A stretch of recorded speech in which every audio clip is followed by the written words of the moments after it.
Believe you could be so much more. Made for the moment in the era I forged. Live from the minutes where the legends are born, and the myths are forever when they pen our lore. I hear every echo inside of the roar clear. I feel all the hopes inside of the same fear. The shadows that faded out all the lights in the same years when they tell us that it's gone, but yo, I'm still here. Run it back. Quarter on one cab. When 99 seconds is everything y'all have. Prove yourself worthy. I live in the impact. As soon as I push forward and tell them to hold that, roll back. I don't see any limit, they're lacking the vision and asking why the hell I would risk it. I'm basically different, I'm everything they say that I isn't. The arcade era live in my spirit. Don't tell me to move on, soon as all the pressure gets too strong. Feel like I was born here for something to prove wrong. When was that moment when you felt that sound and heard the crowd shake ground, screaming one more round? Let the lights flash over the main stage, I'm still brave, battling the giants that skill made the will fate. Test that choice, ignite the fire of a brand new age when they hear my voice. Evolve till I'm more than they ask of me, till I fly in ways you can't believe, through a sky I know, on a blue horizon, in a dream I hope. My hands keep shaking, but my heart keeps strong, though my legs keep aching, my voice keeps on, my soul keeps rising as I sing my song. I can hold my own till those clouds move on. So I survive, and reinforcement of that is my 9 to 5. I've been played and beat down, this is the rebound. All systems go because I've arrived. When it's the only option, second is unacceptable. Make them feel the music and crank it a couple decibels. Style is impetuous, defense impregnable. This is the beginning, imagine your boy at level 2. My brothers is tenured, we run in the trenches, so coming against us is utterly senseless. I didn't know it was in me, but now I know it for sure. Number 1 contender, soon as I hit the door. Hurt y'all on the war, now jaws on the floor. My style is revered like art on the wall. If they ain't in the know, better keep them informed. Evolution's constant, and this ain't my final form. Till I'm more than what they ask of me, till I fly in ways you can't believe, through a sky I know, on a blue horizon, in a dream I hope. My hands keep shaking, but my heart keeps strong, though my legs keep aching, my voice keeps on, my soul keeps rising as I sing my song. I can hold my own till those clouds move on. Oh, run this back, rush it down. I got next, I'll be strong. Like up, never backing down. Who's got what it takes right this second? Look at that crowd here. Evo is love. The people come back because this event is unlike anything else in the entire video game world.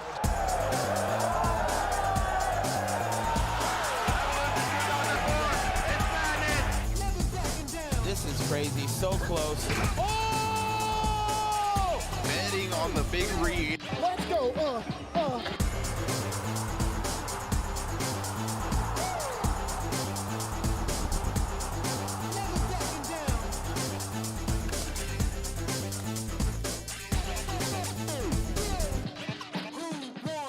And he was one hit from beating both. Very close. One button.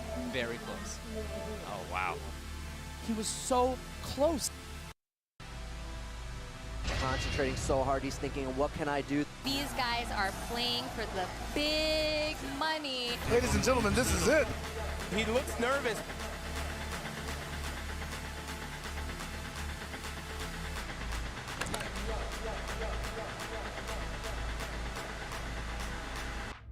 Who wants more? Light me up. Never backing down.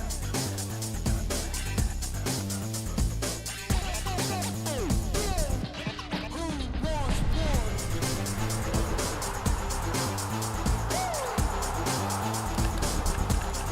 Never backing down. Oh my, the perfect attack!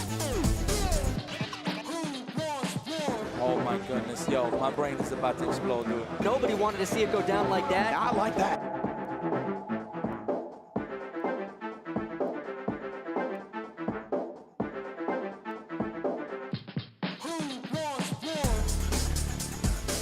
I hope that he has what it takes to continue the fiery, explosive play.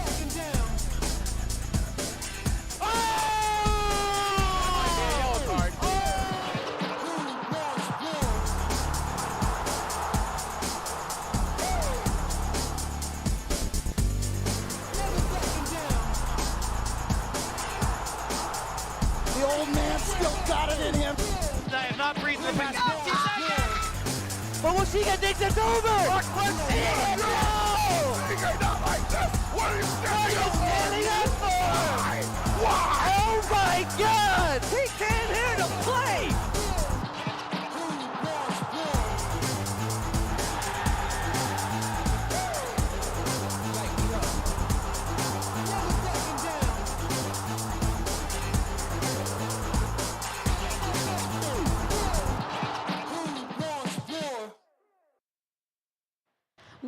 Welcome everyone to EVO 2022. We are here with some hype Mortal Kombat 11 action. My name is Saki Sakura, joined by Mr. Aquaman. How you doing? Doing just fine, Saki. Excited to be here for Evolution 2022. 463 entrants here for Mortal Kombat 11 for year 19 of the game. That's not too bad, Saki. That is not too bad, and it's insane how much our scene has grown just to reach it back into EVO. This is pretty much, I think, 2 years of offline, and we're finally back here on this pretty gigantic stage.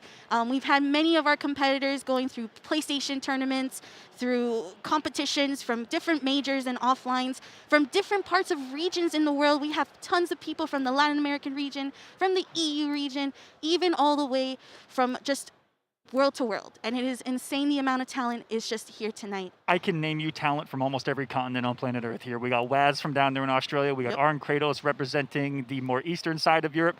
We got a ton of players from Europe. We got VGY and a couple of other killers. We got Latin America in representation. One of the big storylines coming into this is, of course, the twins from Chile. Back-to-back grand finals styling on the entire Mortal Kombat competition offline this past year, Saki. Absolutely. Are they going to be able to here at EVO? I think that they're probably, I want to say, based on just talking to a lot of the competitors like Ninja Killa and some of the other finalists that we've seen in these majors, they're actually the ones that are pretty much predicted to win. And it's crazy because we actually got to meet them back in CEO, I think it was 2020, right? If I'm not mistaken, it was back in December. And then now they went to Combo Breaker. Yep. They skipped this year's CEO so that they can make it out to EVO. This is actually their last major stop for this year. So everything counts for them. And it's actually quite insane how just talented these twins are. It's almost like they followed the line of twins between Ketchup and Mustard, MightyUnjust and El Kukui. And then, of course, now we have the twins from Latin America. DJT, MIT, just following in the footsteps. That is NRS history. Twins and Mortal Kombat, there's something about it, guys. It goes together like peanut butter and jelly. They're just, it's an unfair advantage, I almost want to say. But we'll see what kind of damage they're able to do here at Evolution, where the brackets get, I mean, going through them, even trying to predict them was terrible because there's so many pools for one. And there's some really, really tough matchups, round 2, round 3, round 4, because everyone that's here has been grinding for a really long time on paper, right? This is year 3. going on year 3 plus of a game. This is kind of new water for the NRS community. That's something that we don't really talk about a lot. Is we're in unshredded water right now, unshredded territory, unmapped territory right Absolutely. now for the Mortal Kombat community, and I'd say that we're doing just fine. Online tournaments, more entrants than ever, getting more prize pools than ever. Yep.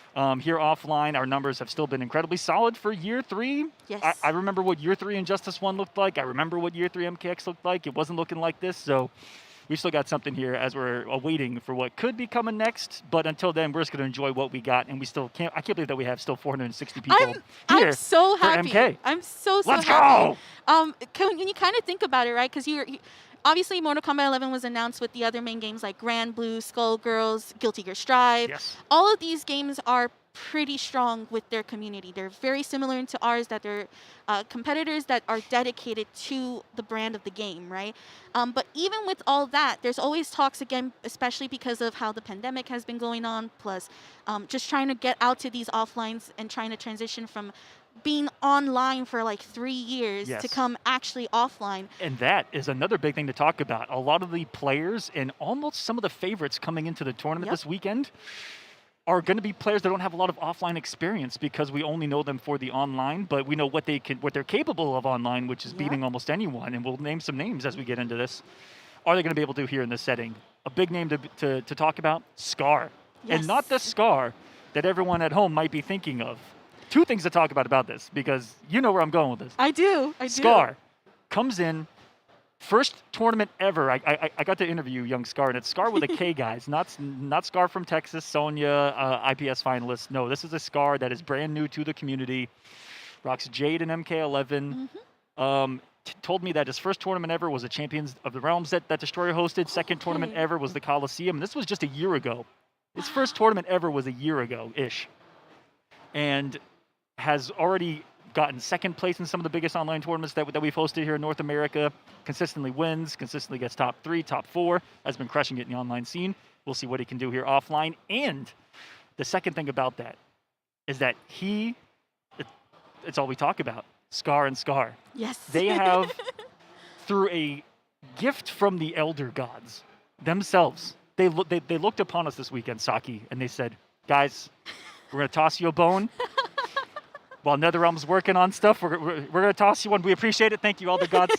Because early in these pools, they are destined to meet Scar v. Scar Oh my gosh. in the same pool, on the same side. And I can confirm for everyone watching this that it went all the way up to the head tournament organizer himself, Mr. Rick, said that is going to be on stream. No matter what, that needs to be streamed. I love Scar that. v. Scar, if it happens. Iconic. This is a battle for the name. I love that. I love the fact that TOs and just the community and just like everyone understands how important that match is. Like, you know, obviously as we go through pools and we're obviously trying to showcase all of the talent that's in the community, but the fact that there's just these talented individuals just rising, again, in an era where all we have is online because of what was going on in the world, we're able to be just seeing the potential. Like, it's almost like the legendary battles themselves that like go down the line and be like, this is the tale of the This could players. be one of them, ladies and gentlemen. if they are to meet, they do have to get through a couple of matches in order to align themselves up in the bracket, of course. But when I first met Scar, and this is Scar with a K, he was playing Sonya, so it made it even worse. I was like, wait.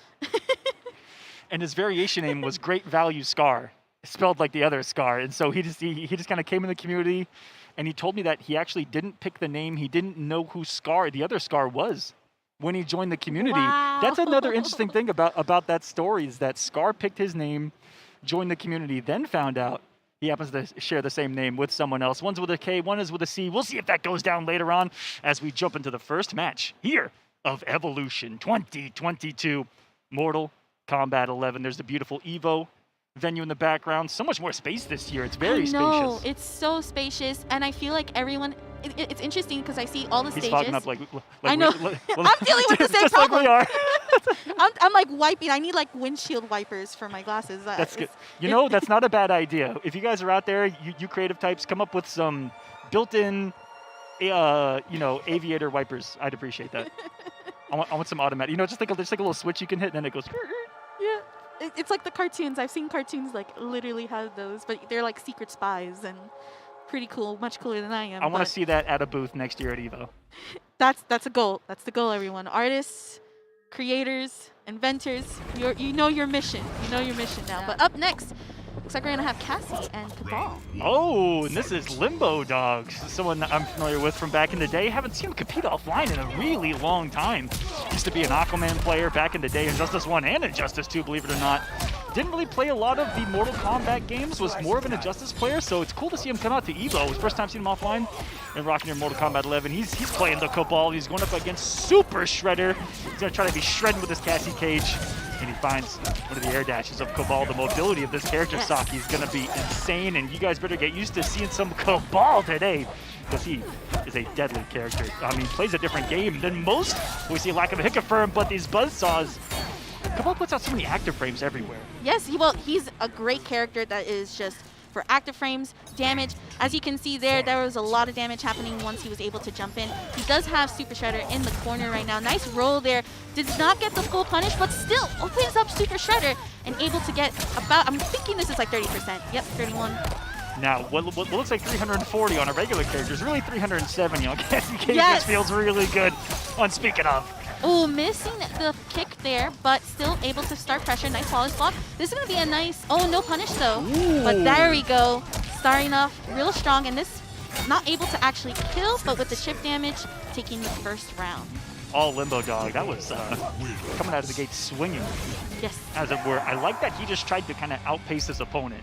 He just turned up the speed, and that aggression could really catch someone off guard. If, in a situation like this, you only have like 5 more minutes left. Well, that's the thing to about find Cabal. your game, right? That's the thing. Cabal is literally with these movesets that can actually really space out his normals. So as you can see, there's a lot of times where he's just able to like straight up jump in with that max distance and just get in. It's abusive. That's the word that's really that can be said. Is this is an abusive character. He's got some dangerous offense that can just bully you to death. Yes, and with Cassie Cage, she also has that pressure, but she does need to get in. Of course, she has her own mobility, but that is just getting opened up over and over again. Limbodawg looking so strong in this, breaking away. Not a smart breakaway, as again, that was chip damage pretty much guaranteed. Both breakaways that he did, he already ate over a third of his life by the time he broke. Yep. That is incredible. And Cassie doesn't have the kind of damage to kind of trade haymakers with this character. She's really got to be the one in control here. And it's been all Limbodawg on the gas pedal. Also, we have to keep in mind, too, this is Cabal with a really good armor break. So we're seeing Limbodawg definitely putting the fear for SuperZhredder as far as delaying as much as possible with that armor break. That was a very good grab there to actually get some space. Oh, but the nice counter crushing blow there with this Cassie. And then he woke up. Did you see that? He was so... Oh, what's what I'm looking for? Savage about it. He was like, okay, good hit, but it stops still swinging. I mean, look at the damage compared to the health deficit between SuperZhredder. And this is 100% death. That is going to be 2-0 right now for Limbodawg. Take what just happened as a perfect example of immediately retaking the momentum from your opponent by doing something wild and aggressive, like Limbo did. He ate a crushing blow and then woke up 1-1-1. And then immediately stole that momentum back. As someone who's definitely been dealing with games with a lot of damage, I understand. I understand. Also, it doesn't help that there's not that much same output damage like you were mentioning with Cassie Cage. So SuperZhredder definitely needing to adjust quite a bit, is getting pretty much overwhelmed with this air neutral that Limbodawg is essentially bringing on. All right. Offense is back on here. What's really crazy too is that Cabal is also the type of character that is just safe off of every string. Single button, every string. You could smack that pad with your forehead. You could. I was gonna say something else, but that wouldn't have been appropriate. And it's gonna be safe. Except for the throw, that's one of the few risks that he's going to take, but he bullies you into conditioning every single mid that he possesses that a throw becomes exactly what we're seeing here. Yeah, SuperZhredder is definitely in this corner, has to find a way to get out of there. There we go, starting up the pressure. Of course, that breakaway off of those gunshots, not going to be able to. That is plus, but a beautiful anti-air there from Limbodawg. He tried to triple stand one, did you? I did. That's the fall away right there, avoiding Cassie's jump in right there, and able to keep Cassie on the other side. Man's going for conversions I've never seen before. But when you're up 2-0 and playing like he is, with the confidence and that, I don't even want to know what SuperZhredder attempted right there, because I can guarantee you for a fact that his input may have gotten reversed when he went just above her and then floated back over. Oh, nice. Stuck. Not going to be able to punish though, but still opening up SuperZhredder. That's been another big thing about Limbodawg that he's been able to just accomplish, is opening up just like that. Not finishing the combo, but still getting the jump out. Oh my God. There we go. There we go. This is it. This is the comeback right here, Saki. I'm a believer. I'm a believer. SuperZhredder, put on the mask. It's time. It's time. It's no! Wake up! Limbodawg said no comeback for you. Every time that he was knocked down, he made the aggressive read to still stay aggressive on Wake Up, and it worked out. He didn't let SuperZhredder play the game. No, whatsoever. And that's the thing, as we get throughout today's matches, rather, these players we're going to tonight, right? It's, I think, up to like top 24, if I'm not mistaken. We're going to top 8 today. Yes, and then tomorrow, yes, you're absolutely right. The thing with these matches, though, is that all of these players understand their characters to the top level. So if you are not on point, you're going to be getting mowed down match after match, round after round. It's very important that you're very well aware of what your character is able to do in a lot of these situations, because these players have been labbing and practicing and playing nonstop to make sure that they're on top of it. Yes, they have. I was talking to a few of the players coming into this. They're chasing medals. They want that coveted EVO medal. Yes. That so many others have been able to obtain here. Another thing to talk about, Saki, from earlier, because I'm just thinking about medals, is that, did you know that when it snows, did you know that here at EVO, the United States of America has never lost an NRS game? You're lying. It is an American-made game. We have never, ever lost it here at EVO. And so when we talked about what we talked about earlier, I think the question needs to be asked. Is this the year? Think about it. PerfectLegend, KDZ, Sonic,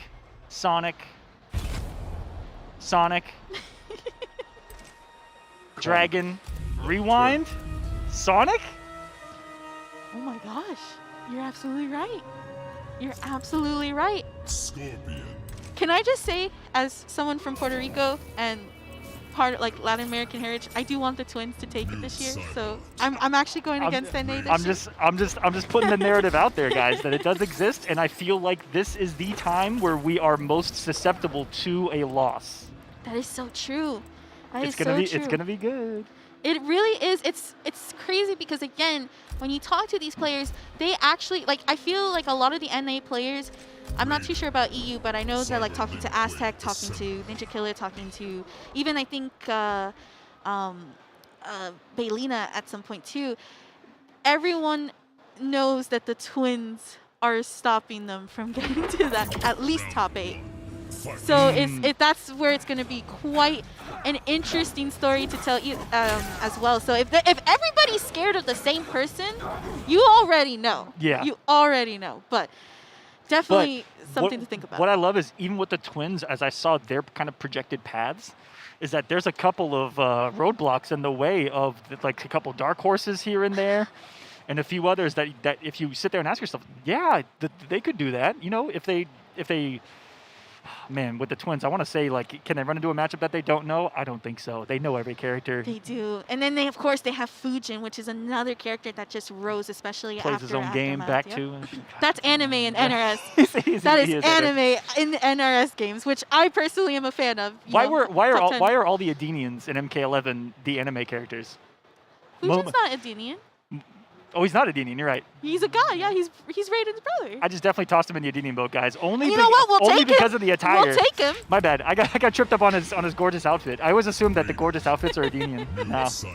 I'm just like, wow, do they have vibrant colors? That's an Adenian. That is indeed. Alrighty, it looks like we're going to be getting our next matchup on stream. We're going to be having, I believe it's GRIMM. And a player named Lambo. And I saw some cool ass characters on the stage. Let's It's go. so funny, Limbodawg and then now Lambo. Yeah, I had to second read that. I was like, is this Limbodawg? Oh, speaking of Raiden, we do have our first Raiden here on Evo stream. And that's going to be against Nuke Cybot. And I don't know if this is a button check or not, but buttons are being fully pressed. This is just a Combat League match ascending before our eyes. And ooh, I like the setup there. Every time he's walked back, GRIMM has been pressing buttons. This is a swing fest. This is, yes indeed. One thing to note about Raiden and Nuke in this matchup is that Raiden can literally teleport in and out. I think has probably one of the safest teleports, actually, when you kind of think about it. And already doing a really amazing job. Has really good buttons. And GRIMM. Lambo actually taking the first round. Round 2, fight. You're right, this is just, and wait, they didn't even pick variations either. No, you're right, it's Thunderwave and Dark Sabbath. So this isn't even custom variations. Oh my goodness, I don't even. Thunderwave. Listen, that's some Raiden tech. I would have got hit by that. I would have gotten hit. Because everybody gets hit. Because if you see someone hit you and then drop it, you assume that they're not doing something, right? Yeah. I would have swung to and guessed. Oh my god, that is a down 2. Definitely getting punished there. Lambo already taking the first round. Could be a little bit of nerves, you know, especially being on the first time on the stage and everything. For sure. A lot of the adrenaline coming out. Hands start to shake. That's, guys, be careful. Nerves are huge, especially your first time at a tournament. I attribute my first 0-2 ever. I couldn't even do a combo because my hands were shaking so much. Wow, that's intense. That is very intense. All right, Lambo going ahead and stopping the jump and corner carrying. Do it again. Again? Do it again. He did it again. Do it again. Yes. Yo! That's 4? Oh, okay, missed on the 5th try. Nice block. And then he baited it. Are you kidding me? This is just someone that made 20 right reads in a row. Okay, Lambo. Popped off with the Thunder God too. The fact that he was like button, bait, block, and it worked. Not anti-airing that, but still able to get the hit in. We're still seeing this corner pressure. There's one. Jumping away. If you didn't have the interactable, that might be a death sentence in the corner. Yep. Nice. And that is a crushing blow punish right there. That's quite a bit of damage. Uh-oh. 2. Raiden loops. He got through it. Hey, this is 10 a.m. pools. It's breakfast time. Ooh, that throw actually whipping. No full punish there, but still able to stub the button. Lambo taking it 2-0 right now. GRIMM, a word that can be used to describe his potential fate here. Yes. If he doesn't turn things around.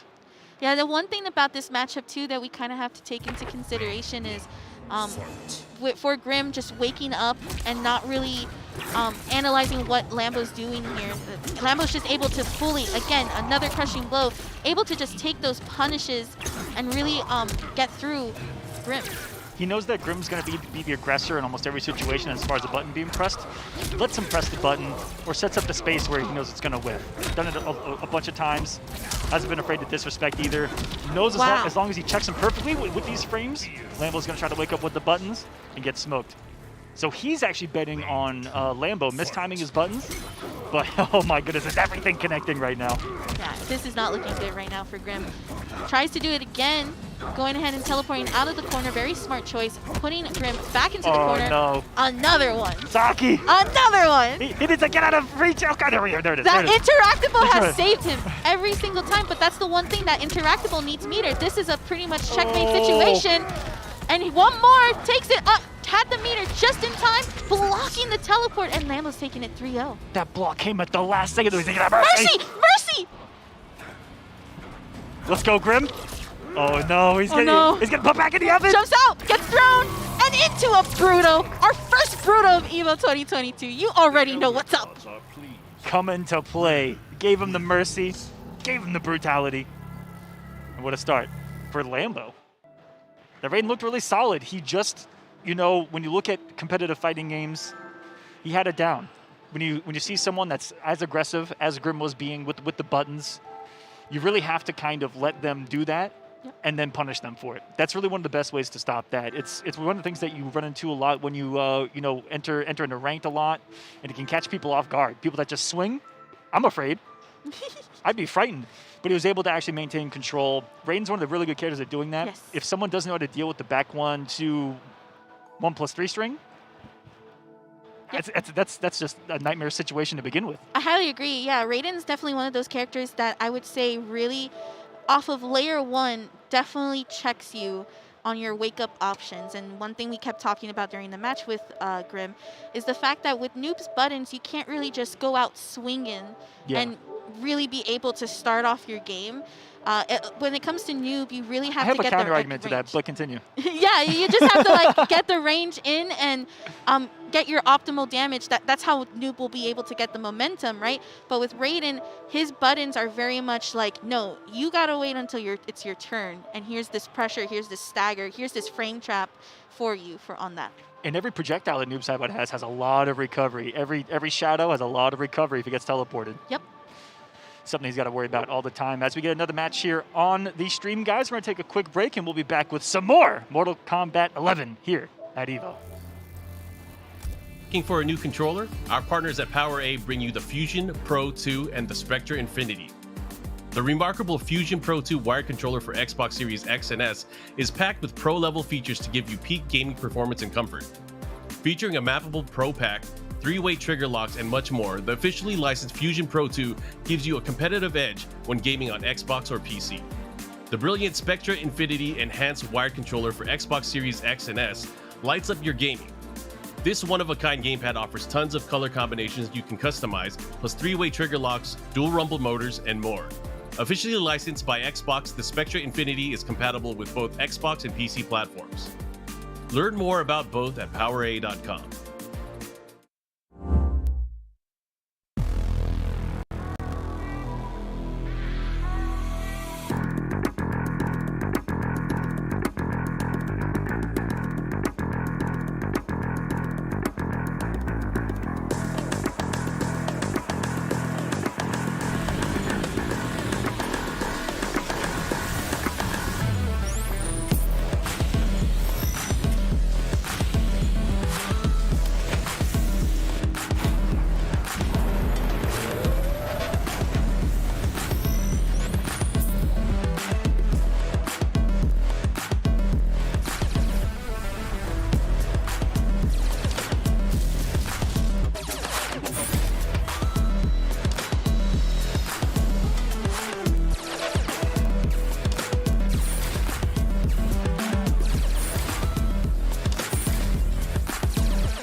Girl is Arya Stark of Winterfell. Time to eat somebody. I am here.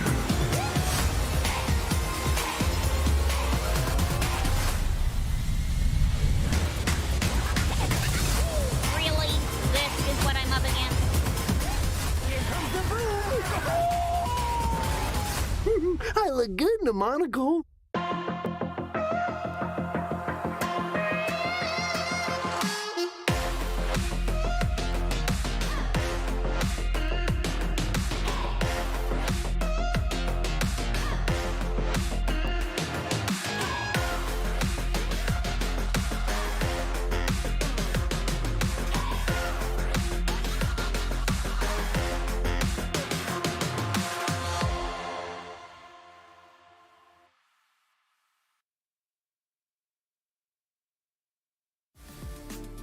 Shout out to our partner Rushdown Revolt, a free-to-play, fast-paced, and combo-centric fighting game. Experience 10 unique characters, best-in-class rollback netcode, and a fresh take on platform fighter combat. The game's signature spark mechanic lets you cancel any attack into a dash and sets you up to combo opponents like never before. Their alpha is available now on Steam with an open beta release coming August 30th. The beta will have new stages and a new stance character, the chain-wielding assassin Reina. It was a good choice, but one more game.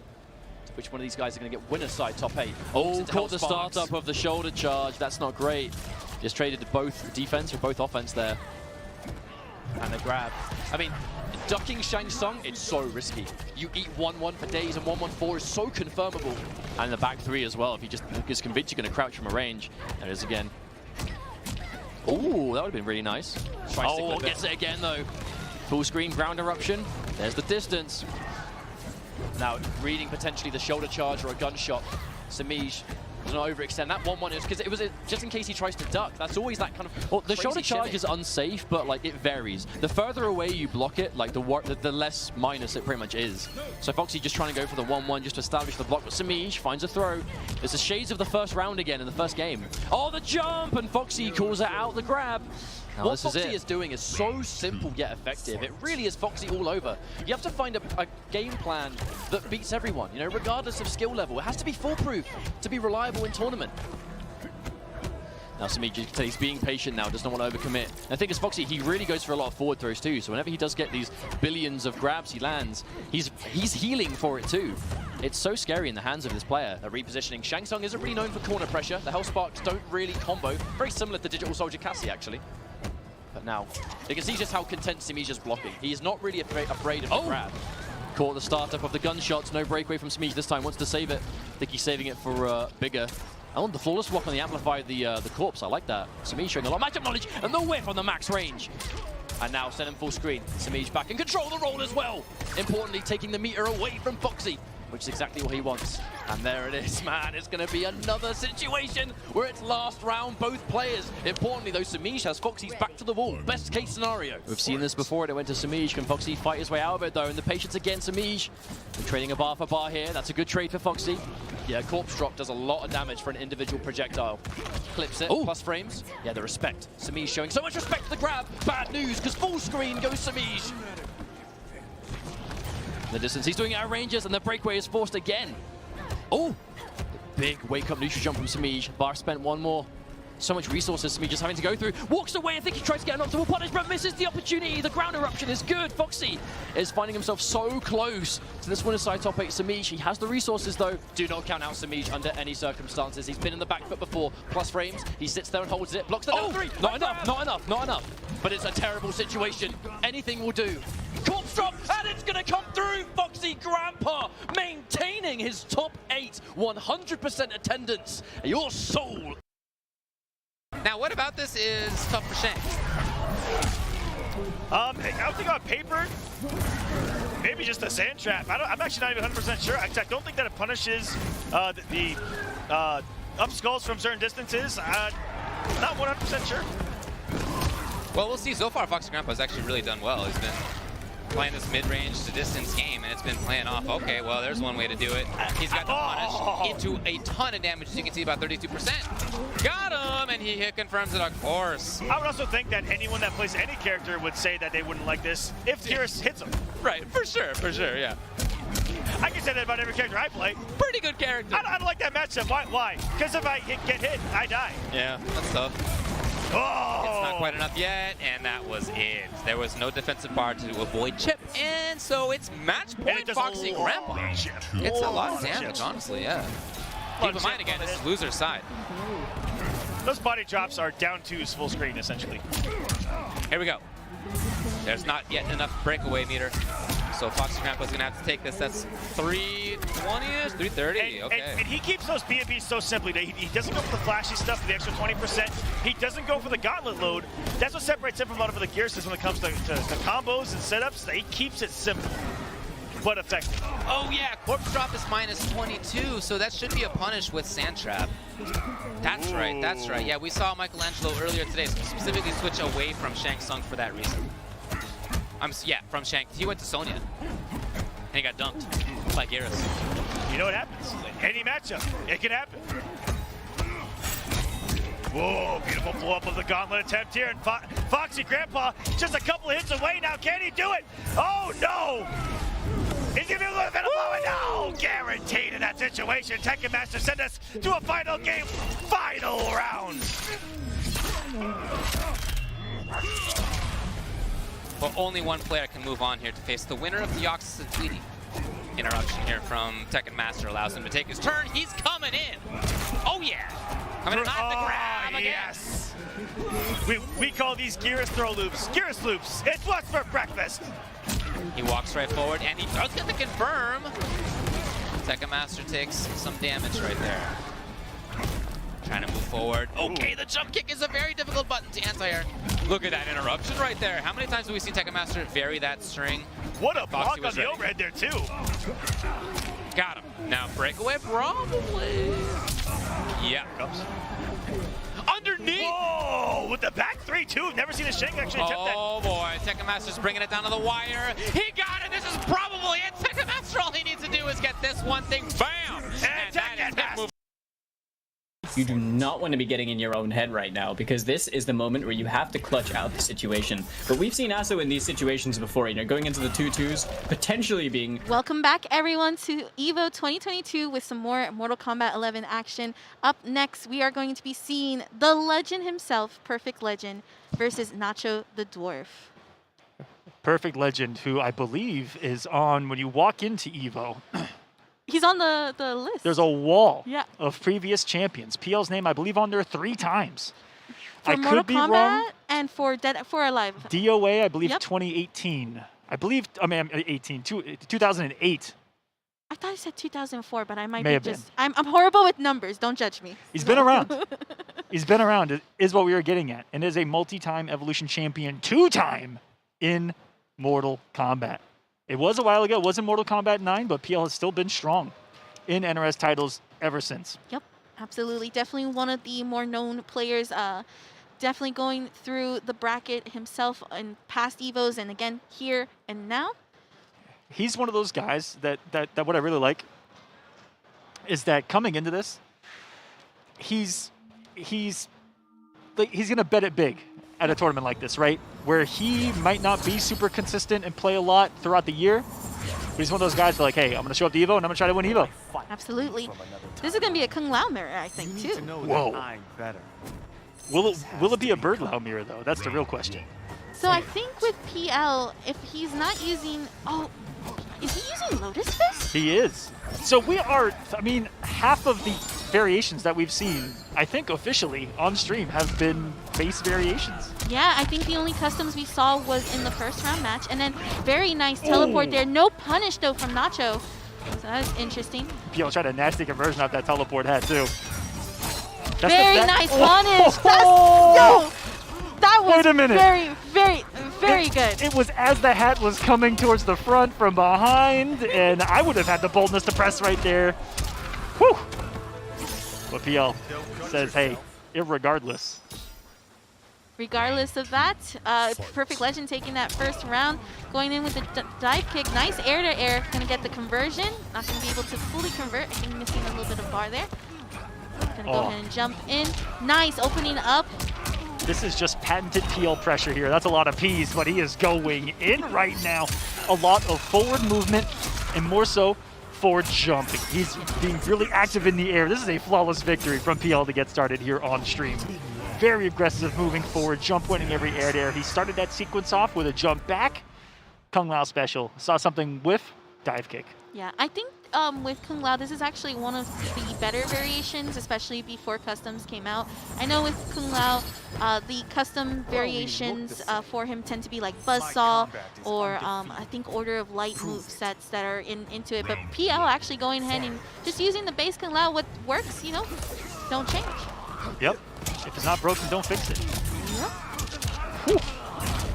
That hat is always so plus, and just look at this damage too. It's insane.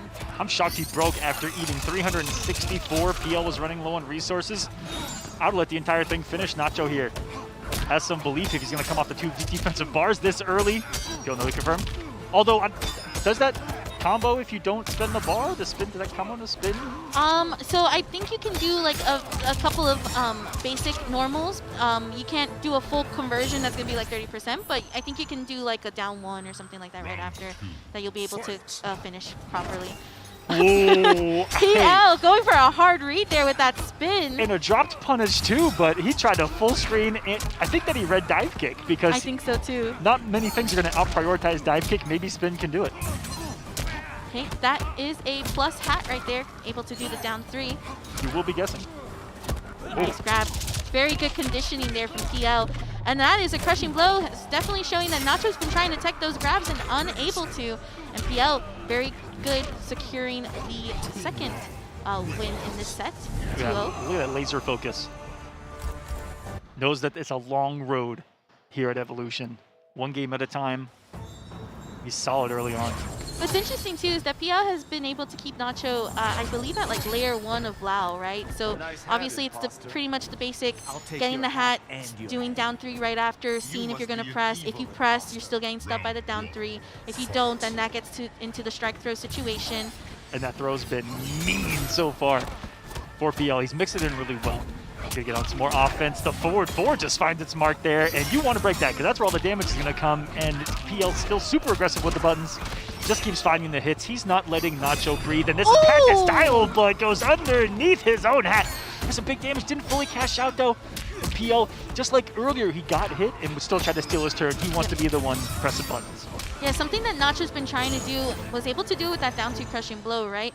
But he has been trying to actually press in the middle of, I want to say that throw hat toss into the string, and has been unable to successfully punish that, and PL's just been getting away with it non-stop.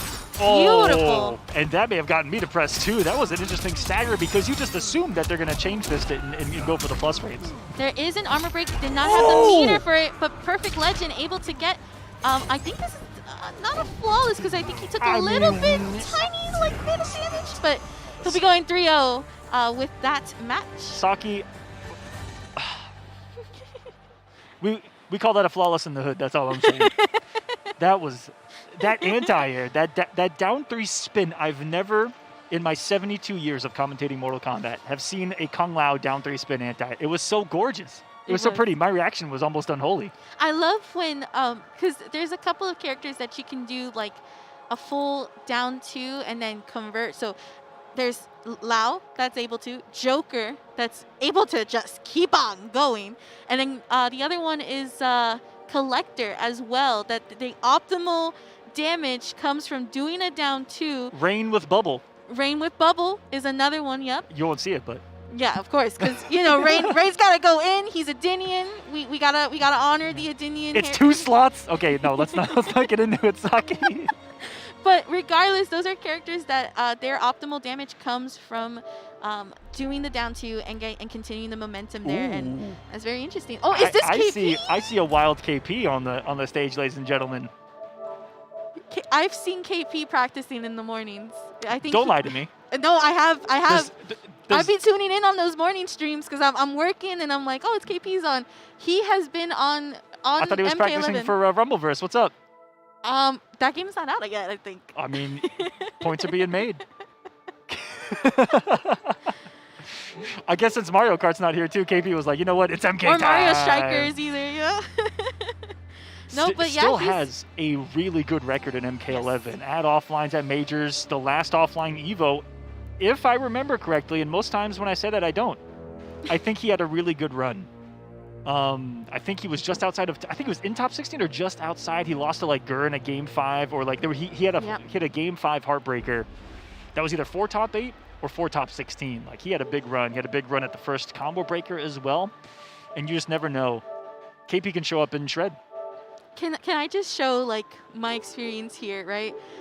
It is pretty cool that 2 years ago when I got into MK11, I saw KP on one of these stages, and now I get to commentate his match. Yeah. It is pretty overwhelming experience. It's a very like sort of like legend, just being able to see him play. It's very cool.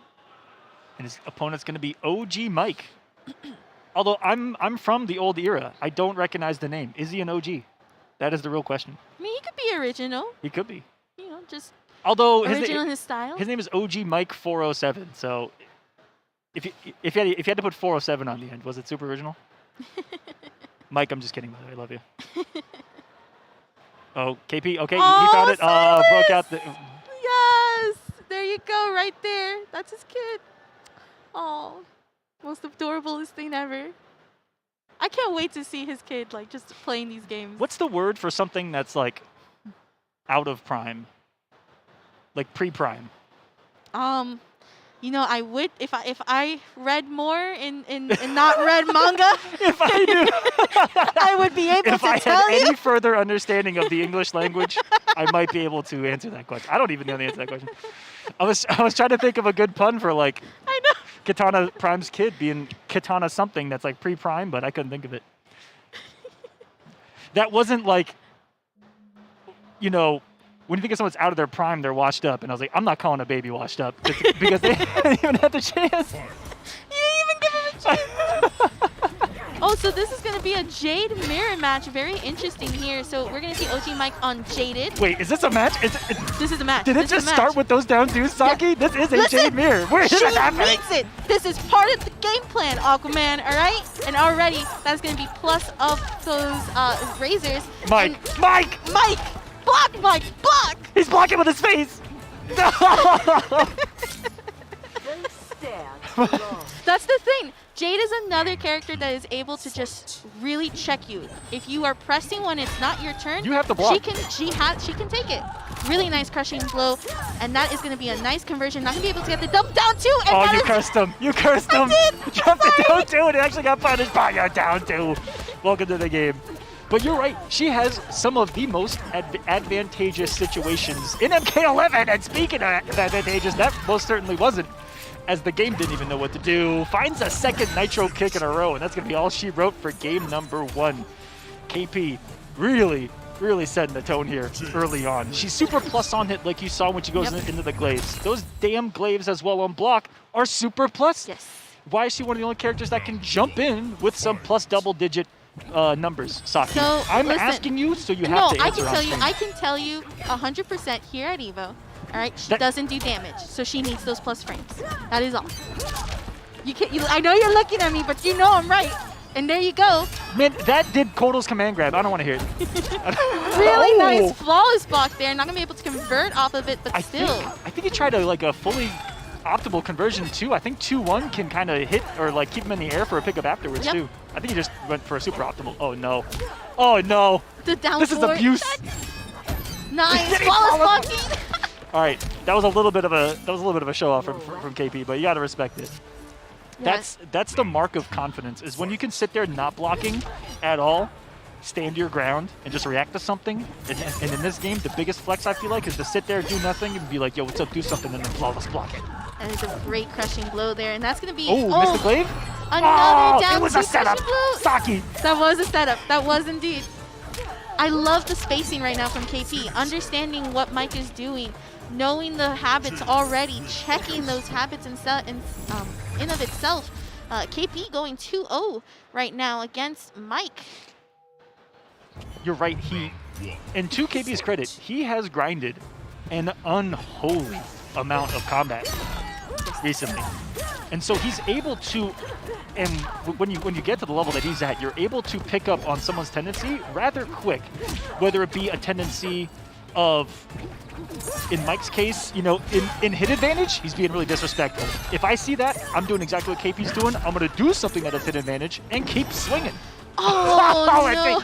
And even KP is just like, I can't believe it. One thing that I've noticed in KP streams is also the mental exercises he does during his streams and playing ranked. He trying to keep this cool. So for example, that fatal blow, right? That can really stress you out because you're like, I can't believe I just got hit by that. And he has to sort of check himself and be like, don't let that get to you. You still have that health lead. Play solid. Play layer 1. And just like in any fighting game that's going to be here at EVO, there are things that exist that will make people incredibly furious. Oh. All right, and here we go. We're going to go with that said. Nice with nice staggers on the forward 2 right there. Gets a miracle jump kick through that, but no conversion. Almost though, which is if he did something a little bit faster, maybe the back 2 instead of the forward 2. And then I think that KP's landed every time for KP and the conversions there. Got the guaranteed damage. Could have killed on a regular version. No! Oh! And if we had the brutality unlocked, you would have seen. I have a feeling KP was trying to some do nastiness. I have a feeling that that's what KP was trying to do. He was just hoping it was unlocked. Yeah, I think that's what it is. No, but KP played super solid in that match against Mike, really catching on to those habits. Definitely tried to do some of the more detailed, optimal conversions. So, like, there was a part right there in this last match that he was able to do the jump kick and really get the conversion off of it. But like with Jade and some of those other characters, the timing on those execution is pretty tight. So it's really nice to see, though, that KP is looking super solid with his Jade. Yeah, going to be one of the favorites in that little portion of the bracket as well. Again, always a big threat is KP. You never know almost what form he's going to show up in. Almost like a Super Saiyan. Is he going to come in just out of the gate like Goku black hair? Is he coming in SSJ3 with the long hair? You never. Sometimes he's got the lion mane going. So sometimes he's got the curls. You never know with KP. It looks like he's playing well and off to a good start. Looks like all the veterans are off to a strong start here early on, and there's going to be a lot of that going on throughout the bracket, guys. Are going to be some of these vets going up against some of the young guns here in MK11. But before we get into some more matches, as I think TheMightyUnjust coming up, and or his twin brother. Wait, really? Wait, I can't tell which one's which. But one of them is going to be on stage, guys. Coming up next, more Mortal Kombat on the way. The EVO team would like to give a big thank you to FreshCut, the highlights partner of EVO 2022. Finally, a dedicated home for gamers' best moments. Find all of today's top trending efforts in games, creators, and tournament highlights all in one place with FreshCut. FreshCut is the next generation creator content platform, redefining engagement between creators and fans to help communities build and grow. Remember to catch all the highlights this weekend with the FreshCut EVO 2022 Best Moments playlist, live each day in the FreshCut app at 1 p.m. Pacific. Check out FreshCut over at freshcut.gg/evo.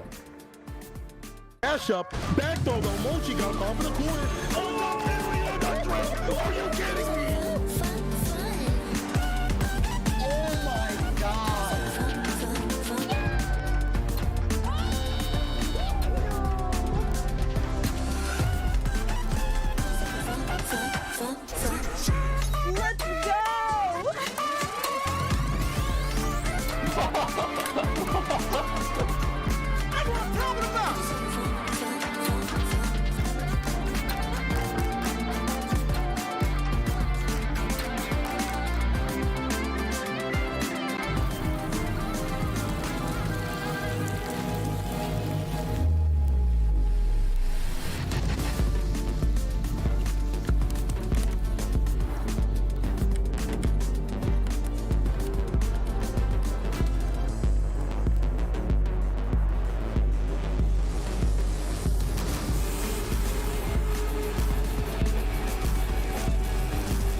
Thank you to Hori for their continued support of EVO.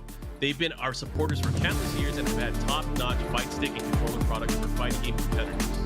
Their newest product is no exception, bringing you the Hori Fighting Stick Alpha for PlayStation 5, PlayStation 4, and PC. Check it out for yourself over at HoriUSA.com. Just to hold it down, but right now Javier is playing with so much emotion right there. He's getting at the KB from the spear, which is the first time we've seen that today.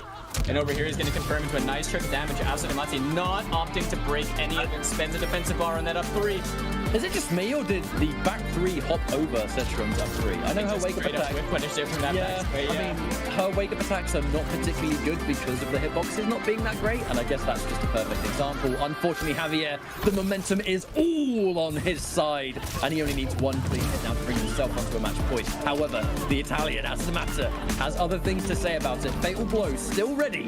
He just needs to find a way to confirm into it. Oh, and that was it! He was looking for it! Too hungry! Javier calls it out! And now, that Spanish Scorpion. Now we're 1 round away from a reverse sweep. Okay, Aso's gonna find himself a really important hit over here. Goes for the actable! Oh, I got ducked straight away. He does not have the bar to break away any of this at the moment. Javier gonna spend the 2-on-2. Look at that health bar tick down. Oh! This just never ends. These poor characters. Oh! Wake up down 2! Savage! And the 1-1 actually got... Oh! Bloody hell. Oh, Setron, she's not happy about that.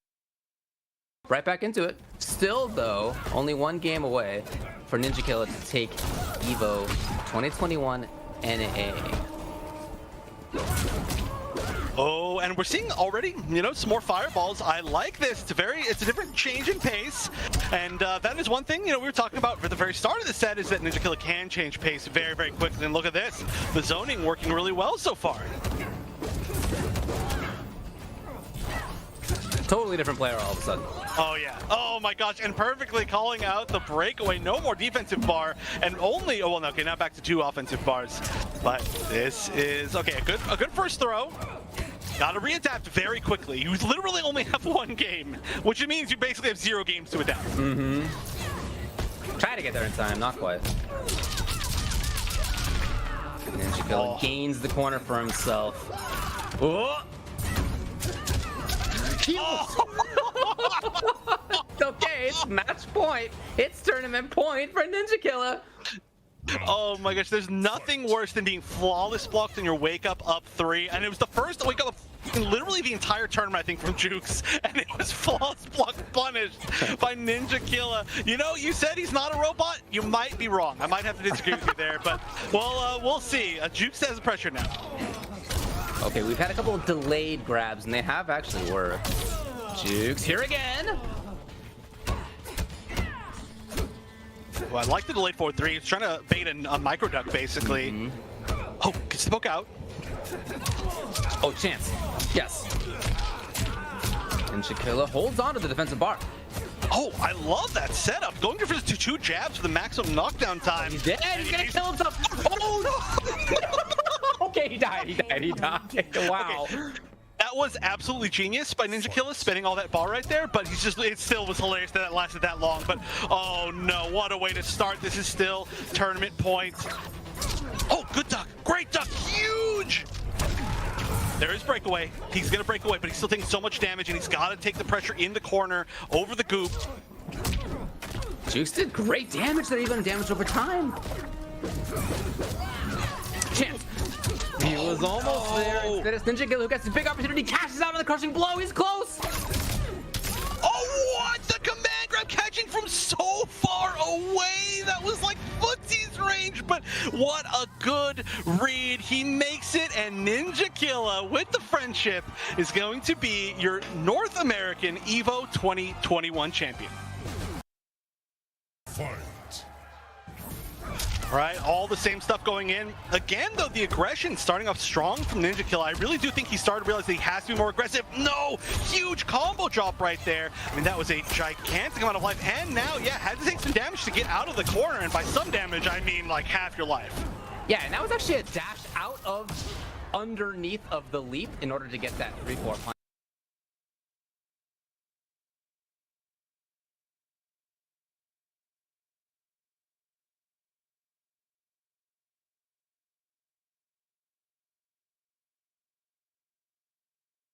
he always has a chance. Okay, maybe not right now, but now actually coming from behind, NinjaKilla is now the one on match point to guarantee his spot and make it to grand finals. But Jueks just needs to readapt, just needs to find his space, find his hits. Ooh. Defensive bar's gone now for Jueks. NinjaKilla with the knockdown, so forward again. Oh, he wants to end it here. He wants to immediately. And this honestly has to just be basically knockdown and a knockdown. Yeah, no grab. Yeah, you got to take a forward throw, that's for sure right now. Oh no. Oh no. Could this possibly be it? No, I don't think it quite be. I think only off the grab could you get that much, but this is going to be so close. And there's the next crushing blow. Now one more hit. Oh, the big drop. Wasn't able to get the 3-4, but there's still a chance. And winning this means that all those crushing blows are gone. That could be huge. Oh, the drop. It's a huge opportunity for Jueks. No, the execution error is gonna lose it for him. The execution error when he had the chance to take the round and send us to the final round of the set. Instead, it's NinjaKilla taking it 3 games. For SRyu switching to a different character right now, going with Kano. I didn't see the exact loadout, but I'm assuming biomagnetic pull and acid and lumbar check, but let's see what he does bring to the table. Some Kanos like to mix it up just a little bit differently here. Ooh, gets the short hop headbutt here. Very risky stuff. And look at that. The first time he goes for the spit string. KillerXionk ready to duck under, ready to punish for full damage. That is not a good feeling if you're SRyu right now. You tried to go with the Kano. You used a very specific Kano string, and KillerXionk ripped through it, read it like a book. A near hood perfect here to get us started. A match point for KillerXionk. Gonna set Jackie ablaze. NachoTheDwarf puts the pump on. Ooh, what a nice little conversion on the anti-forward one. That was so sexy. And no, the first execution error we've seen from KillerXionk, I feel like the entire tournament. The down one command grab. Nice help lead for SRyu. And this Kano is a different kind of offensive monster. That character that has actual mix-ups versus what he was attempting with that Kung Lao. He's gotten started here. But Jackie, when she gets and we're back with some Mortal Kombat 11 action here at EVO. It has been insane with the amount of matches that we've seen today, including some epic names that we already know, right? With that, we have another epic name on our list up next. It's going to be TheMightyUnjust versus DarkJack128. Sony, no stranger to EVO here. Nope. Right? Shouts to Sony for everything they're doing in the FGC. Ran a online series that TheMightyUnjust is 700-time champion of. I'm a little bit exaggerating, but not really, Saki. Won a lot of tournaments for ESL and Sony. Coming into EVO, has always been one of the favorites. Every single tournament that we host in North America, every single one, MightyUnjust is one of the favorites. But doesn't have that big result that we almost expect, because that's the pressure that he's kind of almost, I don't want to say put on himself, but by winning, he kind of has. Yes. When you start winning, people get used to you winning, and they start projecting you to win. Mm-hmm.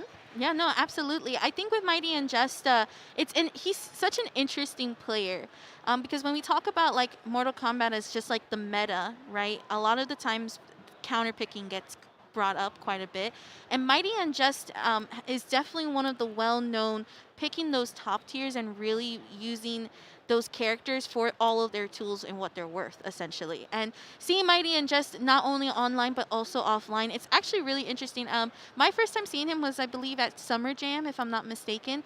And just to see his growth offline from then to now is actually really insane.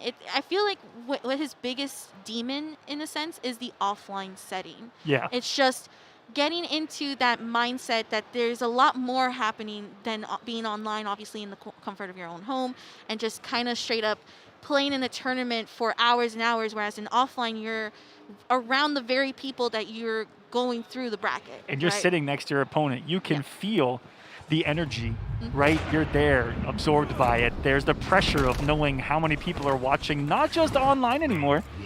You know, there are people watching that are sitting, in a chat from their own homes. There's people here watching. There's people behind your shoulder. If you're playing in pools, there's people that are a foot behind you screaming at the top of their lungs. Absolutely. And you never know what can affect someone that's used to a setting that's under their own control. And that's huge in the FGC. Yeah, and with that, we see a very rare pick. This is going to be Spawn versus Cassie right now. Now, this is interesting because, like we were talking about earlier, Cassie's not the character with the most health, right? That's 950 health. Whereas with Spawn, he has damage. He's got it all. He has it all, ladies and gentlemen, and he brought the necrotic pool. I don't even know what the name of it's called. I just felt like saying a really long, cool word right there. But he brought a unique ability that I've only ever seen Unjust break out. If Spawn is standing in it, watch his meter in the bottom left. You'll see it. I mean, it's a difference between a micro USB and a USB-C. Yep. That's all I can say. Indeed, indeed. That is a very good throw to try to keep Unjust in the corner right now. There it goes. He tried to bring up the pool itself, trying to get out of that corner, but that low gunshot is definitely stopping him from doing what he wants. And a very nice counter hit. Okay. This is good right now from Darkjack, applying the pressure, going for a throw here, definitely keeping Unjust in this corner. Nice down one. Oh, this is going to be crushing blow. He's dead. He's dead. He's dead. Oh, no. 100% It was dead. the only thing. I mean, that was just... When I say textbook, it wasn't even textbook. I love how he knows. He knows. The rule of law in this game. If Spawn's back is to the corner, and by no means, and that's the only thing that you need to look out for right there, is if Spawn's back is to the corner, in the corner, his forward throw becomes a launching KB that keeps you restood, and to have a nice day, there's nothing you can do about half your life disappearing. Absolutely. And then He's another abusing him in this corner. This is jail, by the way. When it spawns 3-4 in the corner, he's just gonna bully you. Yeah. Oh my gosh, another grab. All right, I think we counted, 4 grabs right now. Are we gonna get another one? Nope. Ow! But he shimmied him. He showed him the same exact thing, which was dash up in your face. Yep. Slight hesitation. Forward 3. All right, canceling. I think he was trying to grab a shot at the low gunshot. If only he didn't cancel, he would have been going for a ride. Very nice. That cape is also such a good use of space control. Definitely catching you at the full length of it. And then of course that stand 3, another good button that Spawn has, breaking out the pool to get the meter back. Look at that meter! He's just like, I'm not even gonna deal with it. This is unnecessary. I think that's No, don't put out the arms. Dark Jade definitely understanding that. What am I Implement the 5 Ds of dodgeball, my friend. Dodge, tuck, tip, dive, and dodge.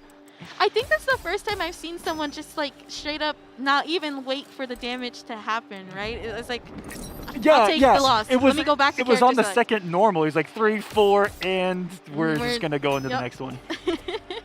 Because that's what Spawn does. He just wakes up and he pukes damage. Yeah, it's really hard to get out of that corner. Not just damage too, those staggers. If you think about it, you have to stand. MightyUnjust is not even on the layers of staggers. He's still on layer 1, which is just straight up checking Darkjack right there. Look for that Darkjack. I think he thought that Unjust. I mean, he showed him some slight negative frames. That pool no longer in effect, but look at his bar already back with 1. Trying to flawless block those projectiles. Very nice counter there from MightyUnjust. And the reason, that was ridiculous. The reason why you see Unjust go for a move like that too is because Spawn, when he's got the offensive bar, that projectile becomes a menace up close, becomes a menace full screen, and of course it gives him a launcher at any time. And so an offensive bar with Spawn is him in the kitchen cooking up a storm. Spawn is just cooking. Definitely looking really solid right here. Oh. That's another thing too. His projectile, I think, has some nice hit advantage where you kind of have to okay, yeah, you're blocking or not. Another good crushing bow there. I will have to bring up that I am now officially flabbergasted because he pulled out the meter gaining special move fully at meter. So maybe the intention was to pull it up and then just send an EX projectile and just get started. Yep, no, that's also a really smart move there to do that, right? If you want that meter, right? Resources are very important here in Mortal Kombat 11, especially when it comes to amplifying and even making your opponent guess what you're about to do. There it is, just coming back. Oh, nope. Goes around a hit. Jumping over the bullets there. Uh-oh. Not looking good. Goes for the grab. That was kind of And that was a brutal! brutal! You can't see it, but I certainly can. Oh, my goodness. That was domination. That was full control. Very full control. I think that was a very fun match to watch as far as seeing MightyUnjust on Spawn. Yes. you know, Spawn is definitely the character that like I feel like very few actually get to pick him in tournaments unless you're like an extreme loyalist, right? Like we talk about K-Mac and a couple of others that have played the character. But seeing MightyUnjust play that and playing it really solid, like I mentioned, having gone beyond like into layer 2 or layer 3 where you're staggering like that's stand 3, yep. Or even staggering the cape as well. Stand 1, back 1, was it forward 2? Mm-hmm. A lot of buttons from Spawn. Yes, absolutely. And it was just full on checking Dark Jack every single time. And when it comes to Spawn, he can do it at ranges where the normals and the buttons that you are going to press yourself are at a range where they're not going to mess with the normals that Spawn is going to press. Stand 3 is an incredibly, almost impossible button to beat at max distance. Yes. The 4 that follows it up is even more disgusting, becoming a mid and goes even farther. Back 1, yep. It's just this big active, it's this big thing that exists. It's just there. It's just that right? hitbox. It's right. It's like it's just taking the entire screen. It's up. massive. It can hit you here, but Spawn's back here like I'm good. I'm good. Yeah, I can't be chilling. hit. 3-4. This is a Spawn main right here. They just stand at this distance from you, and they just stand 3, like little crane strikes from Shang back in Deadly Alliance. He's just like. That's what it feels like. I also think it's so cool that NetherRealm was able to add such a graceful character. I think the last time Spawn was in, before MK11, was in Soul Calibur, and it was mostly his sword, because obviously that game is more focused on weapons than anything. The fact that NRS was able to implement not only his sword, but in his like full-on punches, just the cape. I think that's like the most iconic thing. 100%. Very, very much impressive with the level of design for that character. Now, look at who we got coming up I'm next. so excited! This is a name I haven't seen in a while. Yes. I haven't seen this man compete since KIT, like 7 years. No, 2 years ago. KIT. 2 years, I think. Yeah, 2 years. This is Rio, ladies and gentlemen, going up against Snyguy. YoBoyRio. Snyguy is, he's actually interesting. He's one of the more welcoming, I would say, up-and-coming streamers with Mortal Kombat 11. Let's go. Very much a community member. Find his stream, guys. Yeah, that just really brings in time to actually people to play in. Not too much on tournaments, but more about just playing and practicing with each other. And I think that's always more important than anything. It's definitely introducing the game to newer players, newer people, new faces, and whatnot. And then, of course, Rio! I've been waiting to be able to commentate one of his matches, and when I found out that he was coming to EVO, it was definitely a very nice surprise that I'm extremely happy that he was able to make it. Looked like he came out of a hyperbolic time chamber. Also, IRL, but also is he about to show us something nasty in MK? Because we haven't seen his potential Jackie in a while. Really quick, he's wearing the Rengoku shirt. You already know that he is the OG here with that. Saki, I'm not an anime guy. I'm upset. I'm upset. How are you not an anime guy? Wait. Which one? Rengoku? That's like the best fire dealer. Fire swordsman. In what? In Demon Slayer. Okay, I started it. I'm in season 1. Don't judge. Don't judge, guys. All right, we're going to be starting off here. This is going to be Jackie versus Cassie. And this is going to be the version of upgraded Jackie, except with that goop. And Rio, known for being one of the most aggressive Jackies. Like back in the day when it was all Jackies, it was all the scene kind of new at the time. Yep. He was one of the premier Jackies even at that time, and that's why it's got me so excited to see him here competing at Evolution, because we know that he's got the skill to do it.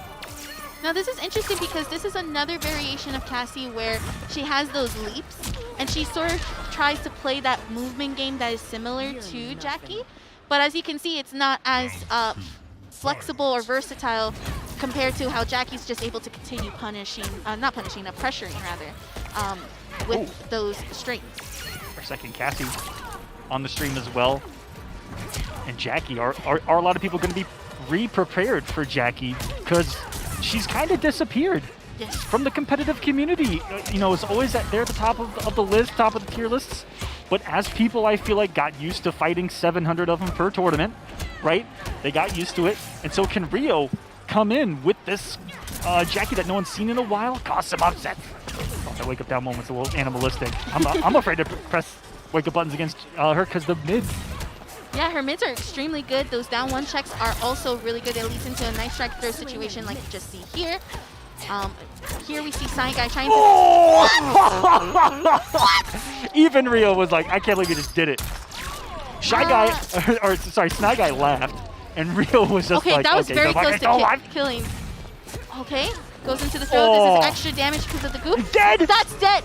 Wow! Even Rio's like, I'm glad! I'm glad! I don't ever want to hear a single complaint about 18% command grabs again. Never in my life do I want to hear that. Her regular throw just did 18. Saki! Listen! Jackie! Listen, that is her goop.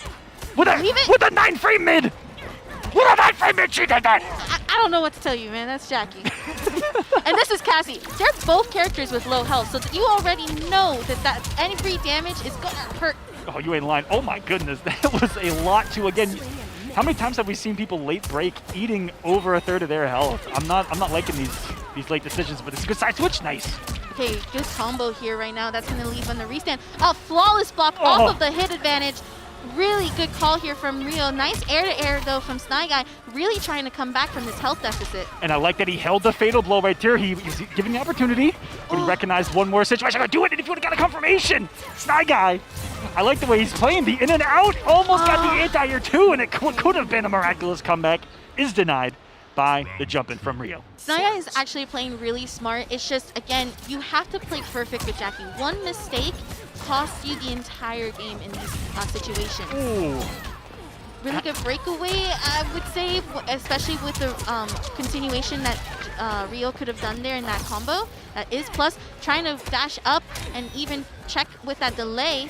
Oh, the down one into the back dash! Oh, missing the last hit off of the down two. That goo, though, still hitting. Petrified. Oh, the goop. If he didn't do the low shot, would the hurt buffs have extended out and gotten clipped? We'll never know as Rio takes a 2-0 lead. I love that Snyguy put himself in a situation and attempted a sequence that would have taken the entire thing, though. I like. Used the fatal blow. Had a hit forward.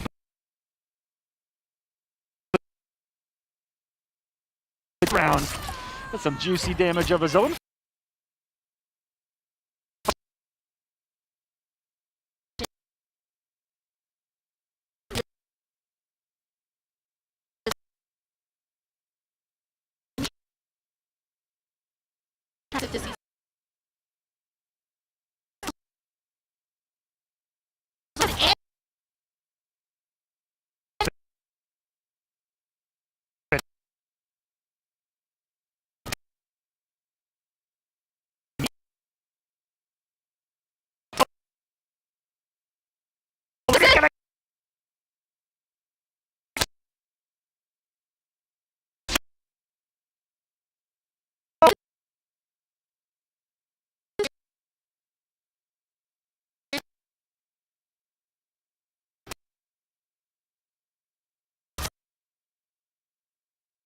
And he said,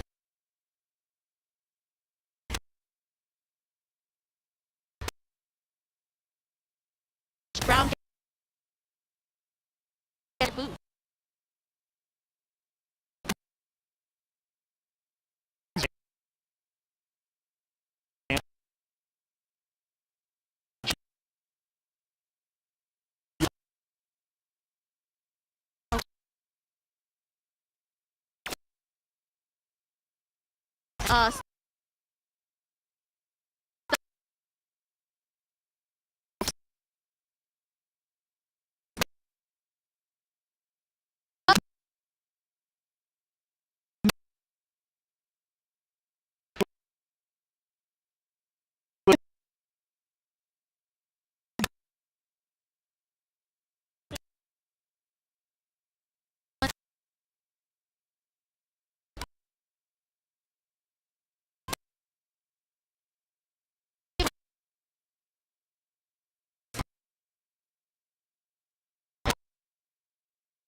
Get a frame.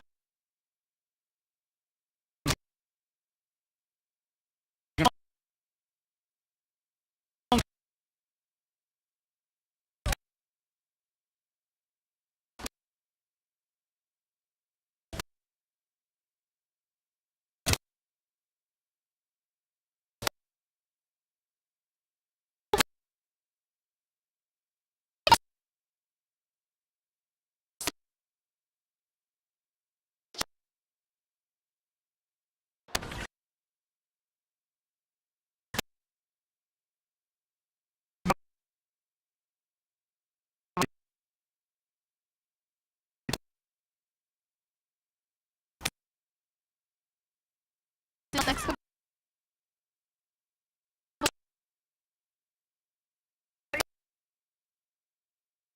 has been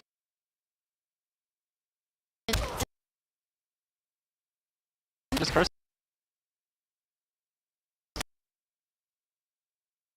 Instant.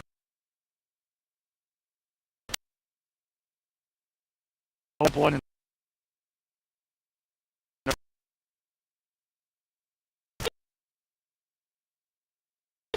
Oh, Jackie.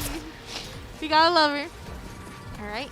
Snyguy trying to play some spacing here. Oh. I think that was like a delayed jump in, wasn't it? It felt like that right there. It's one of those jump-ins that hit from so far that the person that did it didn't even think it was going to work. Okay, breaking away early, trying to avoid that big damage.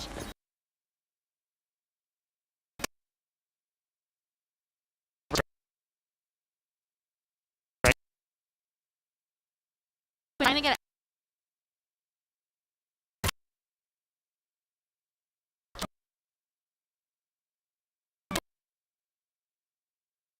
my guy.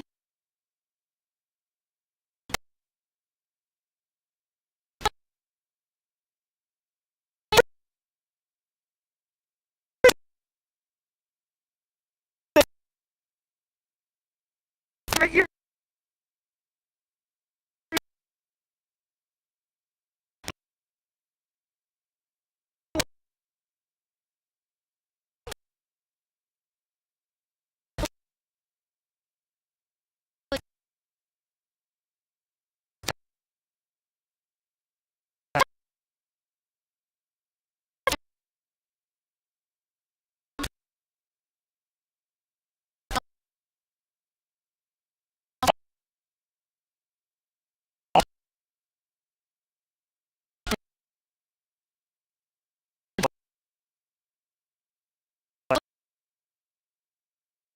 I'll take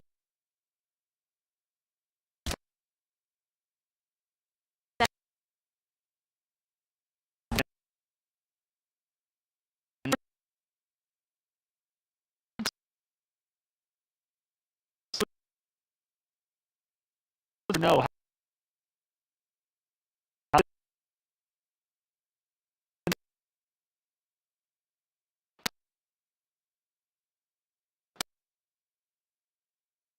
really just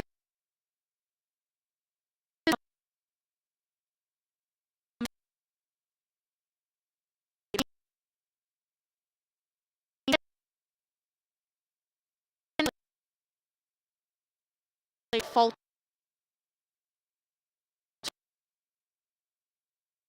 Does hurt.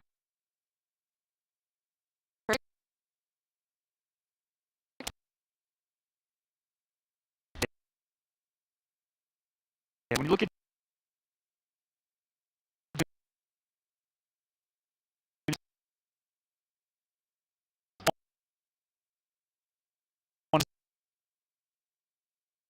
cast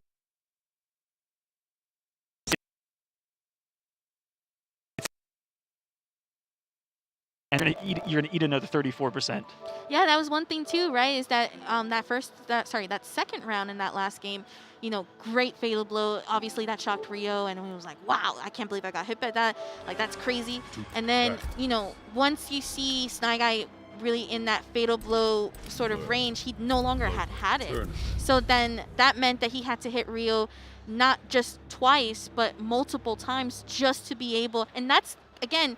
Optimally. Yeah, that's and not... he had a lot of drops where if he would have gotten that damage, would have been in a much better position. I mean, that one huge air-to-air where he read it, where Rio leaped himself into the corner. If he would have converted that, it could have been a restand, pressure, have a nice day with Cassie Cage. But alas, the victory going to Rio. And coming up next, Ice Twins, ketchup and mustard somewhere are going names.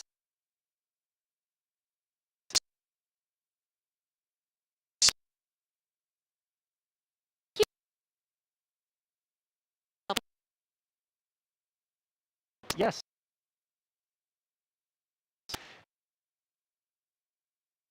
I want to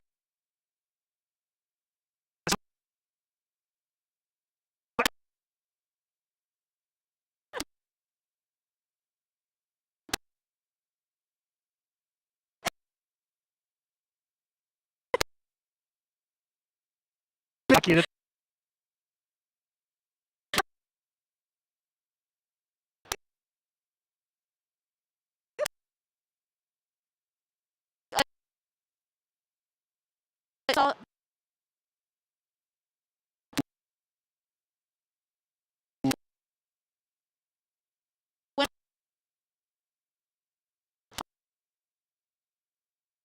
that's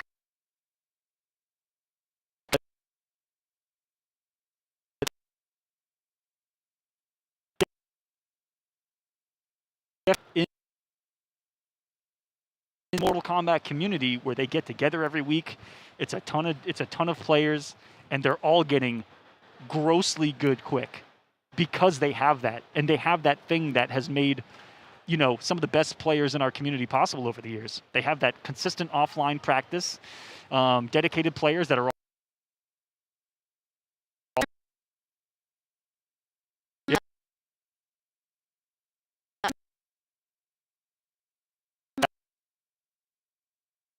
they actually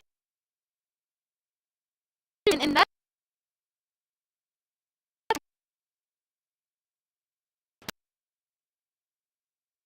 people, yeah.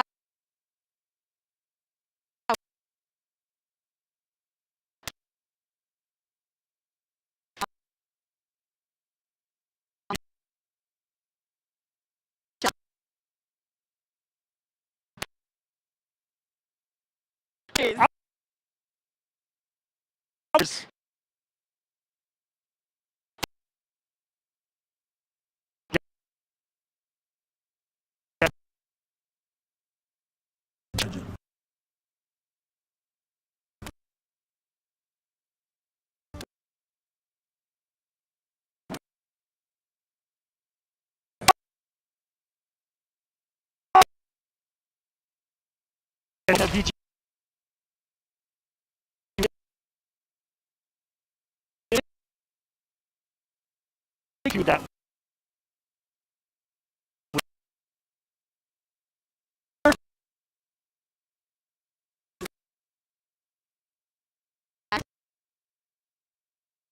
Pretty big odds.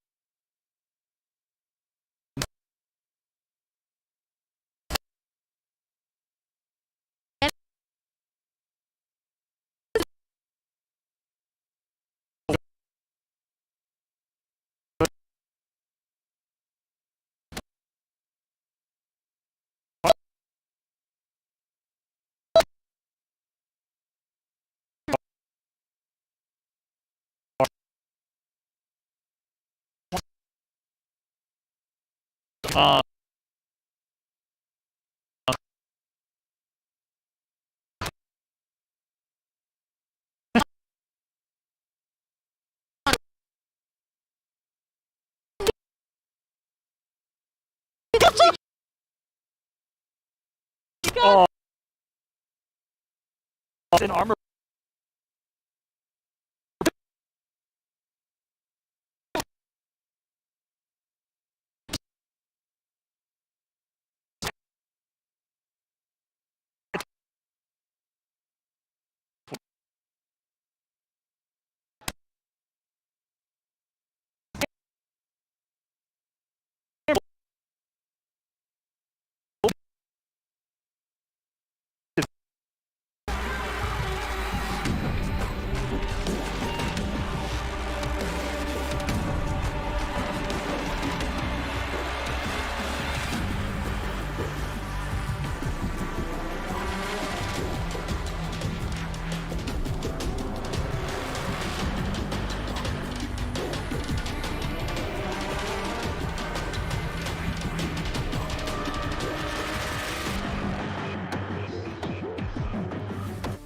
Shoutouts to Astro Gaming, the audio partner of EVO 2022, providing audio for EVO tournament stations with their A40 headset and Mixamp Pro TR products so competitors can have an amazing tournament audio experience. Go visit astrogaming.com to pick up your own A40 headset, Mixamp Pro TR, or audio-related accessories.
Check out the latest apparel from 10-0.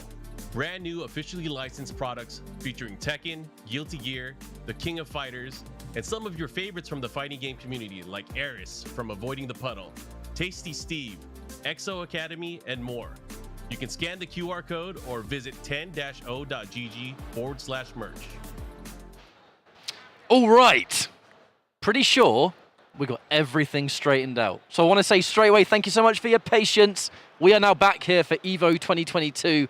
Mortal Kombat 11 action is just about to continue. So thanks again. My name's Ketchup, joined by Wonder Chef. And I mean, dude, like, we'd spent the last year or so, maybe more, doing a lot of this together, but online. And now here we are offline. Feels kind of good.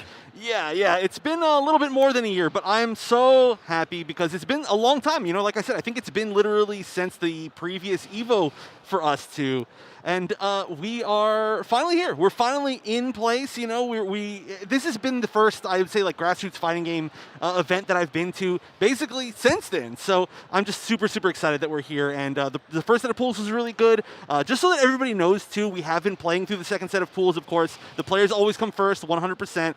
So nobody got delayed because of this. It was just, unfortunately, we didn't get to see some of the matches. But we can get right into the juicy matches because we've got some good players that have already moved through some of the pools, or you know, maybe we're starting a few different other pools. It all depends on how we're going. But you should see a very familiar face on stage already. Forever King versus Polyglot Swag. So Forever King really been around for years and years and years, at least 10 years at this point, but has always just had that element of Netherrealm fundamentals, and that goes an extremely long way. I think currently playing a lot of Sub-Zero. Gonna be honest, don't know how much he's able to sort of like actively grind, because he's kind of just been doing a lot of real life stuff, you know? I mean, definitely in pretty much the best shape of his life, it looks like. And I know that following him on social media, he's been really big into like fitness and taking care of himself. And I mean, if you're gonna revisit and play some MK11, Sub-Zero is a very good character to do that with. Yeah, and I mean, of course, you know, it's a little bit of like a deep story here, but you know, he posted it himself. So if you want the full story, I'm not going to go too far into it. But Forever King had some problems, you know, with his hands recently, so that has stopped him from grinding quite as much as he wanted to, up to a point. Of course, like I said, you can go follow him on socials and stuff to see his whole story. But it's great to see him competing again. You know, like you said, literally over a decade of competition. Literally know this man back from Mortal Kombat 9 days. So it's, oh my God, look at him flexing. Oh come my on! God, come on! Someone censor that. That's pre-game intimidation. Well, we'll find out if it's going to work or not, because as we now move forward, we're sending a message, starting things off with a raw slide. And we are going to get a nice little ice ball there, so Rising Ice coming out to play, and the overhead. I mean, we're kind of getting a perfect demonstration of what this Sub-Zero is going to look like early on. Forward 2 on its own, a grab as well, and the low. We've pretty much had the entire bingo card at this point. Let's go. Yep. Okay, one more mix-up. Oh, no, never mind. It's just a low again. I wanted to see, like, flawless block or something like that just to complete the trifecta, or not, or quadfecta. I don't know what 4 is exactly, but this is what we expect from Forever King, of course. And I love seeing this variation with the Rising Ice. Of course, we love Rising Ice. Gives you so much damage. Such a valuable move. Oh, froze the shadow kick. That's super unfortunate. And there we go. We see the Rising Ice getting the hard knockdown in the corner. Another mix. There's that 1-2. Lovely confirm on that low. So a full combo here for Forever King. And I mean, Rising Ice, especially in the corner, certainly doesn't tickle. So 40% counter hit as well. And kind of feel like I blinked and missed that one, Chef. Yeah, that may be one of the fast. Oh, come on! No, King, we're already behind. Don't mercy people. Oh, no.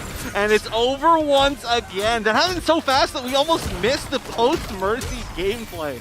But, I mean, again, you know, this is sometimes how it looks when Sub-Zero is playing. This isn't to say that Polygot Swag didn't play correctly. Just sometimes you just don't guess right. And with over a decade of the ability to mix, you know, the history of mixing from Forever King, he knows exactly what he needs to do to end this quickly. So I really want to see something, you know, some offense come out of Polygot Swag, because there almost wasn't even that much we could say about that last game. King just did 2. I mean, look, my man is having some fun right now. That's what we're seeing. Now, unfortunately, starting things off, that was definitely more than likely going to be creeping ice, I think that was. One of the issues, I suppose, is that forward 2-4. If it completely whiffs, you just, you know, end up in a bad situation. Don't even know why I'm talking about it, because this round's over. Now, clearly, different experience levels perhaps going on right now. Forever King is having a good time and really playing so against the grain that I don't know how anyone can even be ready for that. And, oh, that's the third one. Oh, and yeah, that is just so much damage, of course. Just have it already set up with such a fast round. It's really impressive, to be honest. Usually it takes until game 3 because you just don't want to be able to spend that much meter. You want to just mix in a mix, but oh my gosh, the second hit of 424 hitting, and that's going to be it. This is going to be a flawless. So we're going to see another Mercy. We're just going to see a long full combo. Okay, no Mercy. Why Mercy the first game and not the second game? I don't understand. Why go through that effort? Whether or not he was going to Mercy was entirely dependent on whether he did that 1-2-4 crushing blow. Because if he spent it and then Mercy, that would have made no sense. But the second he didn't, I was like, oh, okay, he's going to go Mercy then. But never mind. As I said before, though, I think there's definitely like an element of experience levels here. Just, you know, you got to be used to fighting Sub-Zero, especially at this caliber. There's really a lot going on here that the block button would be able to deal with, but you need to know that sub you're fighting, it's this kind of matchup, it's this kind of player. I think Forever King kind of knows he's got this one in the bag. Oh, okay, hold on a minute. I haven't even seen that special. We didn't even see that existed. I'm going to be honest, mate, I completely forgot he had one, so. Me too. But landed against Forever King on the Evo stage, which is already kind of a big dub. Oh, but that's going to be the round. Oh, no, it's not the round. Wow, I highly misjudged that damage. Going to have to avoid chip somehow. Nice jump kick. Got to be careful, though, because you've only got one hit at last breath. Not that it matters, because that's immediately going to bring Forever King into a rather dominant match point with the way things are currently going. Nice little jump in there. No kind of punishes on anything, and when the punishes have come through, we're seeing things like raw fatal blow. This is kind of what I mean by I think there's just definitely a different level of experience here, but I mean, that's what Evo is all about. Especially these early stage of pools where, look, if you want to get involved and you want to start playing, it is what it is, you know. Hopefully you have a good time. Whether you have a good time against this kind of Sub-Zero, I guess, remains to be seen, but I'll blame Forever King for that. To be fair, though, like I was saying, you know, we might see something similar for this match if Forever King was playing a good player, you know? That's did he flawless block that? Yeah, I think he did. That was just who knows the flawless block timing on a Johnny Cage fatal blow? Whoever even lets that go, oh my gosh. Oh, the awkward handshake, the hand into the fist. That's the true mix-up. That's the sign of a good Sub-Zero player, when your opponent can't even guess what you're doing when you're handshaking them after the game. I think the mix-up gets a little bit more extreme these days too, because, you know, some people only do fist bumps now, some people don't shake hands, and I guess with the way things currently are in the world, everyone has their own, you know, choice over what they do and don't do. So that mix-up just becomes even more brutal. It's that classic fighting game of, you know, we go to shake hands, and then we go to shake, and then halfway through, someone gives it some of that, and then if someo's still got their hand out, it's like, well, what do we do here? Everyone's watching it. It's too fast, and somebody grabs their fist, and then oh, that's the worst. That's the worst. I think if there was a logo for fighting games, it would be that. Oh, that's actually it would literally really good. be that. There's some sort of like clever logo within that, like paper beats rock. I said that backwards. Yo, it's the logo of many meanings. Yeah. There's okay. We've got something going on there. All right, next company. We're gonna start a new company. But oh my gosh, wait. No, who is that? For a second I thought I recognized them, but maybe I didn't. Let's see who's up right now. Pulse and Sunny 12K. Okay, so I don't actually know these players. Sorry, I was mistaken when I saw them on camera. I mean, Pulse certainly rings a bell for me. I've been seeing Pulse around. Oh, I'm sorry. Yeah, you're right. You're right. It's Pulse. I'm a fool. You had me second guessing myself because Pulse is a gamer tag I've seen more than once. But if it's MK and it's Pulse, I'm like, I don't know, Chef. I'm pretty sure that's Pulse. I know. I threw myself for a loop because I was thinking about the other players. But I will bring you this. I have not seen Pulse play this game in some time, so I don't really know what kind of characters we're going to be expecting here. I don't know what level of familiarity. Because, I mean, hey, there's one very, very important element in this offline space for EVO 2022, is that the version of Mortal Kombat 11 that we're playing is so insanely different to how it was before. Because, you know, first year of EVO for Mortal Kombat 11. Yeah. And that was before Aftermath, that was before Ultimate. A whole bunch of new characters now, but I think really the custom variation system. I mean, the previous EVO was before even the third variations came out. Yeah. That's wild to think about that. I was actually looking at some of the footage they playing in the breaks, and I saw somebody do the old Garrus combos, the faster 2-1-2, and I was like, or forward 2-1-2, and I was like, oh my gosh, what an era. And that is no longer the case. But yeah. Deoxys and the gauntlet shenanigans. Oh, I mean, that was really cool, actually. I kind of missed that. I would watch Deoxys play literally any game ever, I think. He somehow finds a way to make everything entertaining. But we can actually see the variations being picked right now, so we get a little bit of a sneak peek.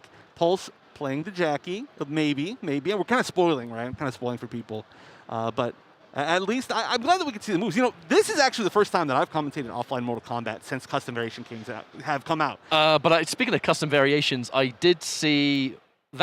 a Joker variation I've never seen used. It was the Batsy Pew Pew, it was the parry, and it was the corpse trot.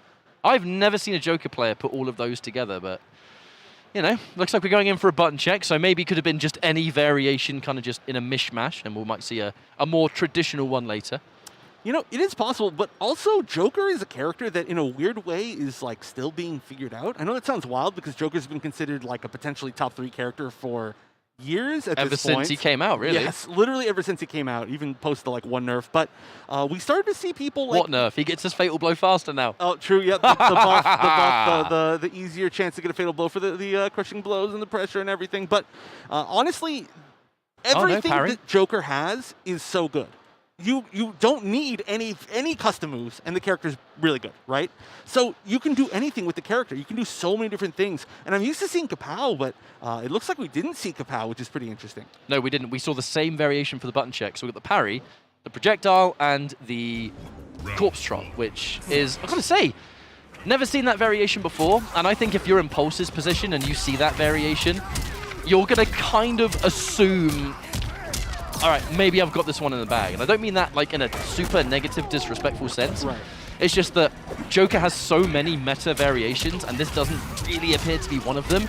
You might automatically make the assumption that, okay, well, maybe if I just do my thing, it should be all right. And right now, Sunny getting completely overwhelmed by Jackie, but hey, it's Jackie, innit? And it certainly is Jackie. It's the first Jackie we get to commentate in this block. Assuming not the last, probably. Of course, Jackie, what was that? Was that an interactable? So from what I could see in the player cams, I think Sunny's buttons might be wrong. So this is obviously going to be that first game anyway, no matter what. However, I think realistically, there's only so much you can do, right? This game's going to be over regardless because, you know, the rushdown's too strong and Sunny's getting overwhelmed by it. If there are button woes, it kind of is what it is, and hopefully we can sort it for the next match. Yeah, that was actually a little bit of I don't know, like a tell, like showing your opponent that you're willing to dash punch underneath the gunshot recovery. That's kind of like an important thing to show for a game that you might have already won. I know that's kind of a weird thing, right? But when you're in these situations, sometimes you still don't want to give away information, right? You want to show as little as possible. Still, though, I mean, I think Pulse has a pretty heavy heads up here. Oh, it looks like they didn't change buttons. That's pretty surprising. I mean, it might not be a button thing, but from what I could see on the player cams, kind of looked like something was up. But hey, I mean, we're playing on. Counter hit. Look at that launch. Yes. Maybe this is a player that hasn't played since Custom Variations either, and they're like, wait, hold on a minute, am I playing an anime game right now? Am I playing the right game? Am I in the right bracket? Because this character is like air flying at me and mixing me up from the sky, and that's, I think, how we all feel sometimes against Jackie. Absolutely, you can say that one again. But hey, this is an element of EVO that I missed greatly. Just being able to just look at players that you might not have seen too much and go, hey, look.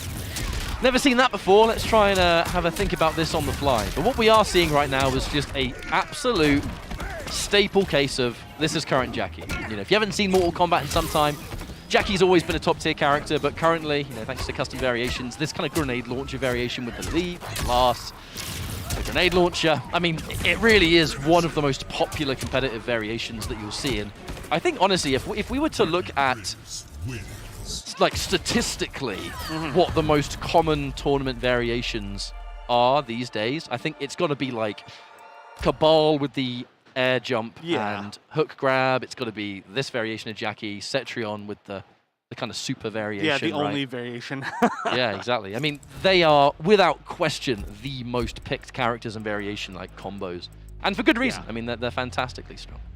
No, yeah. I mean, we have seen a little bit of variance. We did randomly see that one time that one Jackie came in and played with like the old air blast and like did some weird like plus on block restands. That was pretty cool. I miss it. Jackie has so many cool variations, but we just never see them. I know. One of the biggest travesties of competitive Mortal Kombat 11 was just not seeing Jackie players.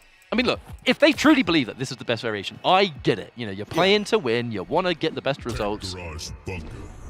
But I refuse to believe that every single Jackie player out there, that variation was like the one and only. Yeah. That there wasn't anything else, you know? Yeah. I want to see more rocket launcher, that's what I'm saying. Oh my god. It's cool, man. Okay, the rocket launcher, that's a little bit of a stretch. But I think it's cool. I would love to see it. I think it's cool as well. But the player who first figures out how to use that variation well, I will give them, I don't know, something I don't know, some sort of prize. I can't think of something that would be worthy of that, but so far we haven't seen anybody use it very well. Like you said, this is the classic. It's also a really fun variation, honestly. Like playing this upgraded-ish Jackie, like being able to move better than every other character in the game is, in its own way, very fun. You know, playing mobile characters is fun. And that really is a done deal. It's going to be a match point here for Pulse. Sunny having a really hard time kind of just dealing with this version of Jackie, and I can't say I blame him too much, but Pulse, one of those players that's always kind of forever a grinder. Really good character to pick here in this competitive setting. I mean, Evo. It's Evo, right? You go with your best tools. If you think this character's going to give you the best chance, by all means, you go for it. Yeah. People hating on your character, they're sitting at home. They're not here. They don't know. They don't know how it feels. Oh, wake up! That's a last laugh right there. That's a last laugh. Well, we also have to, I have to be like honest here though. I mean, it's not to say that Joker can't stand up to Jackie, you know? We can't just talk about Jackie being strong when Joker's on the screen. This is just for sure, you know, an experience difference. And I'm glad that there's some hits being hidden, but yeah, that's definitely a checkmate situation. I'm glad there were, like I said, a few hits in the last moments. Joker definitely can handle that matchup, you know, having like really good disjointed air-to-airs and good disjointed normals to be able to kind of deal with like a max range Jackie in a very strong way. Things like the Jack-in-the-Box that can deal with the air. There are a lot of different options that you have. It's just, there was just really no opportunity in that set to see any of those options. And sometimes you just get run over, you know? Both the 3-0s that we just saw were very, very offensive characters that can even run over like great players. It's something that you're going to see all the time with this. And I mean, as the tournament goes through, we're going to see more and more of them. Up next, we're going to have Too Easy versus Flawless Seraphim. But not before we go to a quick ad break. So thanks for joining us so far. We'll be back with more Mortal Kombat here at EVO 2022. And supporting EVO 2022. Speaking of support, you should support our monitor and headset partner, InZone from Sony, the newest brand in gaming gear providing you top-of-the-line equipment. The InZone M9 and M3 27-inch monitors bring you incredible high-resolution and high-dynamic range pictures and reactive experience with 144Hz and 240Hz refresh rates, 1 millisecond gray-to-gray response time, variable refresh rate technology, and more. On the audio side, their line of headsets includes the InZone H9, H7, and H3 models featuring 360 spatial sound for gaming. The line offers noise-canceling, wired, and wireless options. With dedicated PC software for both monitors and headsets, the InZone Hub enables personalized settings to your optimization. Sharpen your senses with the brand new InZone products and check them out at sony.net/gaming-gear. Dash up, back throw though, Mochi got off in the corner. Oh, are you kidding me? Oh my God. Let's go! That's what I'm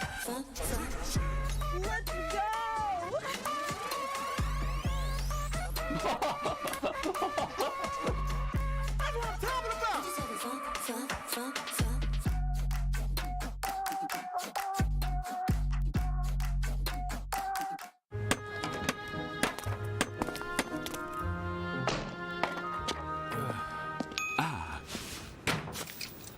Red Bull gives you wings.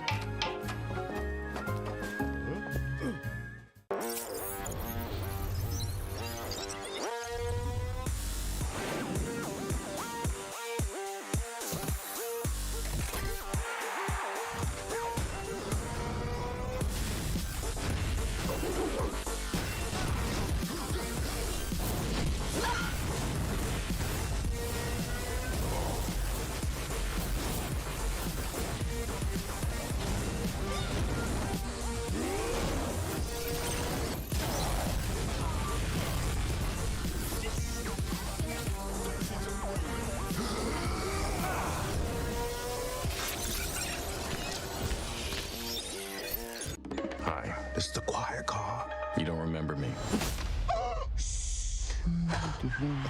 Now, Talk to me. I'm not the only one doing a job on this train. Enemies, I recognize that guy. He was in Mexico. Tequila? Become. When we get off this train, The White Death waits for you with his army of assassins. allies. We need to come up with a plan. Was that a snake? It would appear so. Bullet Train, exclusively in theaters. Now playing. Rated R.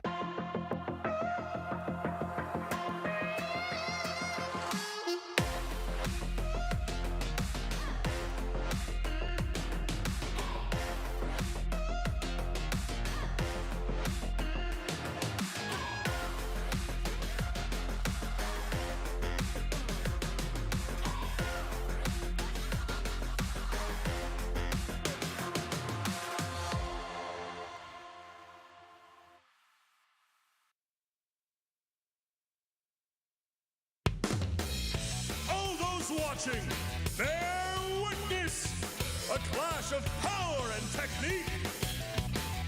This will be a fierce contest. Who will grasp glory in their hands? Who will eat and who will be eaten? The fateful battle is about to begin. Can you all feel the drama? Their true abilities will be tested. Show me the ultimate fight!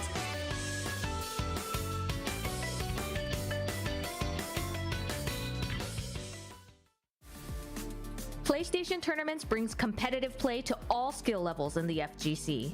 You can compete for cash prizes, virtual currency, and more.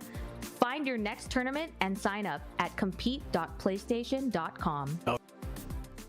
Gets a nice side switch with a raw Kano ball. Flames on. Put it down, Missy, and he's gonna be burning alive. 40 health. Tries to jump back, kick out enough, and the most air-to-air priority in fighting game existence. I'm not gonna say Mortal Kombat. In fighting game existence, you're not beating that in the air. I don't care who you are. Yeah, especially when you've got the VideoGamezYo equipped, ready to go. That little flash of laser just kind of like amplifies the range there on downward Kano ball. And that's kind of what you see him. Whoa, he ducked under, but he actually didn't punish. He let go. It was the right call, but KillerXionk not really tapping in. I feel like he had a little bit of a hesitation there. I don't like that at all. Not what you want to see when he needs to tap into this huge situation, this huge opportunity. Does get command grab though. SRU looking for the comeback. The VegeMighty is on, and that's why you see SRU back it off. That could have been a bigger punish, but that's okay. Gets the command grab, gonna be on top of Jackie. On the hunt, XionK, he's feeling the moment. Match point now for him. That's right. He's landing the hits though, and you never know with this Kano what one little trick could be all it takes. And not today. Falls for the 1-1-2-2, and KillerXionk from Brazil is gonna make it in the grand finals to face his fellow countrymen for the championship here for Evolution 2021 online. It's a battle of the Brazilians here. Conqueror up 2. Or up 1, but he's got 2 on the board. Yeah. 2-1 here. Conqueror, getting flawless block there. KillerXionk getting so aggressive, using that flawless block at the end of his string or after the string, anticipating when the poke back was going to happen at the end of it. Oh, what control right now by Killer. This has been all. He's controlled the momentum, then bullying him up close. He even knew the side switch was coming. Had the input and corrected it down 4. Love the use of that. The side switch. And guys, Rain doesn't do an awful lot of damage in this game unless you get the KBs and the fatals going. Nice anti right there. He's going to believe here. He tried to read a breakaway right there, probably. And that would have been a free. Oh my god, he evaporated through the projectile to save the defensive bar. And even though he lost that round, I respect the effort because he gave it 10,000% just to even get that far. Yeah, again, it's very hard to not just want to throw in the towel when you see that, it's a very tough thing to make that comeback. A huge hill to climb, a huge mountain to, climb, if you will, in this situation. Oh, somehow it made the connection. Unfortunate there for KillerXionk, not able to really do much with it. A very strange scramble situation in the air. What? Let's stand 4? He just kind of roundhouse kicks him away into existence. That's right. Love the cancel As here. he should. As he should. Putting out the big normals now is Conqueror. We've seen him down 4s in the 4-2s. Nice. Last second micro dodge by KillerXionk. Look at the damage. The restand. Just check out the down 1. Spawns down 1 is so good. And you see XionK get away with multiple down 1s. He's kept that pressure nice and crazy. Took away the gap on the counter poke. Beautiful stuff there. That Hydro boost so good at getting people to counter poke almost safely. Trying to get a tidal wave. They got hit. And oh my god, the broke away came out in time. Still alive. It's Conqueror in this one. XionK needs needs it to get another game 5 on the board. He's going to be sent full screen here. He has to deal with a lot of projectiles. The tidal wave makes it safe. He needs to be careful of ranged projectiles if he can get it active. If that amplified shot comes out, and that's it. It's so fast. You have to put so much respect on Rain when he's got the single bar and he's got the guitar, because time can stand still. It's so hard to stop that projectile. Oh, I definitely see that. It's very, very quick, and in an instant, he's just dead right there. But we got a final round situation here in this game number 4. KillerXionk looking for something deep here, going with Spawn, of course, rolling forward. It looked like Conqueror had the wake up kind of spelled out, called out, if you will. Tried to go for the punish, but just a little too late. Down to whiffing for the ages, going for the fences is KillerXionk as Conqueror gets that easy whip punish.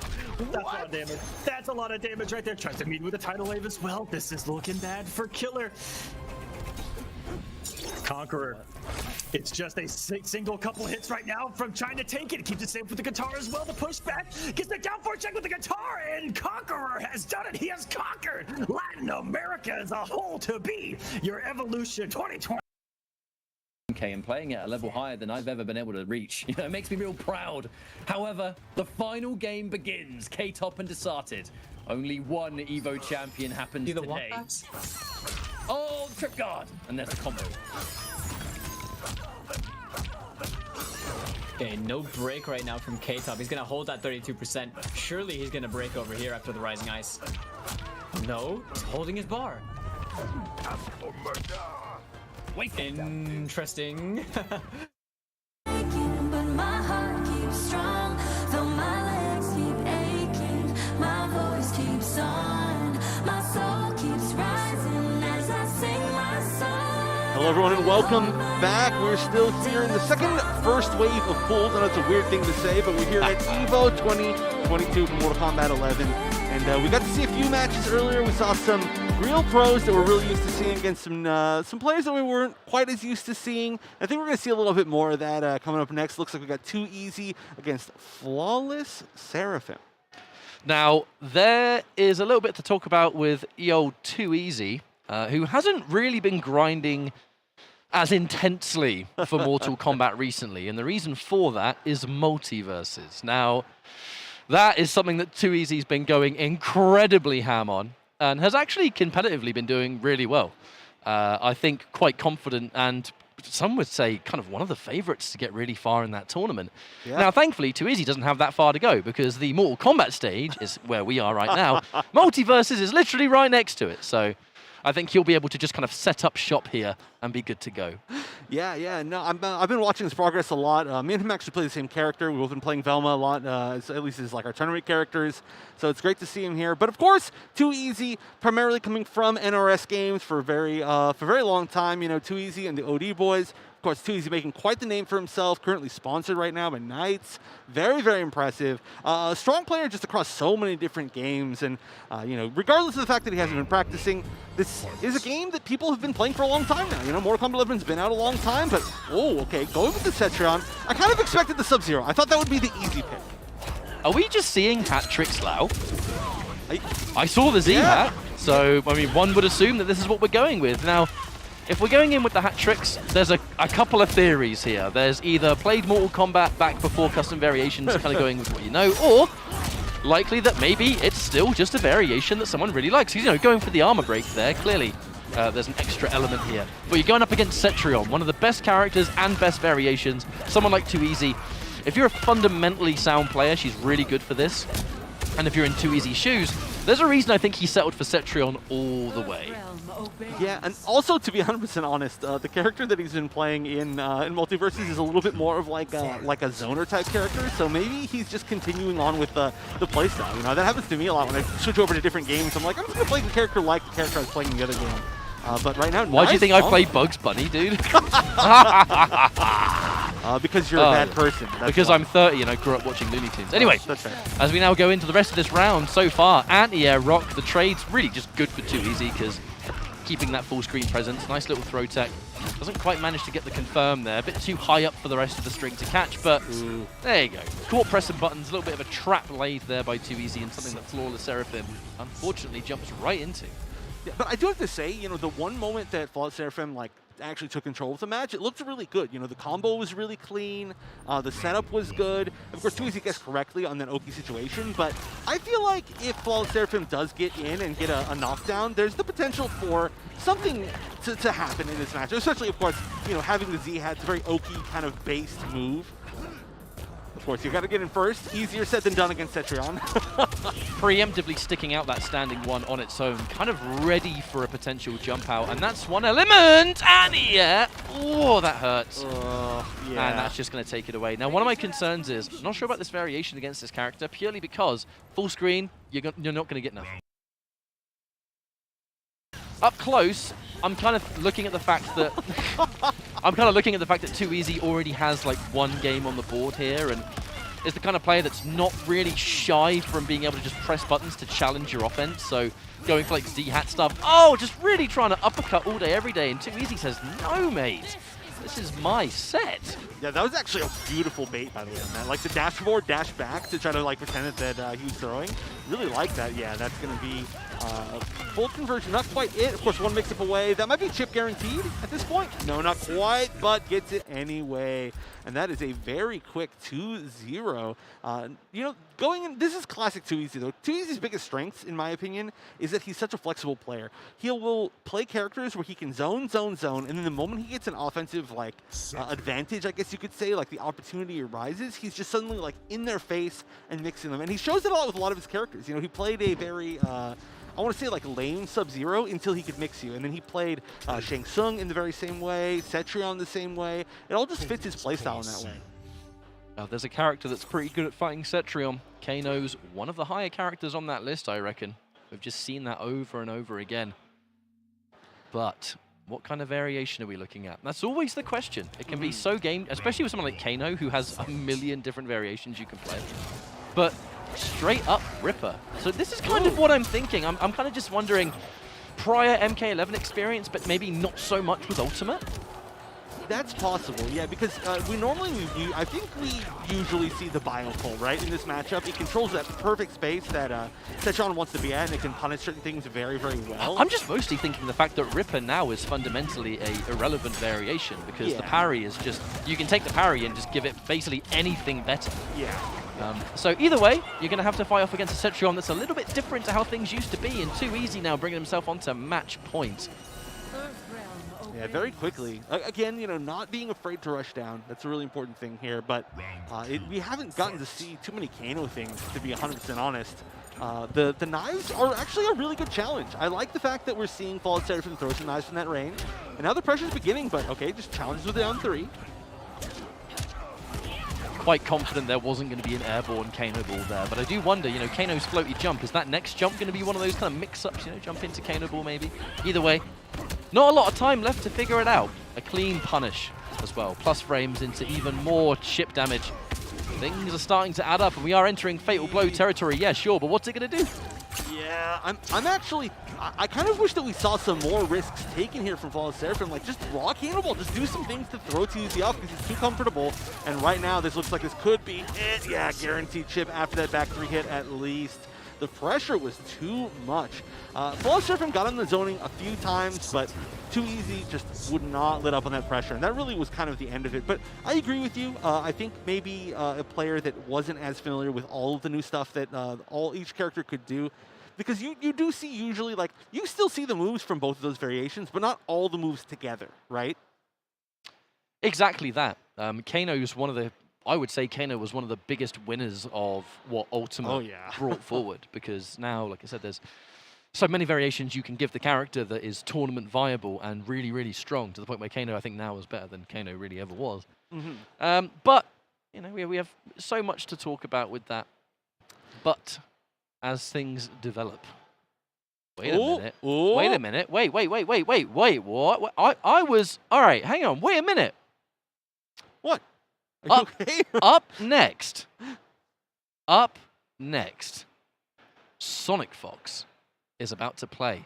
I genuinely thought that SonicFox had DQ'd to focus on Skullgirls. SonicFox, I know that they tweeted that... I didn't think they were going to be here for MK today. Well, okay, so Skullgirls was in the morning. I watched them play Skullgirls. I was watching it a lot, of course. I'm a big Skullgirls fan.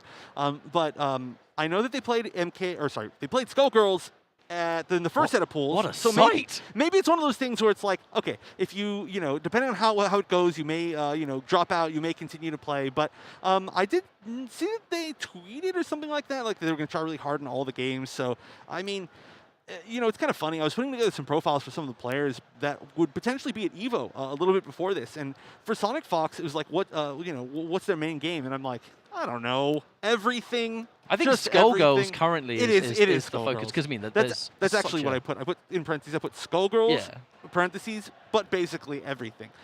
But now going up against ILLYSILLY on stream, but I got to say, this to me is a really, really significant talking point, because SonicFox did not really enjoy the online tournament experience for MK11, right?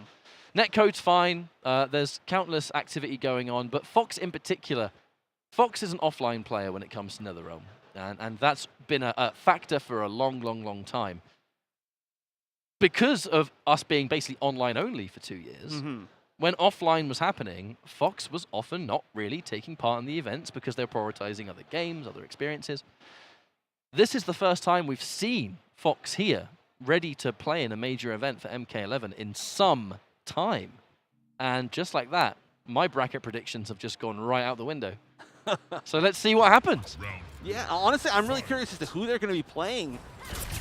Jackie? Or, sorry, not Jackie. Oh my God, Cassie? I immediately sung like that would be surprising. That's just commentary muscle memory. I know. Just Jackie would commentate, if you just close your eyes and say it's going to be Jackie, it's like a 50% chance you're correct. But honestly, Cassie, I was thinking about this the other day. I see so few Cassies, I was afraid that I forgot what her strings were. And that's wild, because she used to be, I would say, almost maybe the most common tournament character, or one of the most, for a while. And of course, SonicFox being kind of the progenitor of the current Cassie playstyle. Ooh, but nice. Gets hit by the ring, crushing blow. That's a pretty inevitable crushing blow. But with a life lead of that caliber, you were able to get an important crushing blow out and win the round. So I don't think Fox was going to be too upset about getting hit by that. Now, Cassie, not a particularly surprising character, I think we need to say, because Cassie's always been there in the back pocket of SonicFox, and even with the custom variations, there is some potential there that maybe the people haven't seen, but trust me, I've seen it.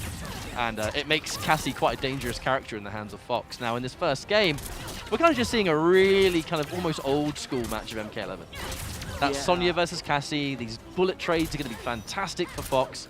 And, I mean, really, all it takes is a couple more hits here. Maybe one. Yeah, this is actually a matchup that we almost don't see at all anymore, and used to see all the time. Both these characters are a little bit rarer. Cassie, I'd say a little bit more so, but right now it's just coming down to this full-screen zoning game, the fundamental options, and Fox is just taking control. Yeah, wow. Amped it at the perfect time just to get that extra little hit of the second hit of the roll, and that could be potentially punishable if that was predicted, but just making all the right reads.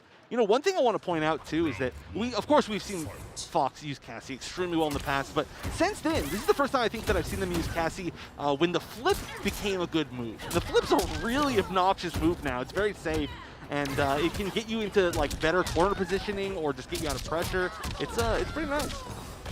That extra jump in drops the combo, though. I feel like that first game we were seeing a little bit of maybe potentially the Fox factor.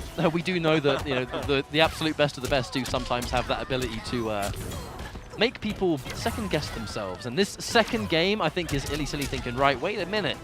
Doesn't matter who I'm fighting. I still know what I'm doing, and I know what I have to do in these matchups. And we saw a lot more confidence in that round than the entire last game. Yeah, and obviously a lot more success. But, I mean, it's just with the pressure, right? This is going to be the spot where Sonya does have the advantage in this matchup.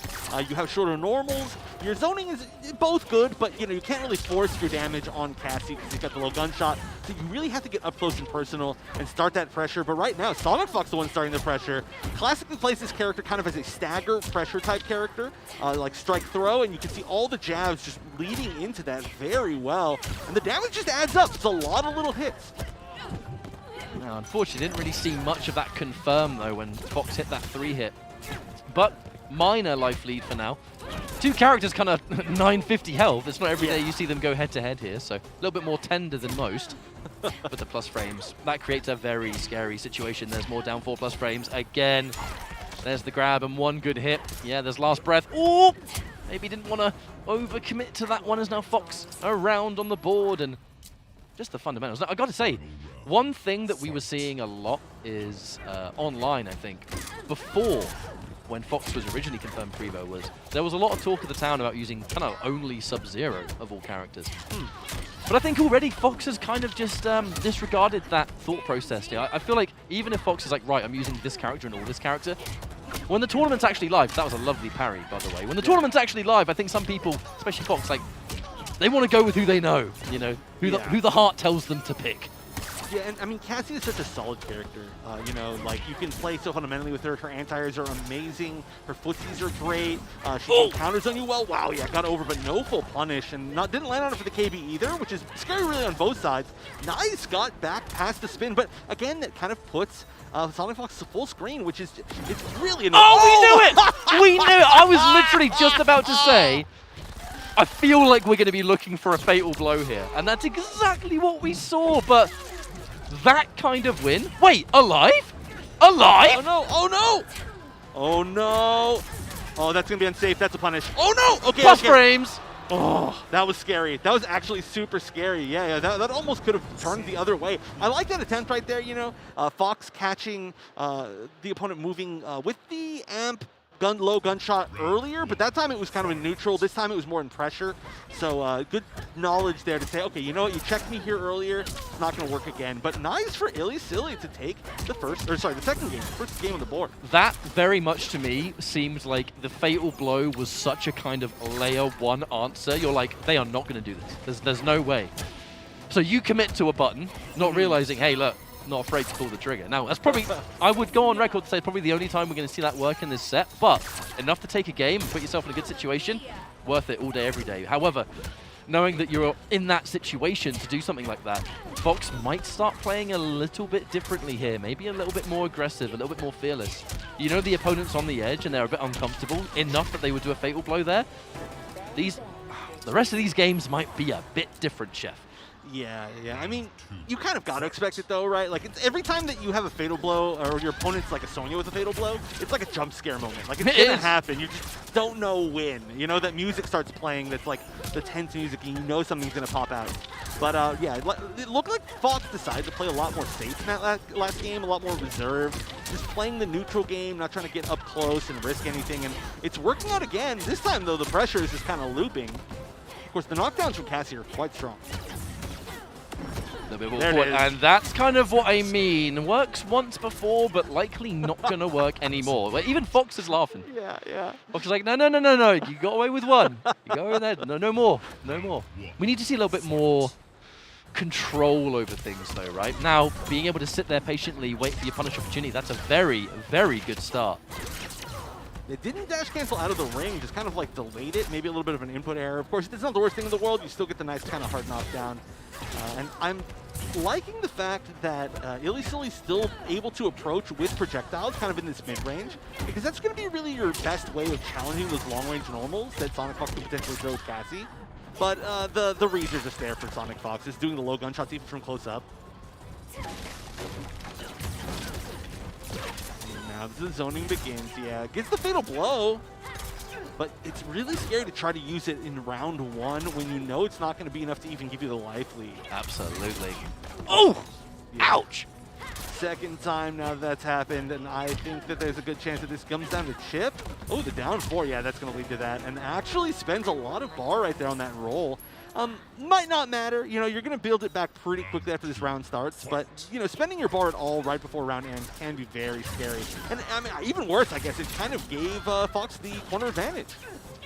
And Fox will be happy to take those trades, right? It was 2 amplified projectiles versus, you know, my regular meterless ones.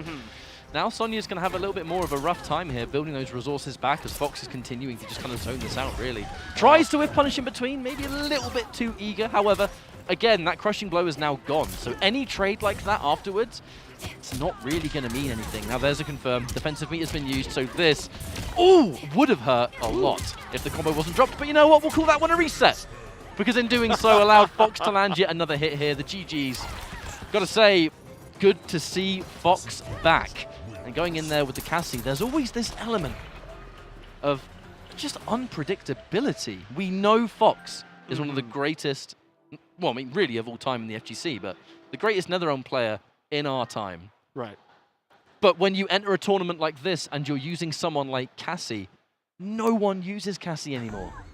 You know, and this is always what I've been so interested in by Fox, because Fox will go in with what they believe works for them best.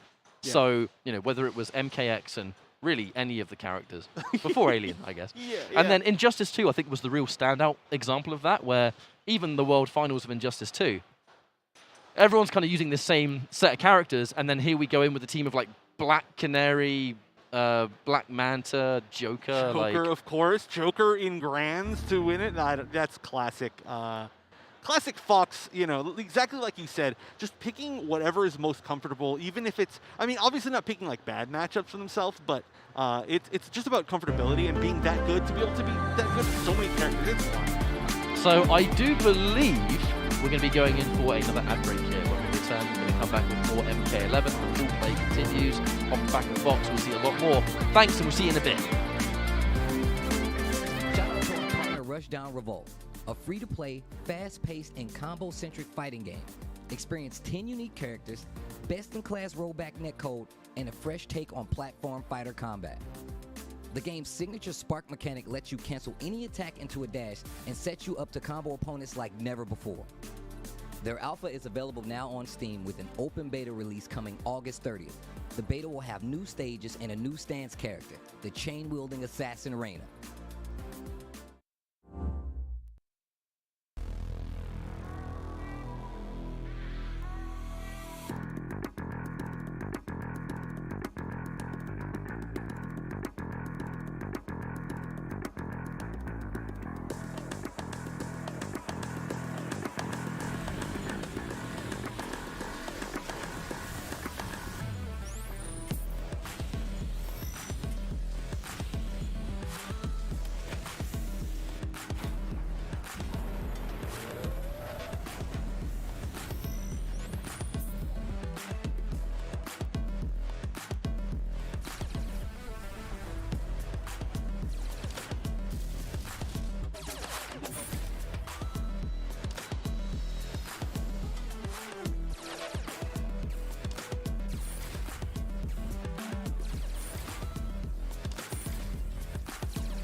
What's one award?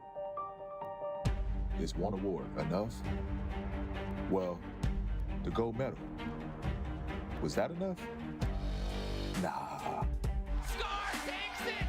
Is one title enough? Nope. What about one sponsor? No way. With every win, you only want more, because enough is never enough.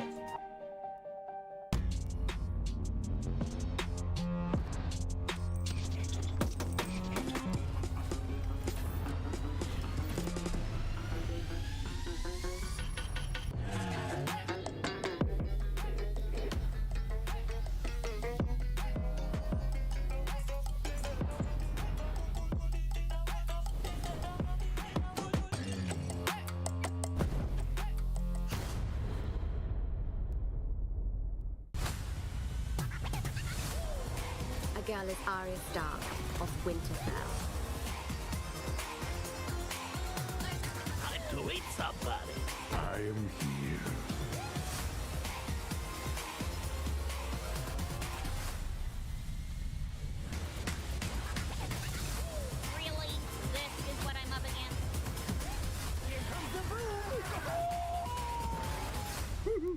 look good in the monocle.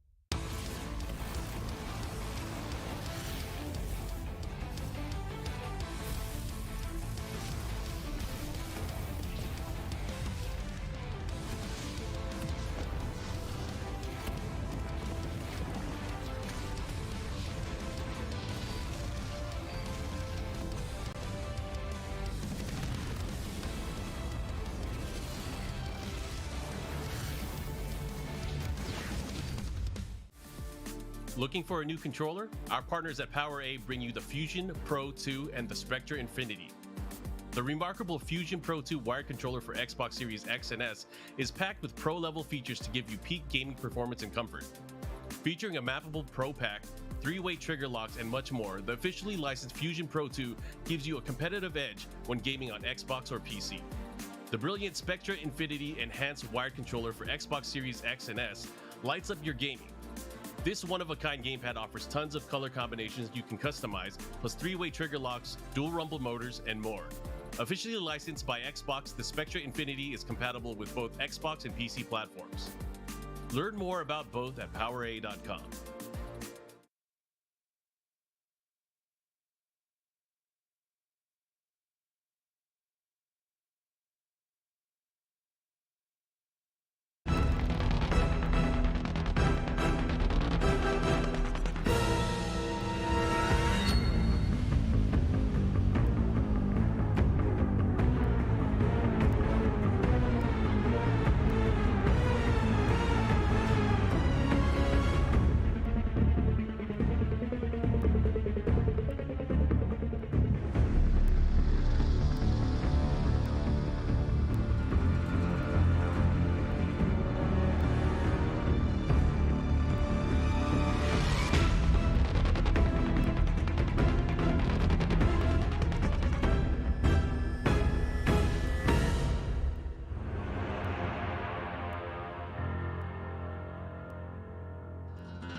That round away right now?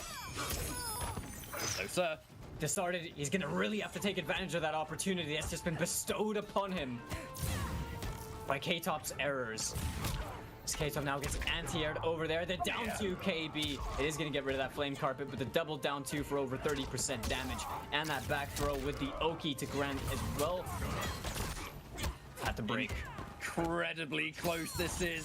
There's the overhead, and now Desarted is starting to believe in it. And there's the anti-air as well. Another back one, K-Top. Whatever he did on Wake Up there.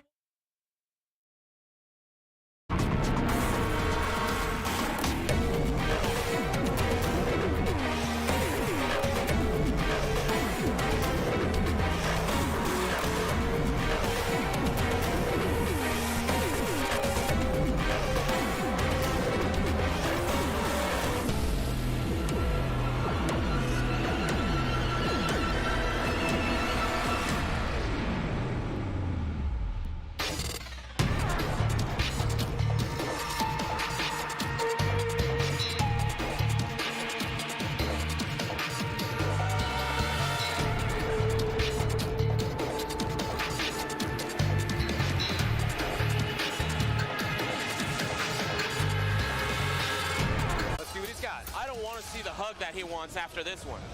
This is going to be rough. Oh, wow. Raw ultimate tackle there. And yeah, all he needed was that one last one. It's his match point. He's getting hype. He's getting hype. It's tournament point. SonicFox.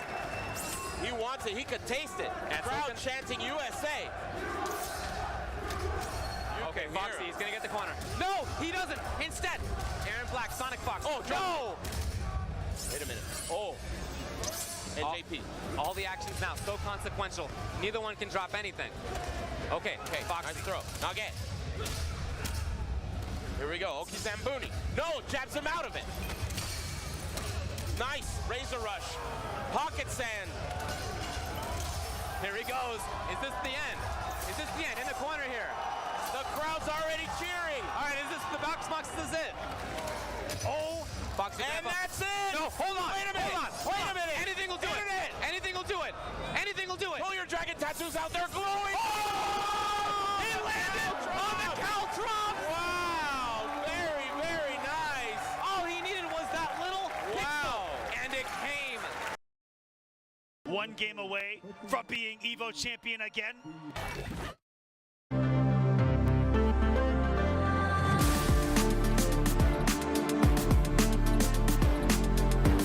Welcome back, everyone. You're currently watching EVO 2022.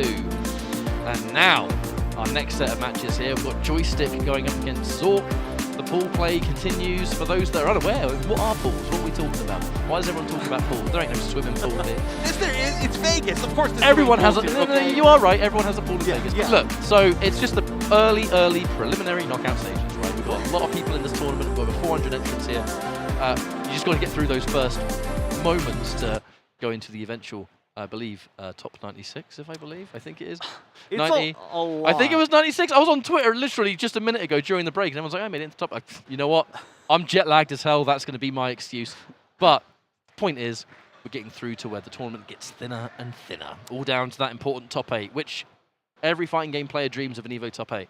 Oh, yeah. Speaking of someone who got one, you know. Oh, okay. Relax. Just saying. I'm a washed-up commentator now, but... Okay, I got 2 inside games. Does that count? Does the 2 side game medals equal up to a main game? Absolutely counts in its own right, my friend. You had to earn it. Everyone has to earn it. Well, we try here. But, yeah, so in case anybody does want to watch Top 8, I really believe Top 8 is going to be at 10 a.m. Pacific tomorrow. So be sure to tune in for that. Of course, we got to see who's going to make it there first. Like you said, top 8 at EVO is like the goal. There's so many people that very understandably, if you make top 8, that is a trek. That is a huge trek. And if you just make that, that is a lifetime accomplishment. And I think we're going to have some, I want to say multiple first timers here making it to their very first top 8. And we could see some people that we don't expect. I expect us to see people we won't expect, which makes them expected? I don't know. That's very confusing. But here we go, 2 players that I'm not as familiar with. Then both names actually sound familiar, and I'm super sorry to any of these players if I don't remember who they are. But there's just so many players, and so many coming out of the woodwork over the past couple of years with all the online tournaments that MK has as well. I mean, we absolutely must take this opportunity to shout out all of the community members that really gave us countless competitive community tournaments over the course of lockdown. Because it's really the sole reason we ended up with so many players that you would definitely describe as new blood. Yeah. Those that maybe they went offline, maybe they didn't actually, and then online for 2 years was kind of where they started to sink their teeth into competitive. And now here we are at this current EVO. You know, one would say, is this going to be the kind of biggest final tournament that we're going to have here for Mortal Kombat 11? I mean, none of us know what's in the future. So you love to see these players really step up and give it 100%. And so far, I mean, an accidental close-range grenade launcher, I mean, I can't say that was, surely it wasn't intentional. No, or it was the strongest read of all time. But right now, I mean, it's just a beat down. Okay, nice wake up 3. There we go. Yeah, we're seeing some signs of life here from Zork, although really didn't quite get as much out of that as you could potentially want. And yeah, just hit about the second hit the jab. Started to fight back at the end there, but definitely both of these players know, they know strong stuff, they know competitive stuff. It's just the pressure on Luke can be so scary. Again, that's really unfortunate. I can't believe that's intentional. I really feel like there's just this element of, I don't know, maybe stage jitters or something, but there's no way you want a close range grenade launcher. However, either way, able to turn things around a little bit. Nice little ender here for the Oki. Gives Jackie a wonderful amount of plus frames to just kind of go in and get even more knocked down. Commits 30% just for that. Oh, and that's going to be the round, Chili. No! Oh, no. Yeah, I mean, super amazing read so far, although now has to make the read on defense. This could be a potential chip-out situation very soon. No, just going to get the hit. But I do have to say, Zork has been making great choices. The execution already showing to be a little bit shaky. Hopefully it's one of those things where it's like, okay, you know, you're up there, you land your combos, now suddenly you're less shaky. But, you know, if you do drop some with deck, you can get punished. Jump into a down one. I mean, I feel like we're kind of seeing some game one things right here. I don't believe we'll be seeing this throughout the rest of the set, but commentator's curse, definitely a real thing. However, Joystick able to more than turn this around and a pickup! Oh, that was a delicious confirmed chef. And I mean, look, I feel we were seeing from the Jackie side of things, potential nerves. I don't always want to say nerves because I know it's like low-hanging fruit, but maybe just a little bit of the shakes perhaps. Yeah. Liu Kang's side of things, we didn't see any of that. Oh, it's the exact opposite. There was 100% confidence in every single move that they made. Like, you could just tell. Like, it was just like the slow walk forward and all the right options. But, you know, as much confidence as you have, sometimes Jackie hits you and you get cornered. Good way to push out, though, just using block strings. Oh, great flawless buck. There we go. That's what we love to see, and that's not an easy thing to do. Oh no! I was literally just about to say things are looking a little bit cleaner here, but again, the same issues where there's no way on this earth you wanted that. There's no way!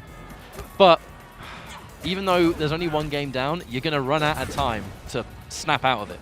Yeah. I mean, luckily there's still a good life lead here for Zork, and yeah, that should be the end. Oh, I don't actually like that breakaway because that's pretty much a guarantee. Wow, that was unnecessary. You could have just done like a string into just like a low grenade right there into the plasma on the ground. That would have been guaranteed chip out. But the flawless block, it's a good flex. It's telling your opponent, you're like, yeah, you can't actually do anything ever. Just gotta continue landing their combos. I like that their flawless blocks have been perfect and their combos have been less than perfect. That's like backwards. Really nice throw tech there. The dash in flawless block on the down as well. A little down one that wasn't meant to be. Ooh, just jumps out of the corner, playing a lot more patiently. I would actually kind of like to see a few more projectiles on purpose from Zork. You know, like sitting back at that mid-range, just throwing out the arcing projectile. Even if it misses, you know, putting something on the ground where it's just not as easy for Liu Kang to play exactly the game he wants to. But, you know, the pressure seems to be working. Life is getting evened up a little bit here. Just guesses the wrong time to poke out, but now Joystick's going to have the corner. Oh, and there's the command grab out there as well. And we went from one questionable break to another. We got that sentence out eventually, but I mean, yeah, round one, same thing. Round two, same thing. That's not a good situation though, because you got no breaker, no defensive bar. I mean, and, thankfully able to push himself out of the corner. Lovely. Yeah, I think that actually didn't even like combo from that jump in, but managed to find a pickup, or maybe it did, and it was just really, really late and strange. But the scary thing here is that the moment the Joystick gets any offense going, those mix-ups have been super nasty. And there we go. There's the first hit of Oki. Now what's it going to be? Oh, that was a great punish, rolling through the back 1-2-3 string and going all the way. And this should be really close to a guaranteed chip-out kill here. This is where, I really want to see some projectiles. I gotta say, it's one of the first times we've seen Joystick straight up just commit to a string of that length. Oh, no. Oh my god, what? Oh no, that was a really cool option. Honestly, using Wait a minute! Movement. Hold on, one hit here is gonna be it. Don't get wrong. Oh no! Oh, it's Chip. It's Chip. You gotta do something here. Oh, didn't find the opportunity. That was so close. I mean, I actually really like the patience at the end to not just try to match something out or just use a raw fatal blow, but maybe a little bit too patient. Just didn't find the right move in time. Was trying to bait something. That sequence started from whiffed flying kick into 1-2. I respect that so much. You got no idea. Okay, it was clearly on purpose, right? We haven't seen like the raw flying kicks, and the button presses after were so intentional. So I love that. That was clearly an actual strategy. It's very reptile dashy from Mortal Kombat 9, but it almost made the comeback. I actually would have loved to see that, but now we do have. Actually, is it 2-0 Zork? I may be jet lagged, but I'm fairly certain it's 1-1. Yeah, I'm fairly certain it is, because we were just talking about how the execution wasn't all there in the first game, right? Right. Either way, jumping back in there, and we're pushing ourselves forward. Walk up, grab. The momentum starts to build, and that's what Jackie is all about. There goes another grab ship. Yeah, this is the scary point. I mean, this is, of course, you'd have to kind of expect this from this matchup, but whoever holds the offense first has a huge advantage. Although, nice back throw. That's oh my god! Blocked the full back too. Oh, what are the chances? Who does that raw? That was a cool option, but again, a back throw. Available for both. Probably not going to need it. Oh, the delay! Yeah, love to see it. I really like Joystick's playstyle. I have to say, obviously both these players are playing really well, but I just love whenever I see any player that's like really confident and plays slow and just chooses their moments. Something about that just, I don't know. It makes my brain happy. It's the timing of those buttons too. Like, we see people delay. Wait a minute! Oh, Oh my god! What? What the hell was that? Was that really a trade combo? That was sick! That was sick. We have seen Joystick, okay, on top of the fact that I was just like playing Joystick a lot, we have seen them pull out like the full flying kick conversion from the fireballs. We've seen the flying kick whiff. We've seen the trade combo. This is clearly like a Liu Kang specialist. Like, this is somebody who knows the character in and out, and I'm a really big fan. I'm not playing favorites here. I'm really, happy seeing both of the play from both these players. But look at the patience. Yeah. Look at the patience. Just waits for the roll, and actually kind of had the same idea twice. Yeah, yeah. Just sometimes you throw a little bit too fast and it throws on the other side. It's super unfortunate, but look how much pain for it. Oh, not again! Oh, that is consistently disastrous, Chef. This is not what you want. Yeah, that is the heartbreaker, super heartbreaker. You hate to see it, but still in it very much. I mean, this is one hit away on either side easily. Of course, both characters being very good at preventing the opponent from being able to break away, so getting that amount of damage is solid. All right, the grab, gonna take a slight life lead, doesn't really matter. Wake up! The classic, 1, 2, 3. The classic, and now it's gonna be match point for Joystick. It wouldn't be a Liu Kang match without a wake up 1, 2, 3. It really wouldn't. And at the same time, they both had some of the more notorious kind of mashy fatal blows. I was so nervous when they were close range. Neither player wanted to overcommit or press too many buttons right there. The match point here for Joystick. This has been a thoroughly impressive Liu Kang. However, a delay one too many, perhaps, as now Zork the turnaround. A little bit of that free damage and, well, a little bit, maybe not so much, as half-life already gone. A little bit of half-life. Oh, nearly. Oh, that actually, okay, maybe there was no meter there, but didn't really get very much damage off that at all. And now in the corner. KB loaded. Yeah, this is scary. Oh, avoids the command grab. That was such a good option. That should be checkmate right there with the damage over time on the ground at the very minimum. But yeah, that was really, really smart. Just saying, okay, I waited for like 10 minutes in the last time that they did the stance. This time I'm just going to immediately jump out because they know that I know that they know, etc. Now that bicycle kick crushing blows locked and loaded, and remember Jackie Briggs. Oh my god. Wow. That's I actually have never seen somebody anti with that. I think it was the down 3. That was beautiful. But if you get hit by anything here, that's going to be unbreakable. Unbreakable bicycle kick if you don't get launched. A bit too eager, perhaps, right there. Giving up some unnecessary damage that really didn't need to be spent there, but... Oh, you finally pressed, and there's the KB we were looking for! And it's one more mix, whether it's a grabber. Oh, just a beautiful anti-air! Wow, that again, the same normal uses anti-air twice in that round. It was the first time we saw it pulled out in this set. I gotta say, once again, both those players, I mean, this is for sure, I think, the best match that we've had of this block. By far. Yeah. Not even close. Very, very well played by both. You hate to see the slightly unfortunate, well, I mean, more than slightly unfortunate, the very unfortunate execution errors, accidentally getting the down forward one instead of the forward one.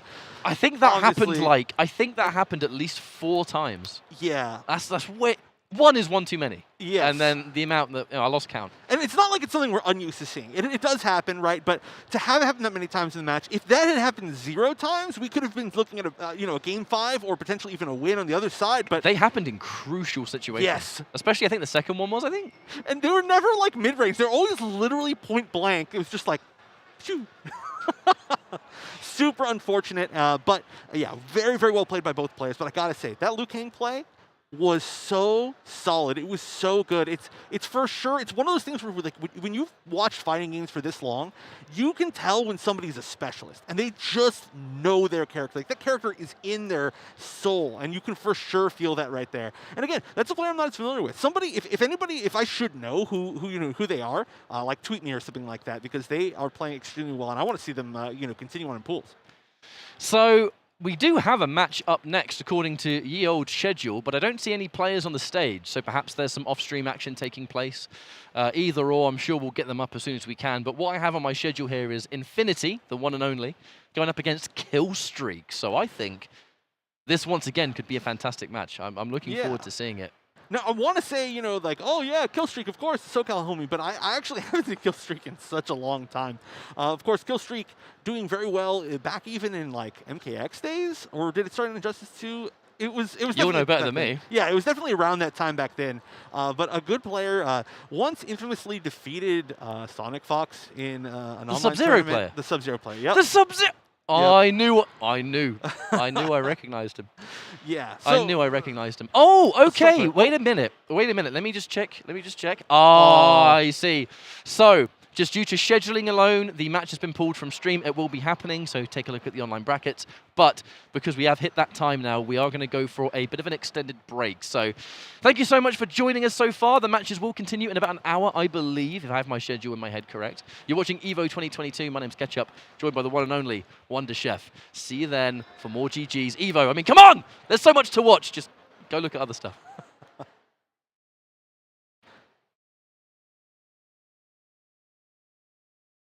At top-notch fight stick and controller products for fighting game competitors. Their newest product is no exception, bringing you the Hori Fighting Stick Alpha for PlayStation 5, PlayStation 4, and PC. Check it out for yourself over at HoriUSA.com. Dash up, back throw though, Mochi got called for the corner. Oh, the period, the drill. Are you kidding me? Oh my God. Let's go! That's what I'm talking about!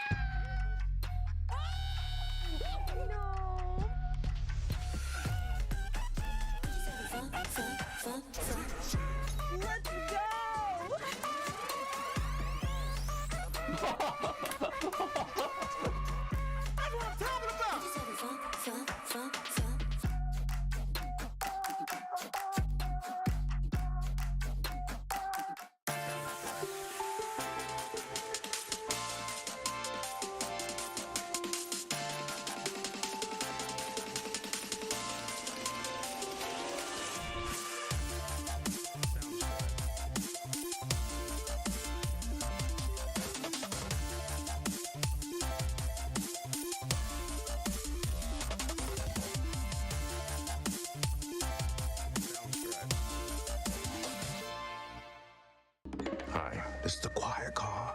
You don't remember me. Now, Talk to me. I'm not the only one doing a job on this train. Enemies, I recognize that guy. He was in Mexico. Tequila? Become. When we get off this train, the White Death waits for you with his army of assassins. Allies. We need to come up with a plan. Was that a snake? It would appear so. Bullet Train, exclusively in theaters. Now playing. Rated R.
The EVO team would like to give a big thank you to FreshCut, the highlights partner of EVO 2022.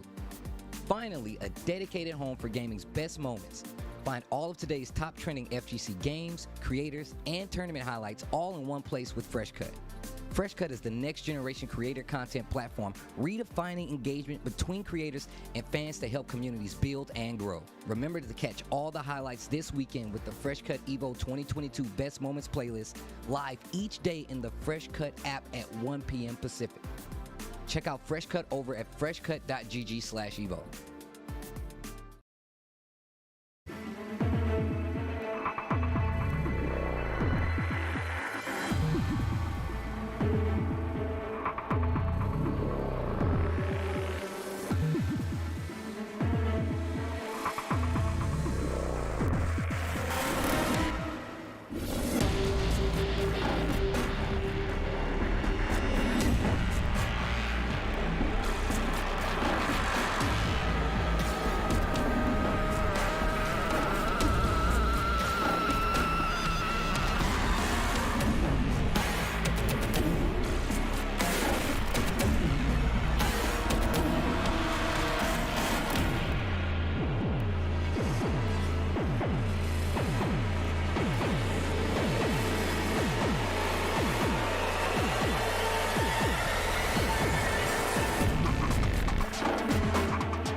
Check out the latest apparel from Tenno. Brand new officially licensed products featuring Tekken, Guilty Gear, the King of Fighters, and some of your favorites from the fighting game community like Eris from Avoiding the Puddle, Tasty Steve, Exo Academy, and more. You can scan the QR code or visit 10-o.gg/merch.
Shoutouts to Astro Gaming, the audio partner of EVO 2022, providing audio for EVO tournament stations with their A40 headset and Mixamp Pro TR products so competitors can have an amazing tournament audio experience.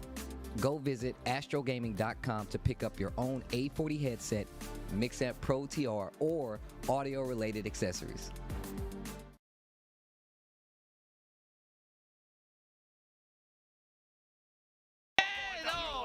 Say goodbye to your nooch. Just that sense of when a button's going to happen at a certain distance. Ready for it. There's the anti right there. It's going to be a big pickup for Dragon. No breakaway. The same from any of this damage. Again, as I said, Fox has guessed right on that every time. He's jumped over a lot of low boulders. He has not jumped into a single air boulder. I don't know why he wouldn't keep doing the low boulder when it looked like he had trouble jumping down as well. That's right, yeah. Look over the chip right there. Too far away. I like the idea, but Dragon... Oh, Dragon's getting scrambly. He knows all he needs is one little bit. He can't get touched. Time is a ticking. 3 seconds. Oh. Not enough. Oh! The delay wake up saved them there. Every time he's in Hell's Wrath, he's either got a shoulder out of it, shot out of it, everything. That's not in the game plan here for Dragon, I think. It seems like Fox has had the counter on deck every single time. Grab comes. And not a lot of damage each time. That's the way for both of these characters here, trying to whittle away those live bars. Ooh, just like pack 3. Got it. No attempt on the keep up. Now Fox knows he's close. 2 fatal blows available. Wow, look how active that was. Yeah. Can he get there in time? No. SonicFox is trying to move in. Oh no! Are you kidding me? Oh no! And it's match point. Guess what? It's EVO 2019 point for Echo Fox SonicFox. He's ready with the tech. I mean, both offensively and defensively, this guy is firing.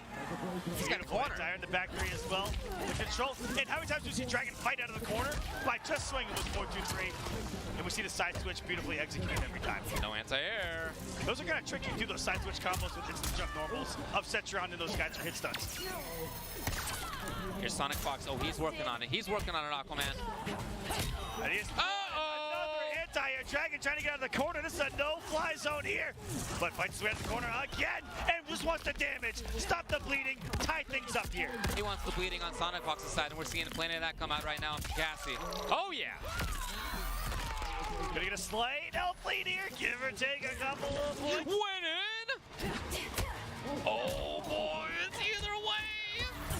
SonicFox is safe. Can he find another hit? Coming onto the wire, got the flawless block down to raise the punch.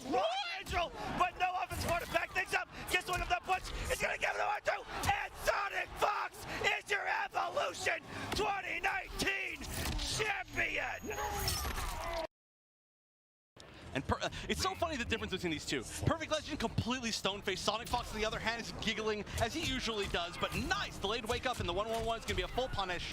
It's actually Cassie's strongest starter. Nice tech, though. Got him. Oh, not quite there. Is this a whip punish? It's not quite. just kind of checks her in the face. Oh, that's punishable. Yes, and he spends the crushing blow on it. A big mistake. So now SonicFox has the corner just like that. No punish. Yeah, he committed to a very weird string to try and check, but that was a very dominant round. Match point, SonicFox. Okay. Round 2. Got to see a lot here from PerfectLegend. Needs to get out of the corner in the first place. Wow, look at that. SonicFox knew exactly what was coming up.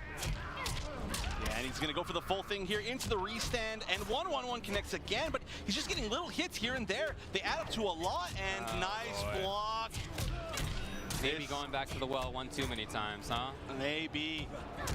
I mean, you can only use a trick on SonicFox so many times, and that so many times is maybe 2 max, which is clearly what we saw. That's gonna do it. That's gonna do it. He went in too far, and there you go. SonicFox He's gonna mercy him. He's gonna mercy him. Oh no, boy. Okay. I'm clenching. I'm clenching here, Jeff. If PerfectLegend wins this round, I'm leaving. Alrighty, safe on block still. Oh, good conversion. That's great. He still had an almost spin. Okay, let's choose not to use it. And he's stolen so many turns because he has done that spin before. Oh! Too much, too much. He did get quite a bit of damage. Tekken Master trying to go up 1-0 in this grand gonna do it. He's gonna do it. He's gonna do it. Oh man, nobody in the crowd saw this coming. Oh, and look at the glance from Tekken Master. Woo, and Sonic. Oh. Whoa! Whoa! I don't think we've ever seen that before. We have Yikes! Never. Who would have thought an NRS Grand Final at Evolution with no blue hats? Well, but maybe with the alien. Oh, he finally brings out the secret one. No more dilly-dallying here. So I like. All right, switching to this as a last resort. All his eggs are in this basket. It's down to this 2-2 Grand Finals. Amazing. Oh, early start. Big risk.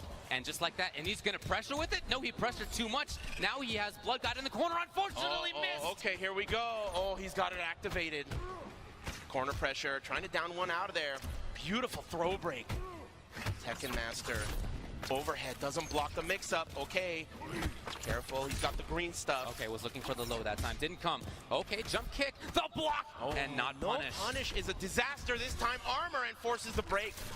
From downtown, he's got the acid buildup, forcing the Jenka mix-ups here. Okay, pizza pie. Overhead again, it's been a nightmare. He's got the corner with Aliener. What is he gonna do here? Probably just the string TM, yes. Oh boy, yikes. Okay, Tekken Master on his heels now after such a grueling journey. Can he make it happen? Tournament point, down 2. Out of the air. Oh, out of the air. Saw it coming 2 miles away. Look at that minimal damage being taken, though. Paulo Garcia ruining everyone's Christmas right now. Ear-to-ear smile. There's alien pressure in the corner. My hands keep shaking, but my heart keeps strong. Though my legs keep aching, my voice keeps on. My soul keeps rising as I sing my song. I can hold my own till those clouds move. Welcome back, everybody. You're currently watching EVO 2022. So we're moving on to our next stage now. I mean, like, we've had so many incredible matches kind of exiting those pools, finishing that initial stage.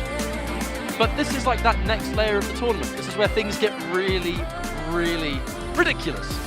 Yeah, this is going to be the juiciest part of the tournament so far, right? Pools are largely done now. You know, I think a few here and there are still on the way and kind of coming to completion, but we have enough of our pool winners, you know, players that have made it out on the winner's side of the pools here at EVO 2022, that we can start putting some of the best against the best on the day so far. And I don't know about you, Ryan, but this is going to be where we're going to get really, really entertained, I think. This is the biggest Mortal Kombat tournament of the year so far, and the gameplay really hasn't been disappointing. You know, we really are consistently looking at the best players playing the best they have so far. You've got the best of both worlds, right? You've got the players that have been here since year one of MK11. You've got the online warriors that have been playing through the community leagues, whether it's the online pro competition. Obviously now these days you have things like Coliseum and the many, many. I'll be here all day if I just list off every single community tournament that we have going on right now. Quite a few. There's quite a few. But you have those players right here making the best of it, showing up, playing their best, and really showing us what they can do. And that's what you want at EVO. The best tournament of the year, you know, biggest spectacle, biggest player count, biggest everything.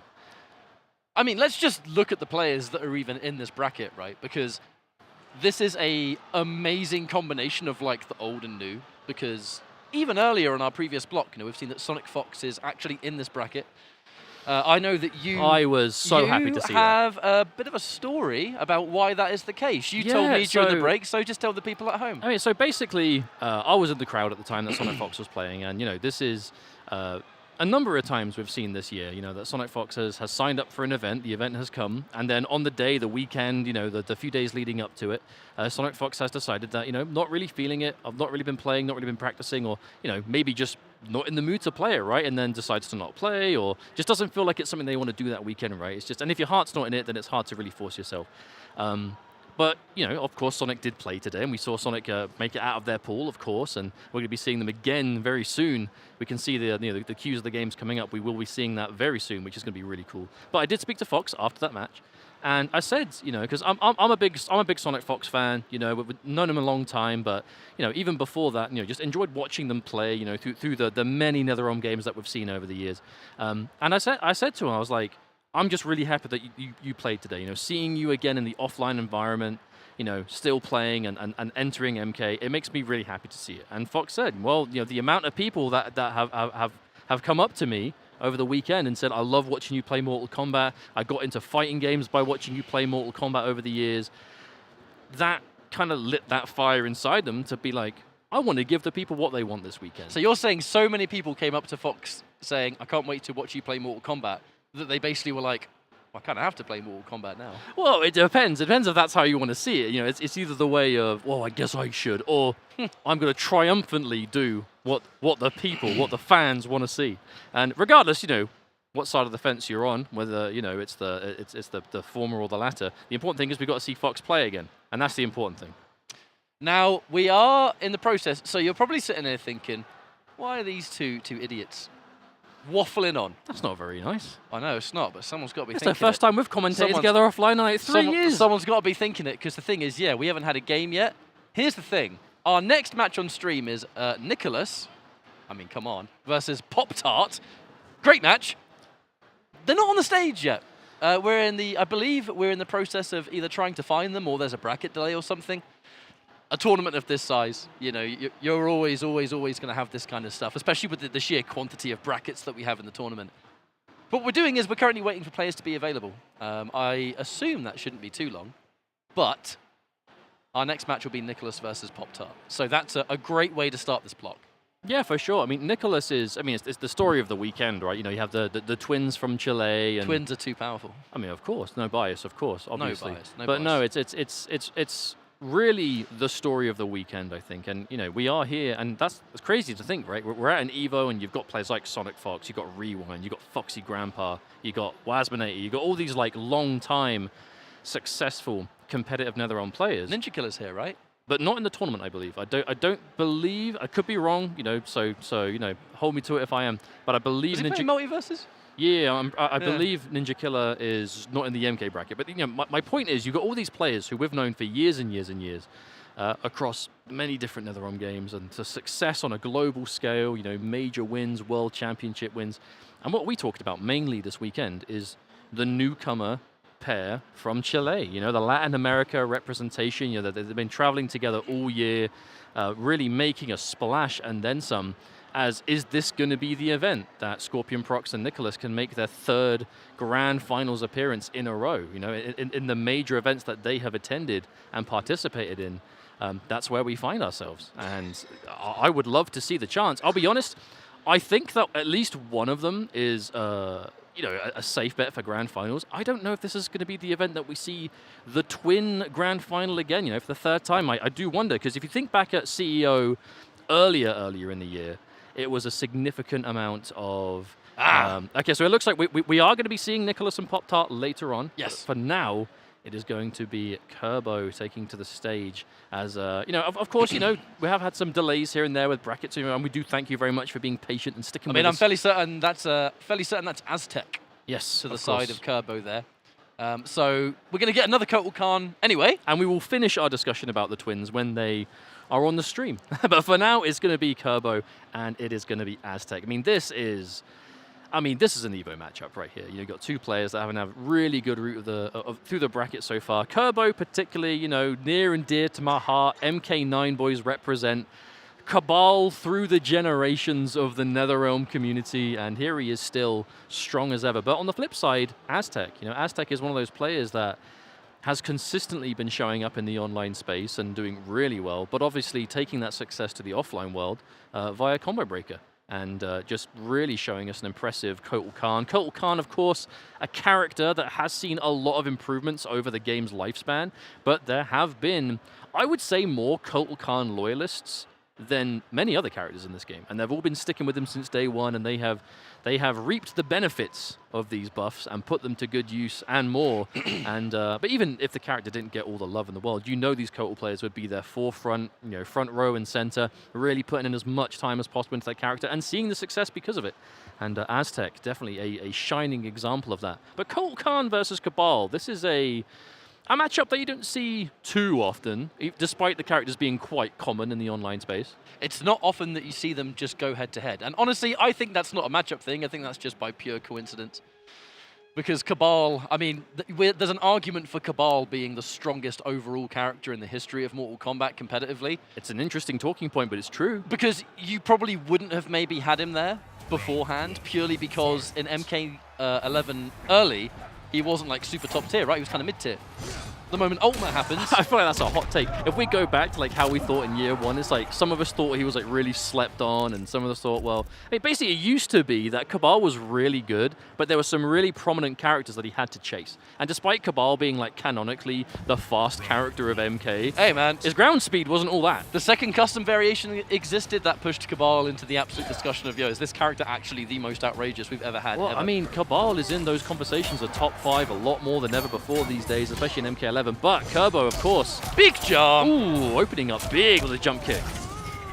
That's a bit of optimization there too, just to maximize that corner situation. No, these Cabals that have the time in the character that Kerbo does and the like, they have those optimals on deck. They're going to be hitting 400 a touch off those like really good openings. And this is going to be one of those matchups that we're going to see health bars just deplete. These are two high damage characters, especially by this game standards. Speaking of which, Aztec going in for the Amplify there, just to make sure we can keep him in the corner. You know, the regular one, you can't choose direction. It's the Amplified version that you now can. Couldn't day one, but you can. Lovely little change. We've been talking, right? These are two characters that have seen some changes, but I mean, they've still been a threat, especially in the hands of players like these. But that corner control is now Kerbo's. Good throw tech. Oh, the hard read, though, on that. Ooh. Didn't quite work out. Big. Oh, okay, no, there it is again. The armor break. Didn't spend the meter. Did not spend the meter. I mean, even though the KB was ready to go, I think that would have been no, but you would have lost the corner, right? If you amplify it, that's when you side switch. Oh, that would have been no good tries. Oh, definitely tried to wake up uppercut, I think. I'm sure I saw it. We just saw it from Aztec there. I don't know if it was a wake up uppercut, but it was a really high up anti-air uppercut, and it led to a big amount of damage. Oh my god, Cabal just flew over that cat. Double jump. And we're using the interactable. Okay, so we're going to get the interactable off the field, but we are going to see some damage. Yo, escape failed. That's not good news for Aztec. That was one of those throws, right? You've got that crushing bow throw and run direction, so you want to go for the quote-unquote wrong direction, throw him out of the corner, but load that crushing blow. It's a tale as old as time in MK11, but it's as effective as ever. Aztec was happy to let that string rock as well. I mean, Kerbo's literally just used all of his meter, so he's not going to be able to flawless block punish, so let's just take it. Can't quite pick anything up from that. You got to watch out for these jumps now. Ooh. Flawless blocking those jump-ins at this point, so important. Stops him being able to use the dash, which, speaking of which, comes out with yet another one. Is there a break? Not quite. And then the break waits for the air dash. I like that patience. However, can't get hit! Oh, sneaky anti-cross up this time. We do spend the bar, but that fatal blow is loaded. That will end things. Tries the counter poke. Aztec definitely thinking a little bit too far ahead there. That's a very common thing with Kotal Khan players, right? Go for that Too down common. one. Too common for it to work in that situation. But then it does work, and then you're like, yeah, I knew it. But that's common, right? Because it is like it's a mid fatal blow, and it's very quick. So down one into it. You're used to kind of seeing the down one trying to move, and of course, if you try and move on the read of a throw, you know, a tick throw or something, then you're gonna get clipped. But not this time. A little bit late on the whiff punish though. Kerbo trying to go for a up 3 from downtown. Must have expected an advancing mid. Oh, for sure. Must have made the call out. I mean, if you're expecting a mid from like 3/4 of the range, like, Kotal's the character you expect it from. And there's the cat. One good thing about this move right here, that amplified cat doing a respectable amount of damage by itself. 174, that is going to add up. Oh, and again, Aztec. So bold with those, just the raw armor break attempts. In that case, maybe less for armor breaking, just more just catching, just clipping you. I dare you to walk into it, mate. That's what he's saying. Shouts to that Shaolin Monk's machine in the background. Never technically existed, but happy to see it. What a game. Oh, does it? No, there's the fatal blow. But this doesn't kill. This is Kotal. Kotal survives this. Kind of bold for Kerbo to use this now. It's going to give him a definite life lead, but if you lose this round, that's an important piece of utility gone. Aztec chips are down, really. He's the one that has to. There's the down 2 to challenge it. That gives him a breath of fresh air. Oh and my god! So cheeky, yet such a Kotal Khan thing to do. Aztec nodding saying, yeah, you know what? That was pretty good, wasn't it? Yeah, pretty happy with that. Oh, and there it is. Counter hit! And that is why Aztec has been fishing for that sword special. Oh, Kerbo, where's your health gone, mate? No, but that is exactly why, you know, Cabal, absolute menace with the air dash, but what's going to stop it? The instant startup and massive hitbox of that rising sword. We've already seen one crushing blow and one by itself, and this is a Cabal that is at death's door instantly. We just got the purest. That's got to be death, right? I mean, he'll break it. Oh, no. Okay, no, I think you can break before. Not guaranteed. The forward one string, that KB, you have like the smallest split second to break, but you can do it. Well, it's one of those things that like, if you're playing online and it's like you're getting someone that maybe doesn't know the matchup, it's like, well, I know this technically can be broken, but I don't trust that they're going to beat it in time, right? Crowd getting behind Aztec. Shout outs to Saki. But, you know, again, if you're playing online, there's that small window. You think, oh, I'll do it anyway. But at this level of play, you can guarantee that players will know that. Especially here, right? You know, we're in that round of 64 now. Ooh. We have gone from 400 to 64 in just a few hours, my friends. Rare combo drop there from Kerbo. Normally one to be a bit of a master of the old execution. Never watched him back in MK9. Well, no, but that's the thing, though, right? You know, Cabal, as much of a menace as he was in MK9, was one of the harder characters to execute, right? Very, you know, muscle memory heavy and a lot of cancels. And even though Cabal has these tricky optimals, you know, someone like Kerbo is going to have him on deck. Still, though, ooh, no, maybe that was like a failed flawless block attempt. I mean, I feel like that was a flawless block. I mean, there's no way you just neutral jump into it without getting it, or maybe he tried to short hop something. Either way, we didn't have much time to think about it because this round's about to come to a close. Respect being shown by Aztec. Can afford to take a throw. Granted, did try and tech it. The escape failed. Music to your ears if you're a Cabal player in this situation. The fatal blow as well. I mean, that's a dangerous mix-up. No, for real. There's 303 left for Aztec.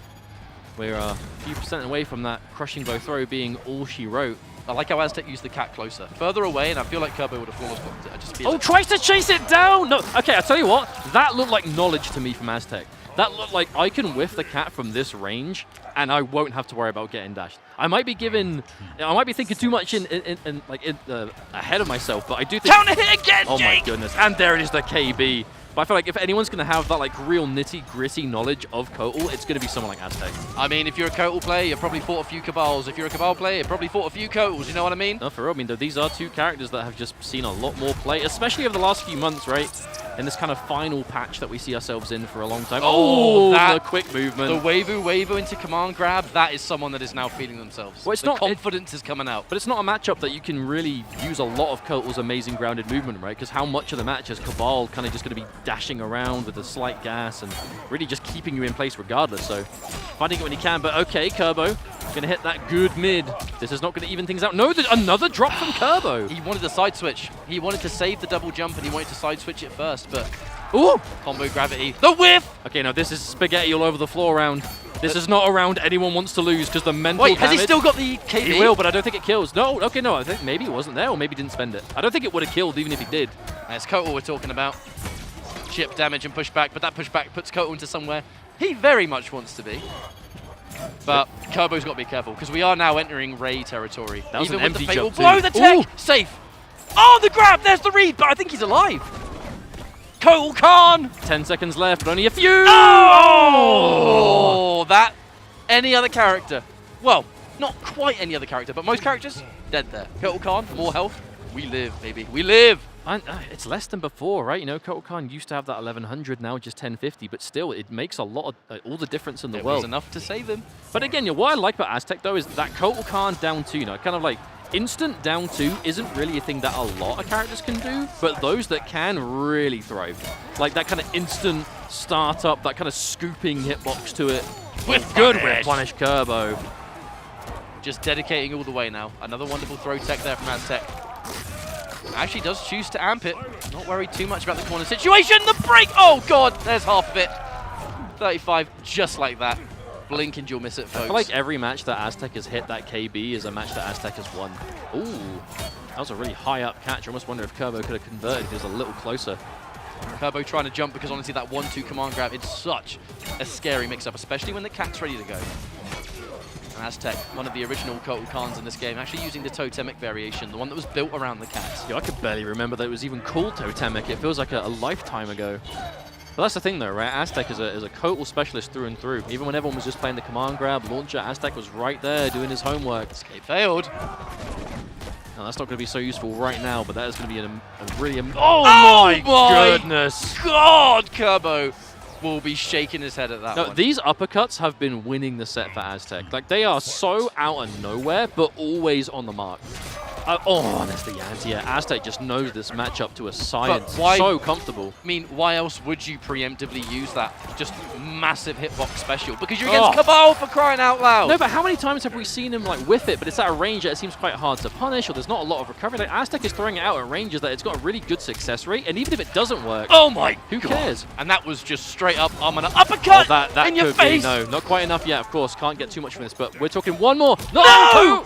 Kerbo is not going to be happy with that, but someone who will be is Aztec. That final round, poor old Kerbo, that was a disaster. That was one of those rounds where just nothing goes right. But if you're in Aztec shoes, everything went perfect. And now winners top 32. And here we go, my friends at home. This is the point of the tournament that the players really will begin to think to themselves, hang on a minute, I'm in top 32. I'm in top 32 winners side. And then you started doing the math. How many matches away from top 8 at EVO am I? And then before you know it, not many. Exactly. And we start, I mean, what is it, top 32 to 16? Like 2 matches away, right? 2 sets.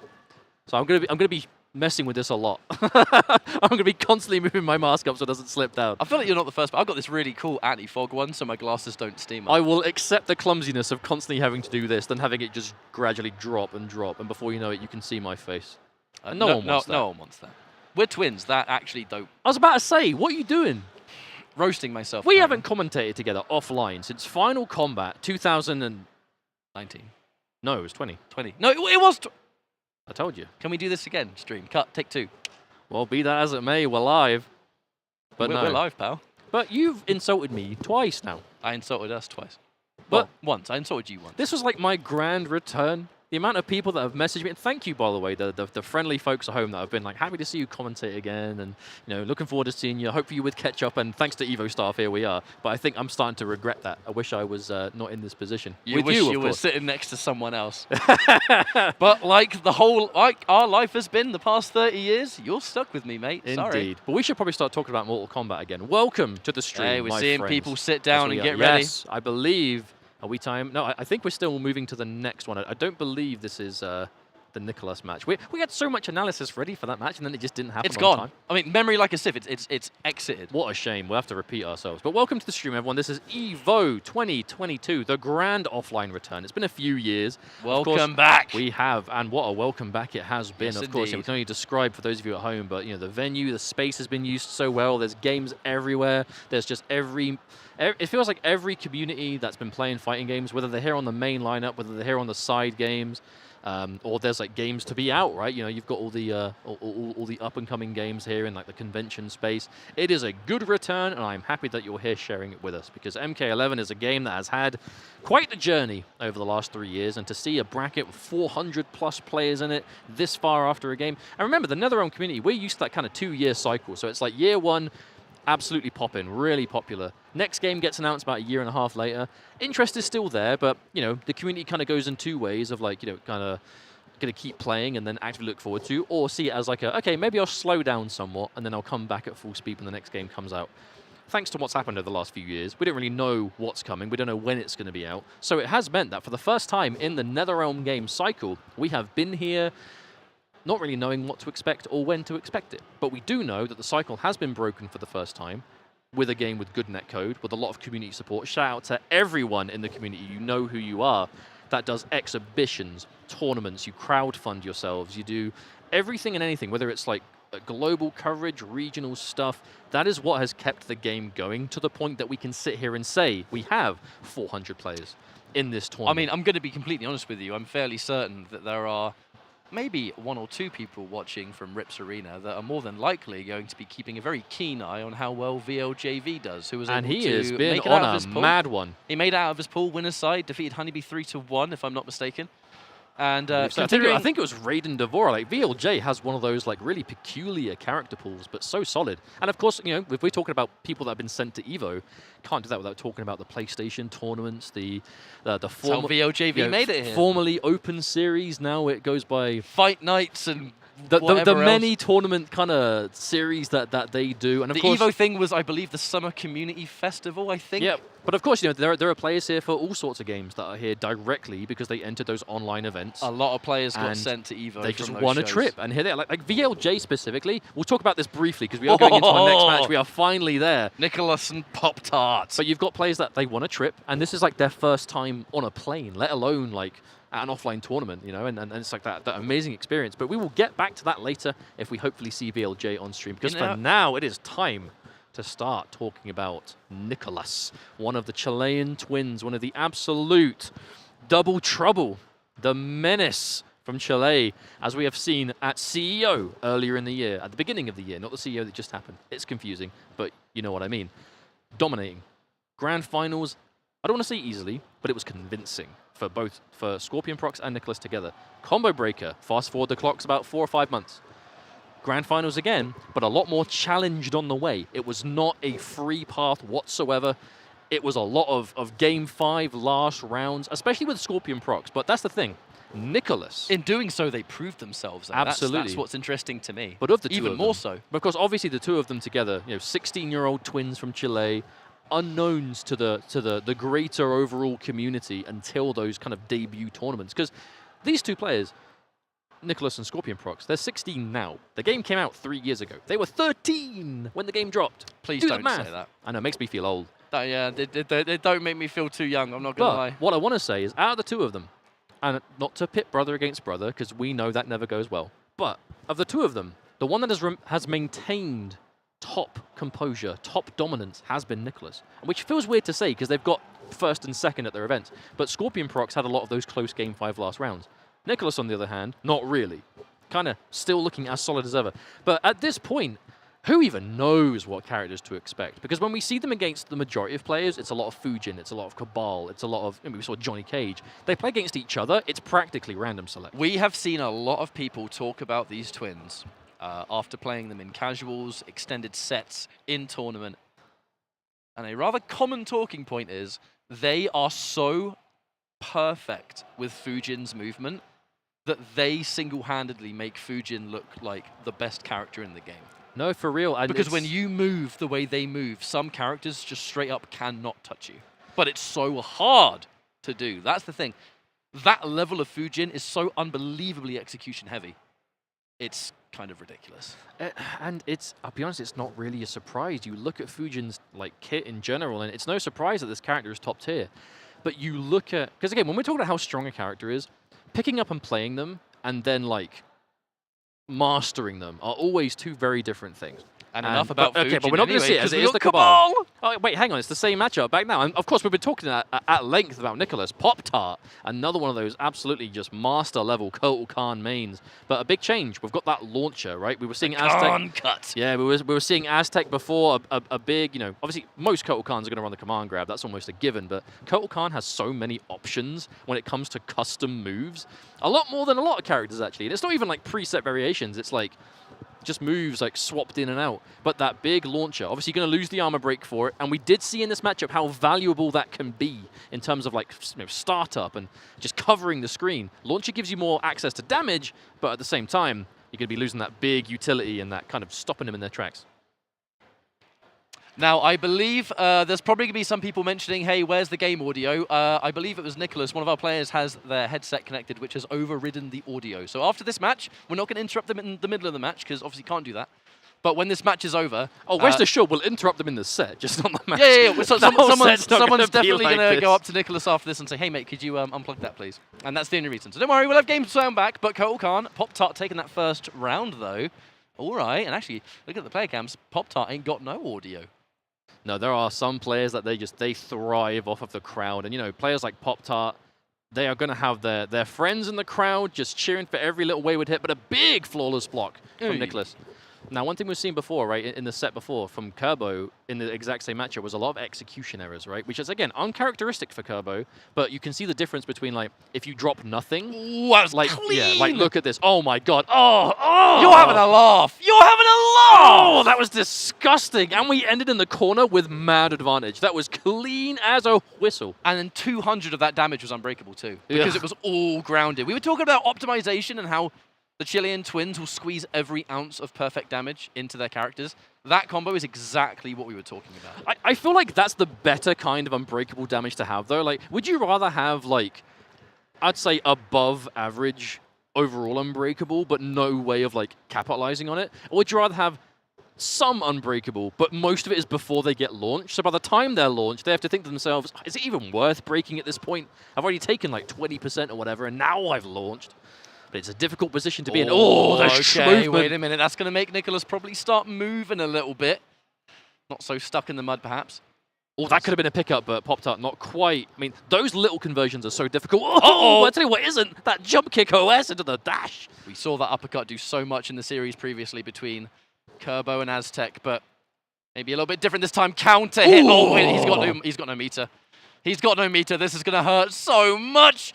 And we're going to get the corner. Yep, almost 400. And that's a big life lead. Fatal blow is there for Pop-Tart, but oh no, not going to happen. Tries to move in a little bit too quick. And then there's going to be a game 1 to Nicolas, who I imagine will now unplug his headphones, and we can be blessed with game audio once again. Nicolas won't know, so we're going to have to quickly wait. Yeah, there we are. Yeah, good on that. Yo, take your headphones out, because you can't hear the game.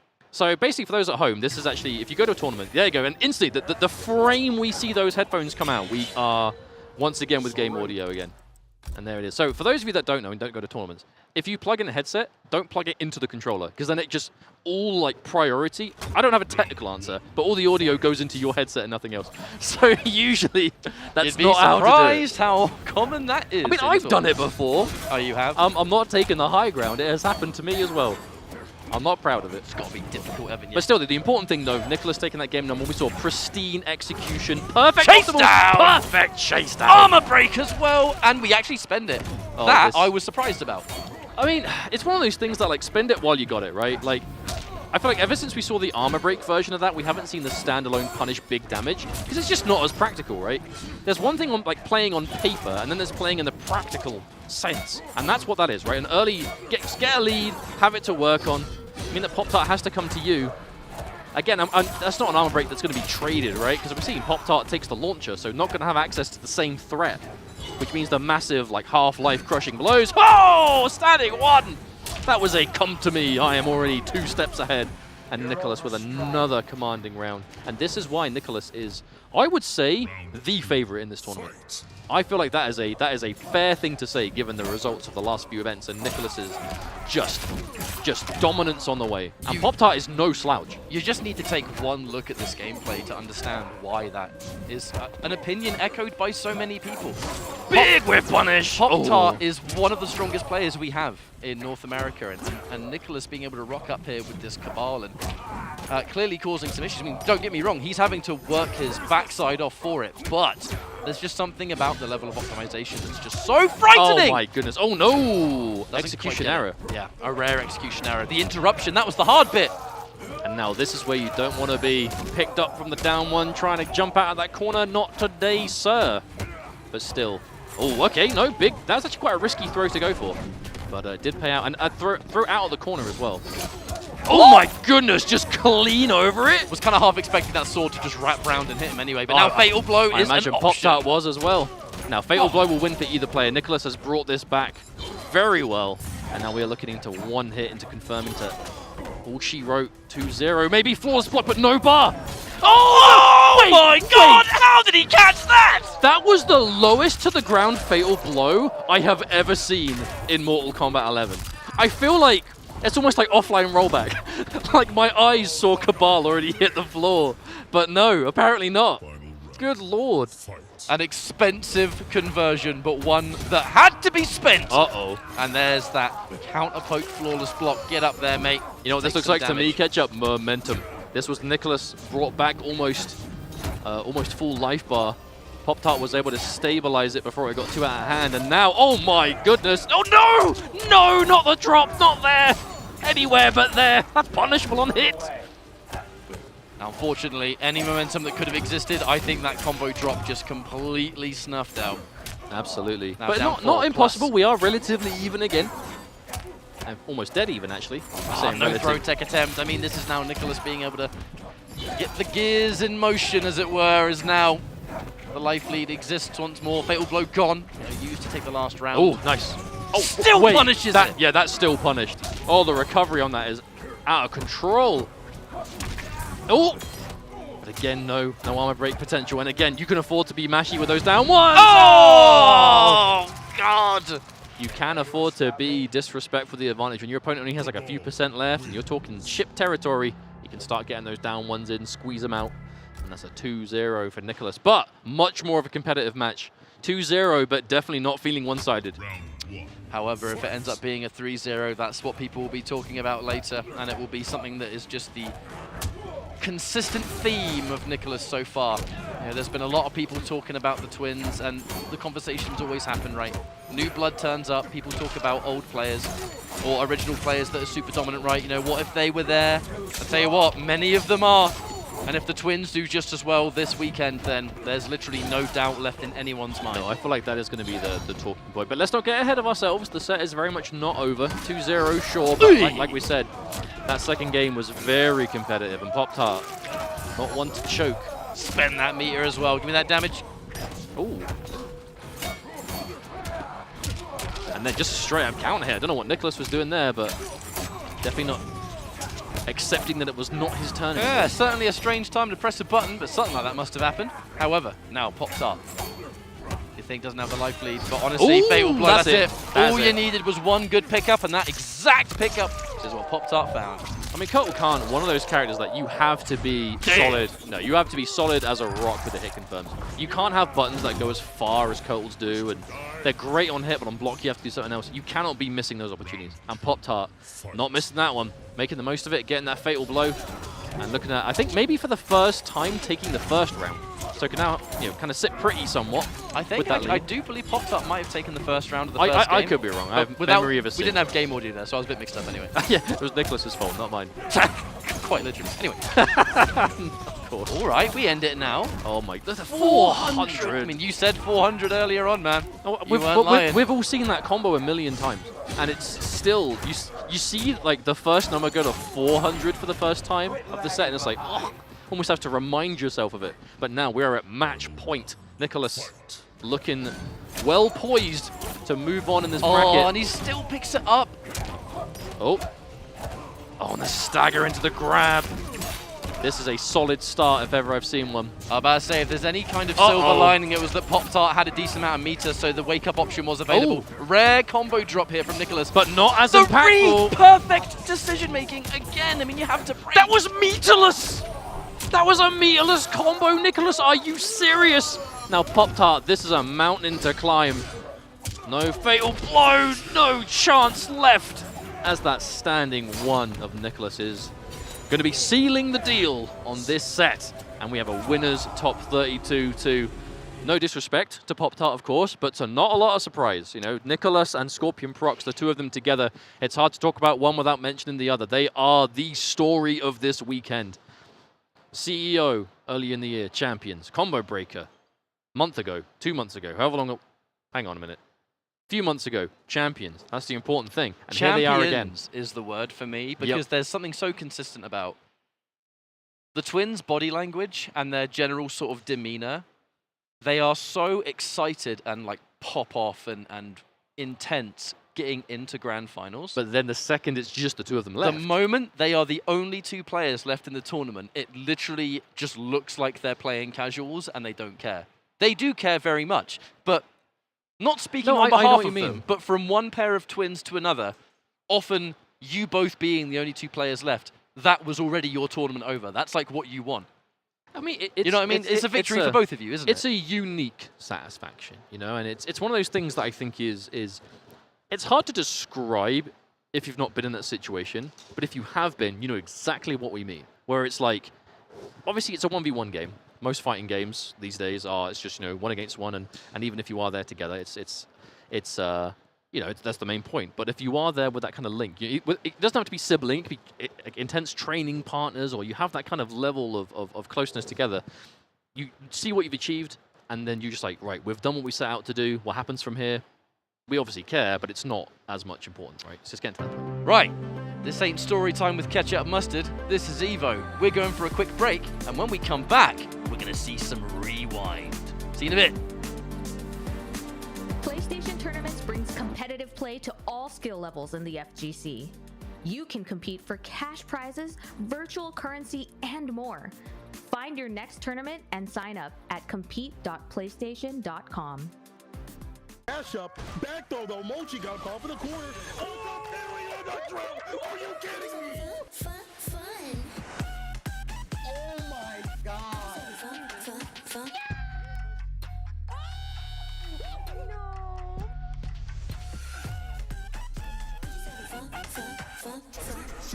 Let's go! That's what I'm talking about. Fun.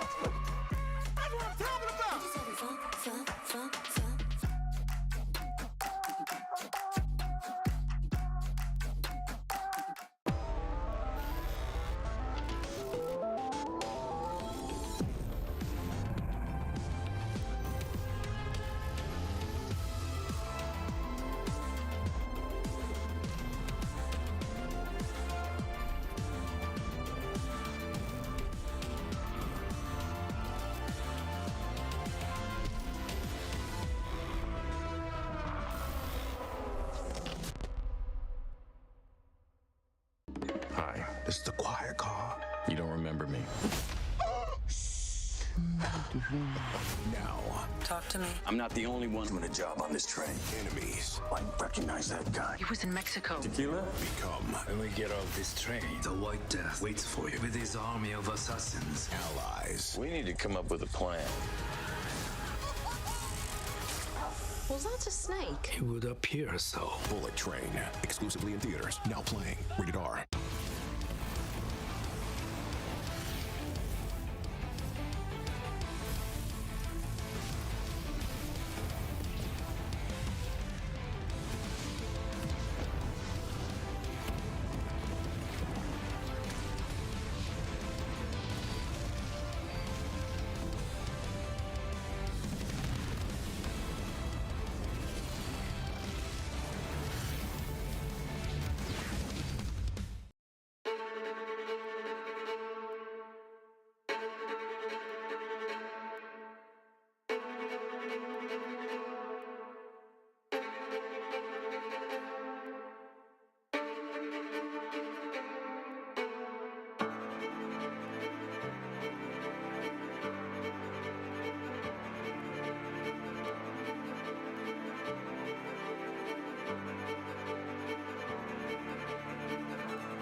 those watching, bear witness! A clash of power and technique! This will be a fierce contest! Who will grasp glory in their hands? Who will eat and who will be eaten? The fateful battle is about to begin! Can you all feel the drama? Their true abilities will be tested! Show me the ultimate fight!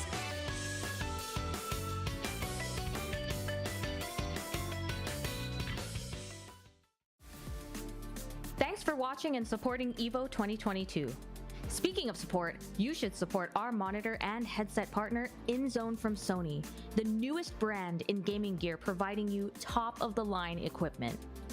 The InZone M9 and M3 27-inch monitors bring you incredible high resolution and high dynamic range pictures and reactive experience with 144Hz and 240Hz refresh rates, 1 millisecond gray-to-gray response time, variable refresh rate technology, and more.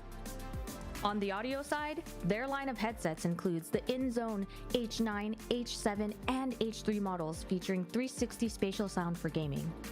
The line offers noise-canceling, wired, and wireless options. With dedicated PC software for both monitors and headsets, the InZone Hub enables personalized settings to your optimization.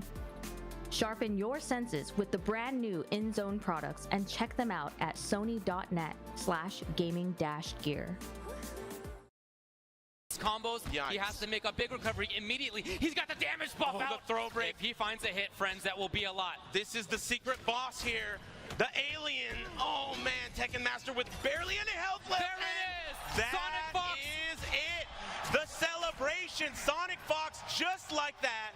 Once again, the repeat. Excellent work. Look at this guy. There really has just been so many excellent matches so far, and this continues to be one. It's 2-2.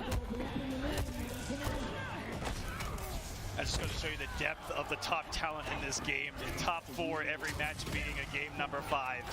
Absolutely sensational. Got him. Now Tekken Master's here for the pressure. Okay, well. And look at what these players have had to endure just for a chance. Right? Fox in grand finals. Yeah, Fox is just rooting for chaos right here. He wants both of these players to just be discombobulated by the time they get to him. Here's the crush. And he may have been waiting until that geyser to break away, but no punish. Ooh, got the flawless block, but didn't have the up 2, but didn't have the defensive bar to do it. Yep, no meter. It's just broken away. But in those situations, we saw SonicFox do it and just go for the grounded punishes. More damage at the end of the day. Sure. Might be something that Tekken has to look at the set. Yes, again, we see the Hell's Wrath as a way to seal the deal. He's expecting a roll. It's match point yet again for Dragon. And Dragon trying to pressure. Okay, he's already spent the crushing blow string. Dude, what awareness right there. He knew he had spent that crush, so he went for the regular combo instead. Wow, what control by Dragon right now. Everything in his favor. Hasn't taken his foot off the offensive pedal. Ooh, scary forward one. Ready on the throw tech. It's Dragon, but not ready for that. Tekken Master brings it out. Now he needs so much work yet. He cannot rest. Wow, Dragon getting a lot of those shields and only doing 311 there. Coming in. Dragon is not even playing that zoning game anymore. This man's in here. He's Pure trying to offense press. He right wants now. to end it. Wants to end it now. He wants to run back with Fox. He wants to give a taste of his own medicine. He wants to be your EVO champion. One hit away now. Tekken Master knows what a land is punished. Oh, one more is going to do this. This me. What has he got? Oh, wow, Dragon did second. Punish. Oh my God, Tekken Master. He doesn't have bar. He doesn't have it, but he can probably go for chip kill. That's what he was going for. Double match point.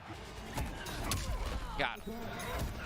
Here's Tekken Master going for the pressure. He's made so many good reads. Whoa! Just in range, just barely. Us is praising Tekken on making so many good reads on Dragon's wake up here off of these throws. Met him in the sky, into nothing. Oh, he actually got hit. He didn't need to. He didn't need to. Unfortunate for him right there, but Dragon's capitalizing. And he backs off. Low enough not he to tried punish. to punish, and it just wasn't right there. This is the first time that he's really done Hell's Wrath and tried to punish it. Oh. Again. Dragon is on the cusp. But he was last round too. He didn't believe in it. He's still 1 hit away. It's going to be the win. That's going to be the Punisher. Dragon in a final round is going to make it to grand finals of the... But he has to stay focused because this is going to be one game apiece.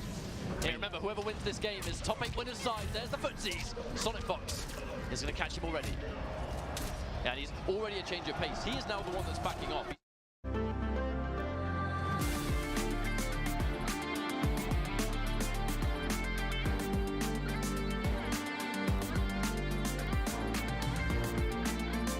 Hello everyone and welcome back to EVO 2022. We are ketchup and mustard and we are deep in this MK11 bracket so far as we have plenty more matches coming up. We are in round 2 pools, it's round of 64. We are whittling down to the creme de la creme of MK11 this year as we have some really good matches lined up and we can't wait to talk about the action, show you all these good games as we continue this stream, as we've had so many already. Of course, we're seeing the likes of Nicolas and SonicFox and Turkey and all these top-level MK players that you know and love.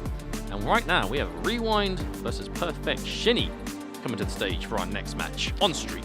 Now, we know it's going to be Cetrion from PerfectShini, and during the break, like button checks and that, Rewind was kind of having the Kano out. It's probably Kano. Kano has very often been Rewind's kind of Cetrion character.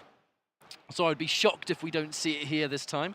I mean, it's interesting to think about though, right? Because like early days, when we're talking early MK11, Kano was seen to be a bit of a struggle against Cetrion, right? Like there was some issues with the game that he didn't get on well with, or maybe just as a character, obviously he did get a lot of improvement. But the second customs became a thing, combined with Kano's forward 1, becoming a proper like safe mid and all the mind games that come with it, that has turned Kano into this completely different kind of archetype where he really can compete, right? With the long-range mid, the decent reaction specials for like keeping people in check, the tick throw into good damage, the acid into the EX, and all the above, right? It's really interesting to see the transformation of the character. But we're talking more about characters today. We've got EVO champ, Rewind, Injustice 2 world champ, Shini, one of the online more recent kind of gods, but not so much these days as an offline god as well, thanks to combo breaker success, the Cetrion.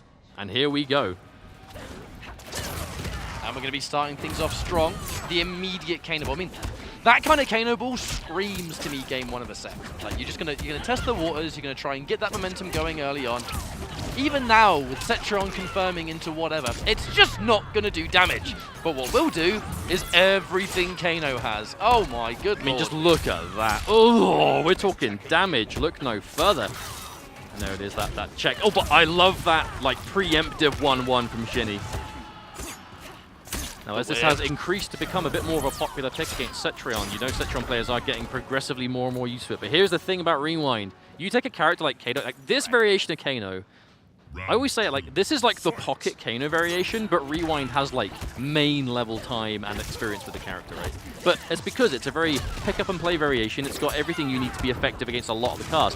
But you put a character like that who's genuinely solid in the hands of someone like Rewind, Las Vegas local, he's got the hometown behind him, a lot of experience at the highest possible level, has already won an EVO before, and you're going to have a recipe for disaster if you're up against it.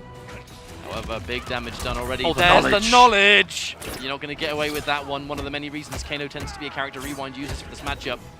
Fatal Blow's good to go. All it takes is 1 bar of meter too, and I mean damage all over the place. Right now, Fatal Blow is there. This is over. If we see 1 hit from Rewind, 1 forward 1, it is GG. Next match. Cetrion with that. Oh, there it is! Held! Yeah, that's got to be it. Yeah, especially with the 950, yeah. Cetrion not going to be able to take those trades as well, but especially when you get Fatal Blow territory, look at this. Ooh, yeah. And that's it. Over. Game 1 done and dusted. Standard health character maybe would have survived it. Cetrion being one of the 950s, I mean, even then, not so much. Yeah, I don't know if I think that they would have survived. At least maybe Magic Pixel, which I guess technically is true. Yeah, whoever went up there to coach Shini, like they had like literally 5 seconds. No, not enough time. See it. They only had time to say, "Yo, block," or I don't know, or something like that. Either way, Shini's going to get a really good start here, opening up. But again, meter spent, 18 damage. 19 against 10. Ooh, Rewind went for a big punish on the interrupt there on the ground pound. Tried to get a forward 1, but a little bit too slow. But you can just see the lack of damage output, like, when there's no crushing blows here with Cetrion. Kano, oh, look at he that. will take all the risks in the world because he can afford to take it. Who cares? I hit you, I do more damage, I get better setups. And now the corner positioning is fantastic for him. The back-to-back down one, very disrespectful, yet classic Oh, Kano big maneuver. punish, though. Shinny with the knowledge, being able to punish that acid. Oh, flawless block. Rewind still in. Oh, that's going to be it. Yep, that's it. What was that? Standing 3 fatal. But hang on, wait. Does this kill? It will. Yeah, No, it's going to kill. This is a 950 angle. There's no scale. There's really barely any scaling as well. I know it sounds really strange because you use the pull, but I mean, what pulls? Like it's about 13 frames or something, and it starts up that fast. Yeah, for the range it has, it's quick, and it's one of those things that like because it's if you get caught standing, it's a full confirm, like we saw there, right? That was just like what, standing 3 fatal blow. Plus on block. Expected above. Oh, there's there. a counter poke. Oh, the fire. knowledge. No, but the knowledge. Walking into it to make sure that the flames do not appear on the ground. Yep. Getting hit by it on purpose, that is the tech. But I don't believe every character can do it. Either way, it's still important. It's one of those things that, like, if you let Kano get away with it, like, good teleport, but you can't move in, you're covered in acid? No, just ran out. Oh, No, you're dead. The read. Wait, was that a read or was that the OS? Honestly, at this point, I don't even think it matters. 2-0 in swift fashion for Rewind, and we're really starting to see that confidence shine through. Rewind, comfortable, confident. Man's already won an EVO. Like, he's been every single stage of an EVO tournament. I don't think anything's going to get to him in this event. No, Rewind is one of those players that just has that top-level composure, you know, and there is a lot more to it than just playing well. It's, you know, when you're playing a snowball character like this, where, you know, Kano, the kind of character that, you know, gets a good hit into, like, a lot of tick throw potential, if you get the acid on the floor, like, there's a lot to be done with it. But when it's not going your way and the snowball's not rolling, you're not going to crumble, you're not going to choke, you're not going to make all these mistakes. Like, yeah, however, sure, Rewind has lost sets, you know, close sets here and there, but it's not because, oh, Rewind choked again. Like, he is one of the most composed players we have. Character change alert. I Shinny did hear it. has now gone in for the Jackie Briggs. So from top 5 to top 5. Yeah. We're going nice and low down that tier list tree. But anyway, there is a lot to be said, though, about Cetrion being much more of like a neutral, kind of projectile-focused monster. We know decent mids and whatnot. Jackie, a lot more overall kind of like mobile and aggressive. And you were just talking, right, about how Kano is a good wake up buttons. I mean, we're brawling, man. Oh, of course. And the brawling. Bard just came back. Oh my goodness, God. max range. But there is definitely a lot to be said, right, about how difficult it is to go from like one kind of style to another. And Cetrion and Jackie, they're not similar characters. You know, to be able to just swap on the fly is a lot more difficult than it sounds on paper, especially when they're that different of an archetype. Oh, but a high up jump kick into the asset. Okay, but again, Shinny making it get connected instead, not dealing with the fire carpet. It's always going to be matchup knowledge. Now, you're not going to have the same choice from that. Oh my lord! No, but remember though, if it's the fire from the same special, it won't give you the combo, but it will give you a lot of advantage. Now Shinny looking good, down on life, but fatal blow and corner pressure is now theirs. This is all you need to get it rolling, but no. There's a command grab, 18. Well, not even 18%, 180. This is another 950 health character. Rewind. Looking well poised here. Match point, but Shinny did take that first round extremely comfortably. Maybe some time for Rewind to just adapt to the different flow, right? The different momentum. You said it yourself. Cetrion and Jackie, very, very different in terms of gameplay speed. And now Rewind. Looks like he's been able to gear up just a little bit further on. Now Shinny, able to turn this around. A breaker used. Good read on the breaker. Let's just get the puzzle. No, this is an option though. This is going to end in the corner. Decent damage. Both bars. Decent. Oh my goodness, that was knowledge from Rewind. To see that meaty was done too late, because that's a big gap in between. I mean, like, so many Jackie players like to meaty, like, off that splat. Like that right there, right? Yeah. It's so plus, but there's a huge gap in between the two hits. And if you whiff that first one, it's all gap. And Rewind is gonna suss that out. Now Rewind being careful. So much respect is being shown look, to that shrapnel blast. Rewind hasn't pressed a button for like 10 seconds. He might do now. Oh, that's it. Shinny, yep, that's going to be the game.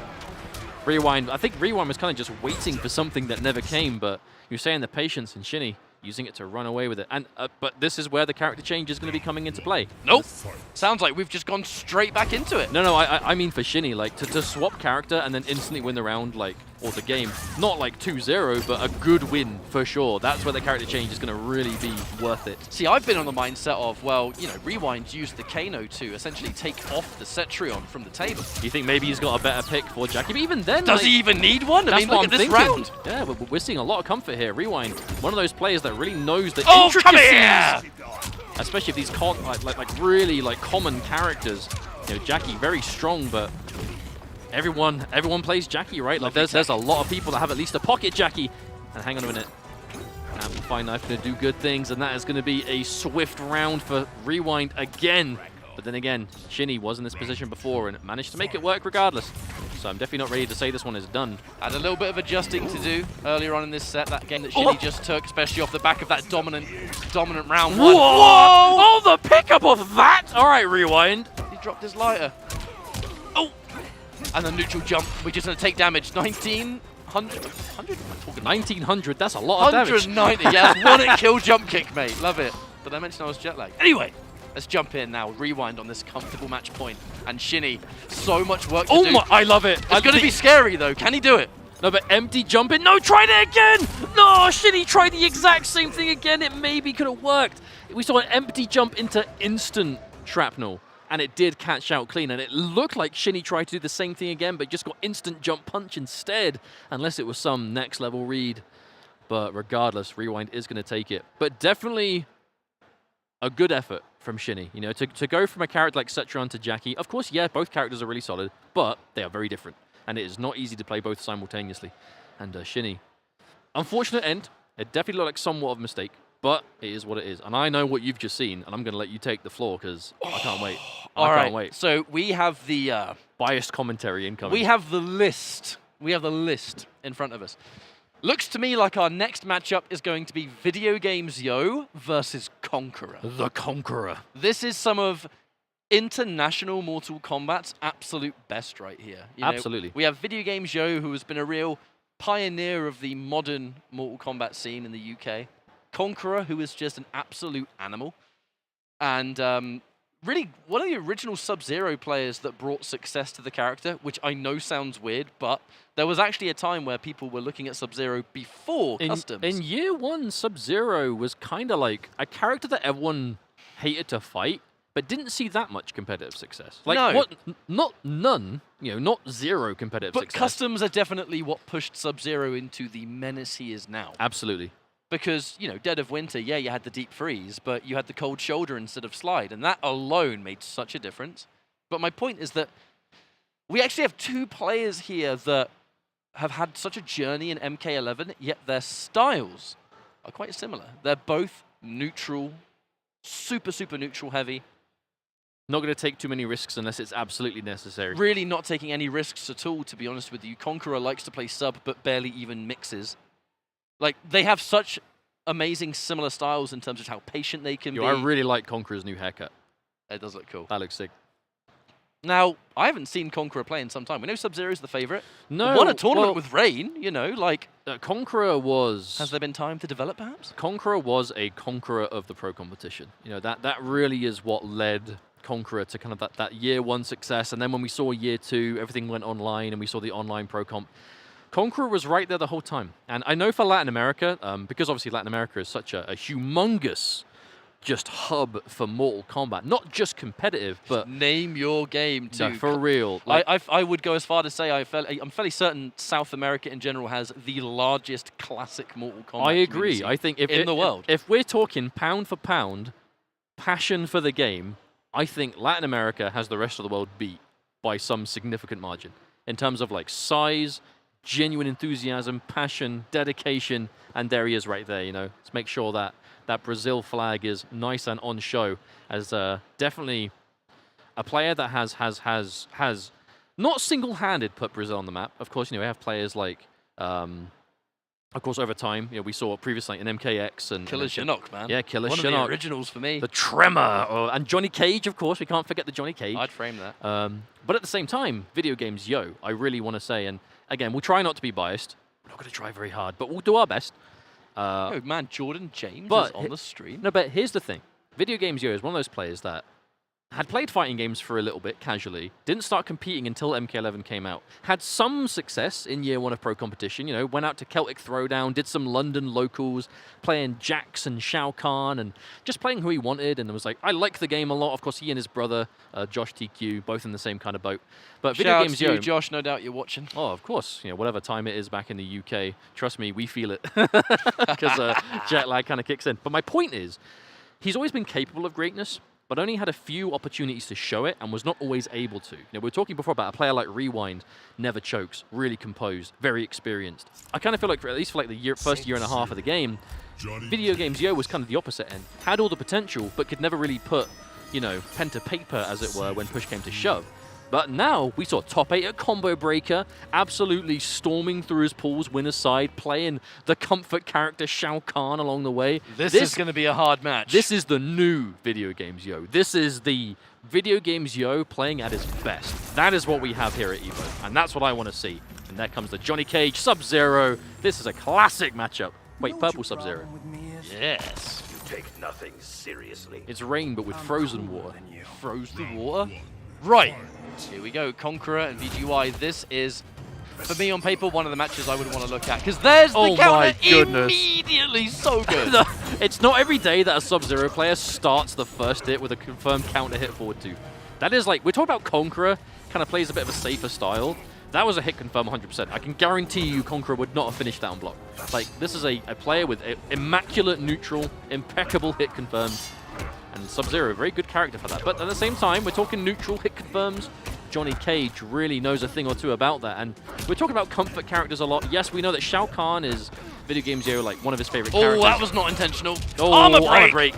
But Johnny Cage, this is a character, I think VideoGamezYo probably has more time on Johnny than any other character in the game. Like, this or Shao, it's one of the two, but... VGY, known for Shao Kahn back in the day, but Johnny Cage is actually his favorite Mortal Kombat character of all time. And we're talking competitive picks, a lot more of a safer pick. Oh, that flawless block. But a long range down through, we're going to see. And there's a confirm. There's no breaker here. Can we kill on this? No, no bar.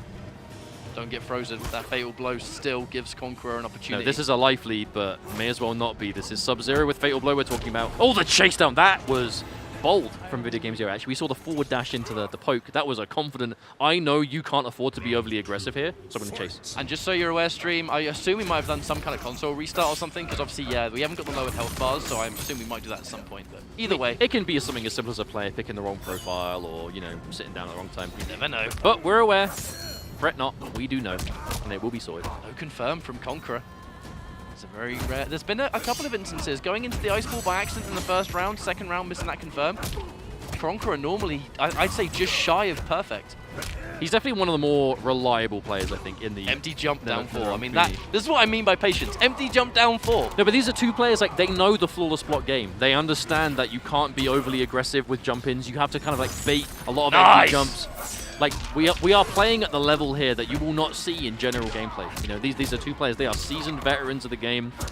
Oh, the wake-up 1-2 confirm. Side switch. Can't kill from this, but we're going to be close.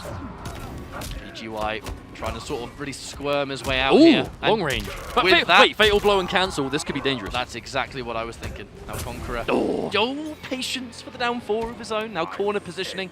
Does favor the Brit, but I feel like anything could get Sub-Zero out of this corner. But still, though, quite a volatile round 3. There's still fatal blow potentially for Johnny Cage. The only crushing blow I believe we've seen spent is 1-2-4. But I don't think Conqueror's been able to build up the slide KB yet.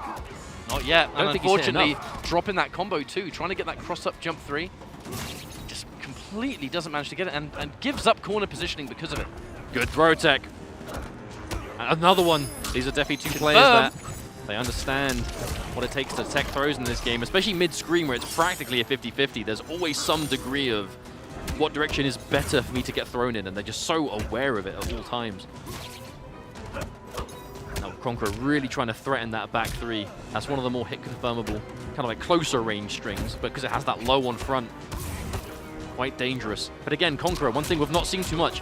I think the only forward 2 we've seen was the one that opened the match. I love that choice to just go completely unbreakable. Oh, there is a second. Doesn't overcommit though, just uses the forward 2 on its own. Empty jump down 4 again. VideoGamezYo. Oh wow, my that goodness. was no combo! That was down 3 nut punch. That was the kind of unorthodox stuff. And there's the overhead. Creeping ice. Oh, but again, a mistime meaty. That could be game. That is it. That is the game, for sure. Absolutely. That's not the first time the wake up 1-2 caught him slipping as well. No, but if you try meaty with a high, that is the risk you take, right? It's not impossible to meaty with high attacks, but it is a lot more difficult in this game compared to a lot of other MKs. So on the flip side, if you have someone like Sub-Zero's 1-2, confirmable, quick, if you can see that it might be mistimed and you have to do something about it, Conqueror is going to know. Like you said, it wasn't the first time we saw that work, but it certainly was the last in that match, and it's all it needed to be. And yeah, they're talking about lowering the health bars, so rest assured, it is getting sorted out, and we can see the rounds once again. All is good with the world. This is the kind of set where I want nothing more than a game 5. This is the first set I've seen today that I am like, if I were writing a script and I got to choose, this would be the game 5 guarantee, because this is a match that I would love to see go absolutely like the full distance, because these are two players with such good neutral, such solid understanding of their characters. I imagine it will probably be Johnny Cage versus Sub-Zero throughout. I don't think it's a particularly rough matchup either way. It didn't really seem like a matchup thing at all. No, not really. They're playing so fundamentally and so neutral heavy that the characters, it's not like you're going to change character and then start playing magically different. Well, they fit them like a glove, really, don't they? Yeah, we saw before about Conqueror, right? We saw like minimal forward twos, especially by most Sub-Zero standards, but that's, again, how many times have we said that? I feel like every time we've ever commentated a Conqueror set, and we have been lucky enough to commentate many of said sets, that is like one of the most common things. Even in customs, where he has a technically, safe overhead with creeping ice, but they can flawless block. There's a weird mind game to it. An over-reliance of creeping ice as well. If you try and do forward 2 into creeping ice and it doesn't connect, you just get forward 2-4, which kills you. Well, especially when we know that Conqueror is, I don't think he hit confirms forward 2 by itself. He puts himself in a position that if he goes for it, it's more likely to hit, right? More of like a trying to bait buttons out of you, catch you pressing, like we saw the confirm in the counter hit before. We didn't see him go for a single unsafe forward 2. We saw him go for about 3 or 4 at most. One of them was a KB immediately. One was like a whiff that we didn't see anything else, because again, he doesn't just throw out the whole thing. And but could have just been forward 2 creeping ice perhaps, because obviously it doesn't come out on whiff. And then the next one was just safety. And here we go. Definitely does not rely on it. The rematch begins. Oh my. That was delicious. Standing 3, deep freeze. And what was that? That's what we do. That's what they do over in Brazil, man. We told you these guys are good. This Sub-Zero costume is foul. All right, hater. I'm sorry. That's inappropriate, perhaps, but my goodness. He just had to interrupt this dark blue commentary. and orange with a red cowl. I don't know. Someone out there agrees. But regardless, what a start to this match already. Oh, the counter poke. That's the safe one right there. The Rising Star amplify. Then again, I have seen Conqueror deliberately flawless block Rising Star before as a counter poke to make it unsafe. So Conqueror does know that you cannot overly rely on that. The big 1-2-4. Good night. Ooh! Still punished. A lot of whiff recovery on that back 3. That low comes with a price. That slide amplifier is going to be very important. So Conqueror foregoing the combo damage, really, because how much is a little bit extra going to do when you have your opponent in the corner, regardless? Let's build up what we need to do. Let's it go. Now we are in, again, fatal blow territory, but probably, that's it. Yeah, that's probably it. Yeah, there was no point breaking there for Conqueror. That was a guaranteed, even though VideoGamezYo didn't go for the armor break per se, there was no reason to break that. You're just throwing away defensive bar. Oh, empty jump again. Conqueror really trying to bait out those flawless block anti-airs. That first game seems to have given VGY a fair amount of data. Question is, Conqueror building towards that slide KB once more. Sub-Zero will very much become more dangerous the longer this game goes, especially building up those KBs. Are we going to spend another one? Nope. Corner positioning's far more important. I respect that very much. It really does look like Conqueror isn't as invested in building the slide KB. It's quite peculiar, because normally it's seen as one of those like absolutely mandatory need to have. Oh, there it is. Just keeping it simple with the unbreakable here. Ooh, just caught the startup. That could have been disastrous if that ice ball came out. That was a really nice place jump kick there from Conqueror as well. Oh my, nice block tech. That is so juicy. I feel like we don't see that much these days. Ooh! I feel like that actually could have been a trade combo. Standing 1. Oh, what's going on? And yeah! Yeah, no way to... I don't think we could have seen a fatal blow off that. I don't know if we could have seen Johnny's fatal blow connect. It would have killed if it did, but off of that pickup, I don't know if it would have worked. Either way, Conqueror, a nice defensive backwards jump is going to absolutely do the job. Recovers in time. VideoGamezYo does not want to put himself in harm's way just to catch a punish that doesn't exist. Good Lovely tech. throw tech. We're talking round 3. You don't want to be getting escape failed against Sub-Zero. No, sir. Speaking of KB, I mean, we've got to remember that slide is still a thing. Something that you have to watch out for here. Escape fail, didn't quite manage to get it. For a character like Johnny Cage, a throw is more about just getting the damage, taking the scenario after, but... Oh, and there it is. Oh, but opted not to spend it. Escape failed for Sub. It's like so scary. Yeah, but Conqueror, he is not eager to just spend these valuable resources unless it's necessary. Because saving that throw KB for when your health is low enough to kill, that's when the offense just completely explodes. For this character, oh, I'm actually surprised that didn't catch the poke. Oh no, no confirm. Actually didn't have the bar even for them. That punch, oh my goodness, the air-to-air. And there's the early Unbreakable spending the bar. Oh my goodness, but no. What on earth was that? That's He's not still gonna alive. And this is Conqueror, the clutch master. Empty jump and the delay. This is what I mean by they have such similar gameplay that these awkward, weird situations, empty jumped into delay. No, down I can four, guarantee you all these empty jumps, especially when someone is low on health, it is just because these are two players that they have those clutch last-minute flawless block anti-airs, flawless block anti-cross-up, flawless block empty jump button. Like, they have that on deck. You know, that is the level that not many of us play. You know, a lot of us, especially online or even like a lower level of competitive play, flawless blocks are still something like, you're kind of very deliberate with them. You kind of really have to like go out of your way to do them. But at this level of play, like with these two players particularly, it is just ingrained in their game. That's where you open up that weird layer of like empty jump to bait it, but at the same time not. And because flawless block hasn't got a whiff animation, you're not going to see it. You just have to know that that's what they're going for. And I guarantee you that's what we're seeing. Throw techs are absolutely gorgeous in the break. I will say, we're seeing a lot of throws actually straight up connect from VGY. Conqueror not going for a lot of the throw OS or just making the hard reads. I think he's kind of just willing to accept them in a lot of situations. Throw you a lot to kill you in a round. Then lovely confirm there from Conqueror. Corner positioning now belongs to Sub-Zero. Oh, taste of your own medicine. Wake up 1-2. We're kind of just trading blows, but VGY seems to be coming off a little bit better in the damage department.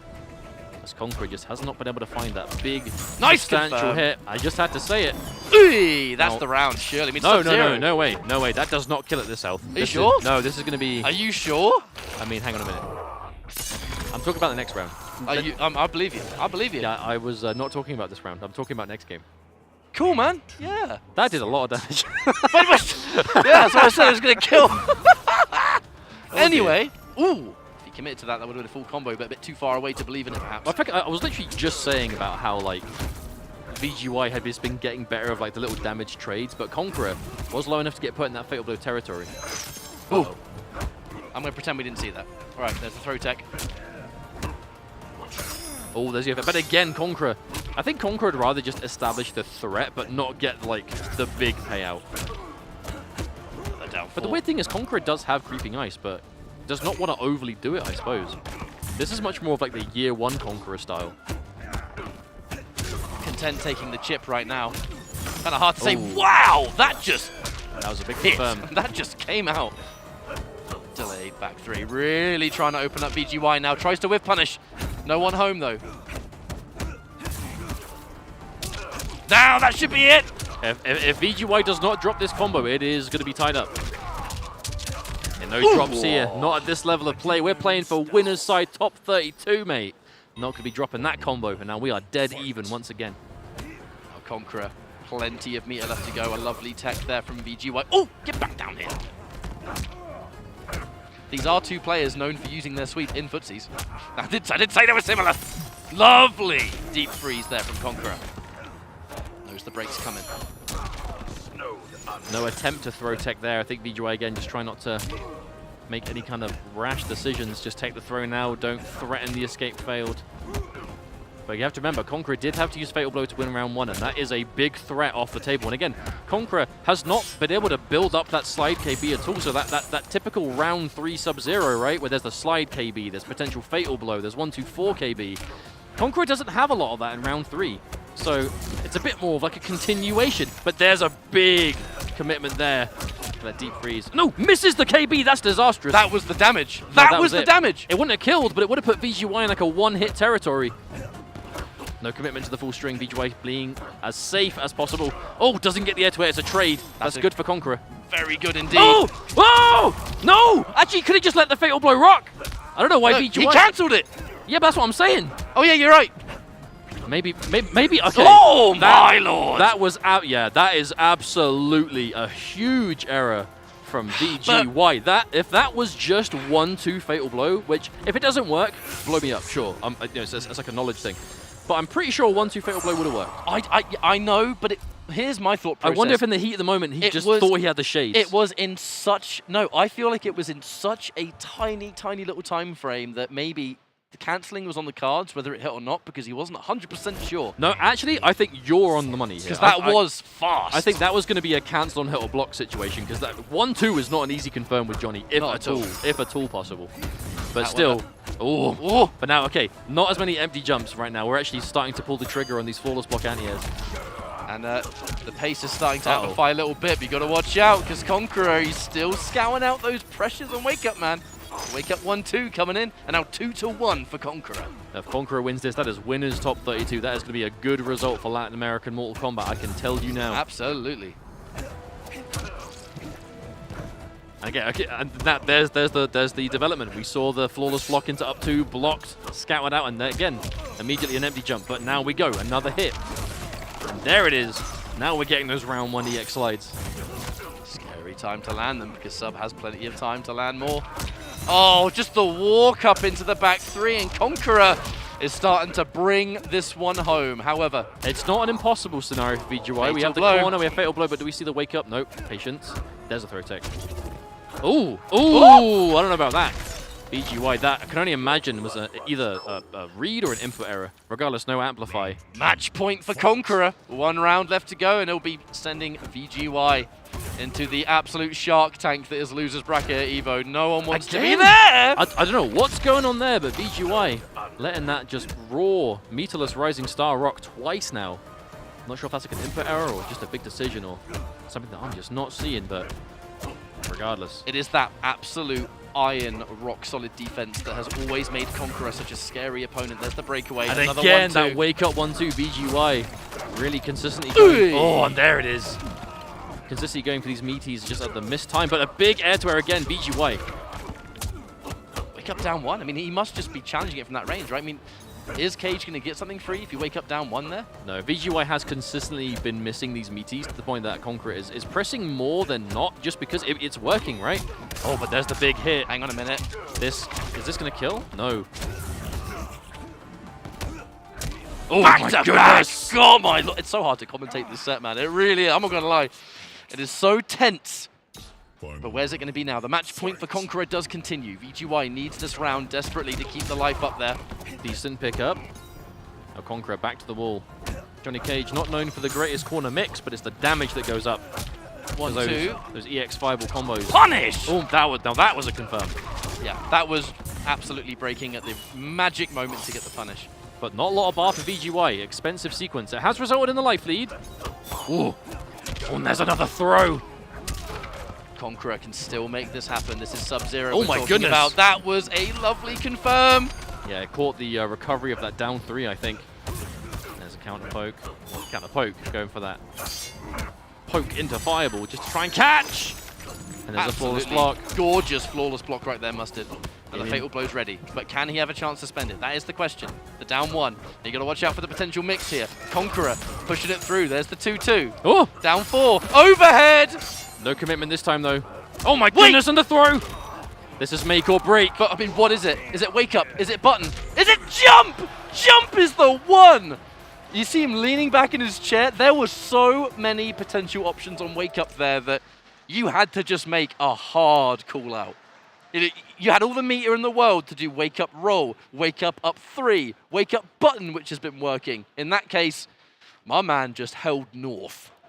Technically it was northwest, but I know what you're saying. All right. But no, that was... I feel like the biggest thing that came down to that set was just the inability to consistently meaty. from VGY, you know, and again, you know, it's easier said than done. A problem but, that Cage faces, to be fair. Well, I mean, most characters, so meeting with a high attacks are quite difficult. So a lot of players, or a lot of characters in general, will opt to meaty with mid attacks, right? And, you know, meeting, of course, this is Evo. For those of you that might not be aware, it's kind of hitting someone with an attack, you know, attack has active frames. You're making the attack active as they get off the ground. Because when you get off the ground, you know, there's a period that you're stuck and you have to deal with it, right? And that's what you're looking for there. And, you know, trying to meaty with high attacks is quite dangerous. So you usually go for mids. Johnny Cage, best mids, kind of back three, like a poke or something, which aren't. You know, back three is high reward. Poke's not so much. But it really has been a good set regardless, and a good one to watch for sure. Thoroughly enjoyed it. Thoroughly. And you knew with those two, it was always going to be fantastic. But we're going to go for a quick break. When we come back, I believe it's going to be KillerXionk, Brazil again, versus Jueks with the Jackies. So we'll see you in a bit. Looking for a new controller? Our partners at PowerA bring you the Fusion Pro 2 and the Spectre Infinity. The remarkable Fusion Pro 2 wired controller for Xbox Series X and S is packed with pro-level features to give you peak gaming performance and comfort. Featuring a mappable Pro Pack, 3-way trigger locks, and much more, the officially licensed Fusion Pro 2 gives you a competitive edge when gaming on Xbox or PC. The brilliant Spectre Infinity enhanced wired controller for Xbox Series X and S lights up your gaming.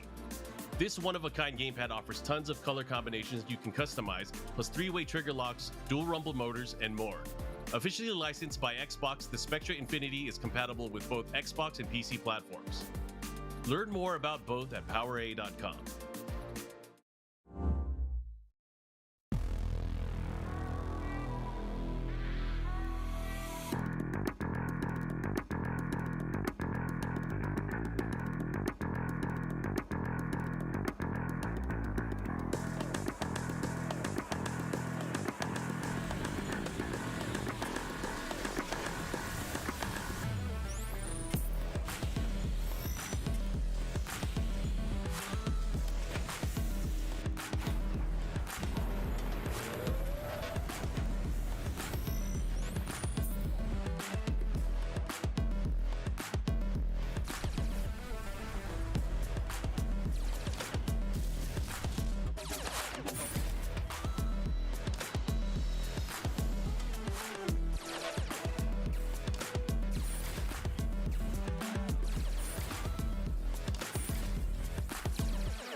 girl is Arya Stark of Winterfell.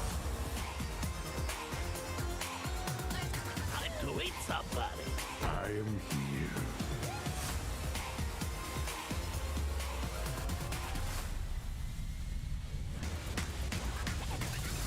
Really? This is what I'm up against? Here comes the I look good in a monocle.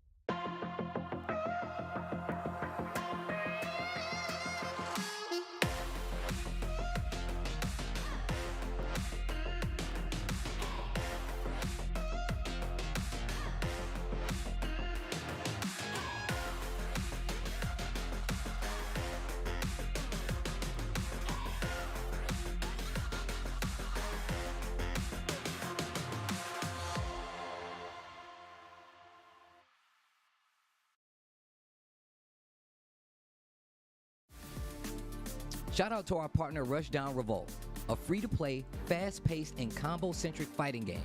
Experience 10 unique characters, best-in-class rollback netcode, and a fresh take on platform fighter combat.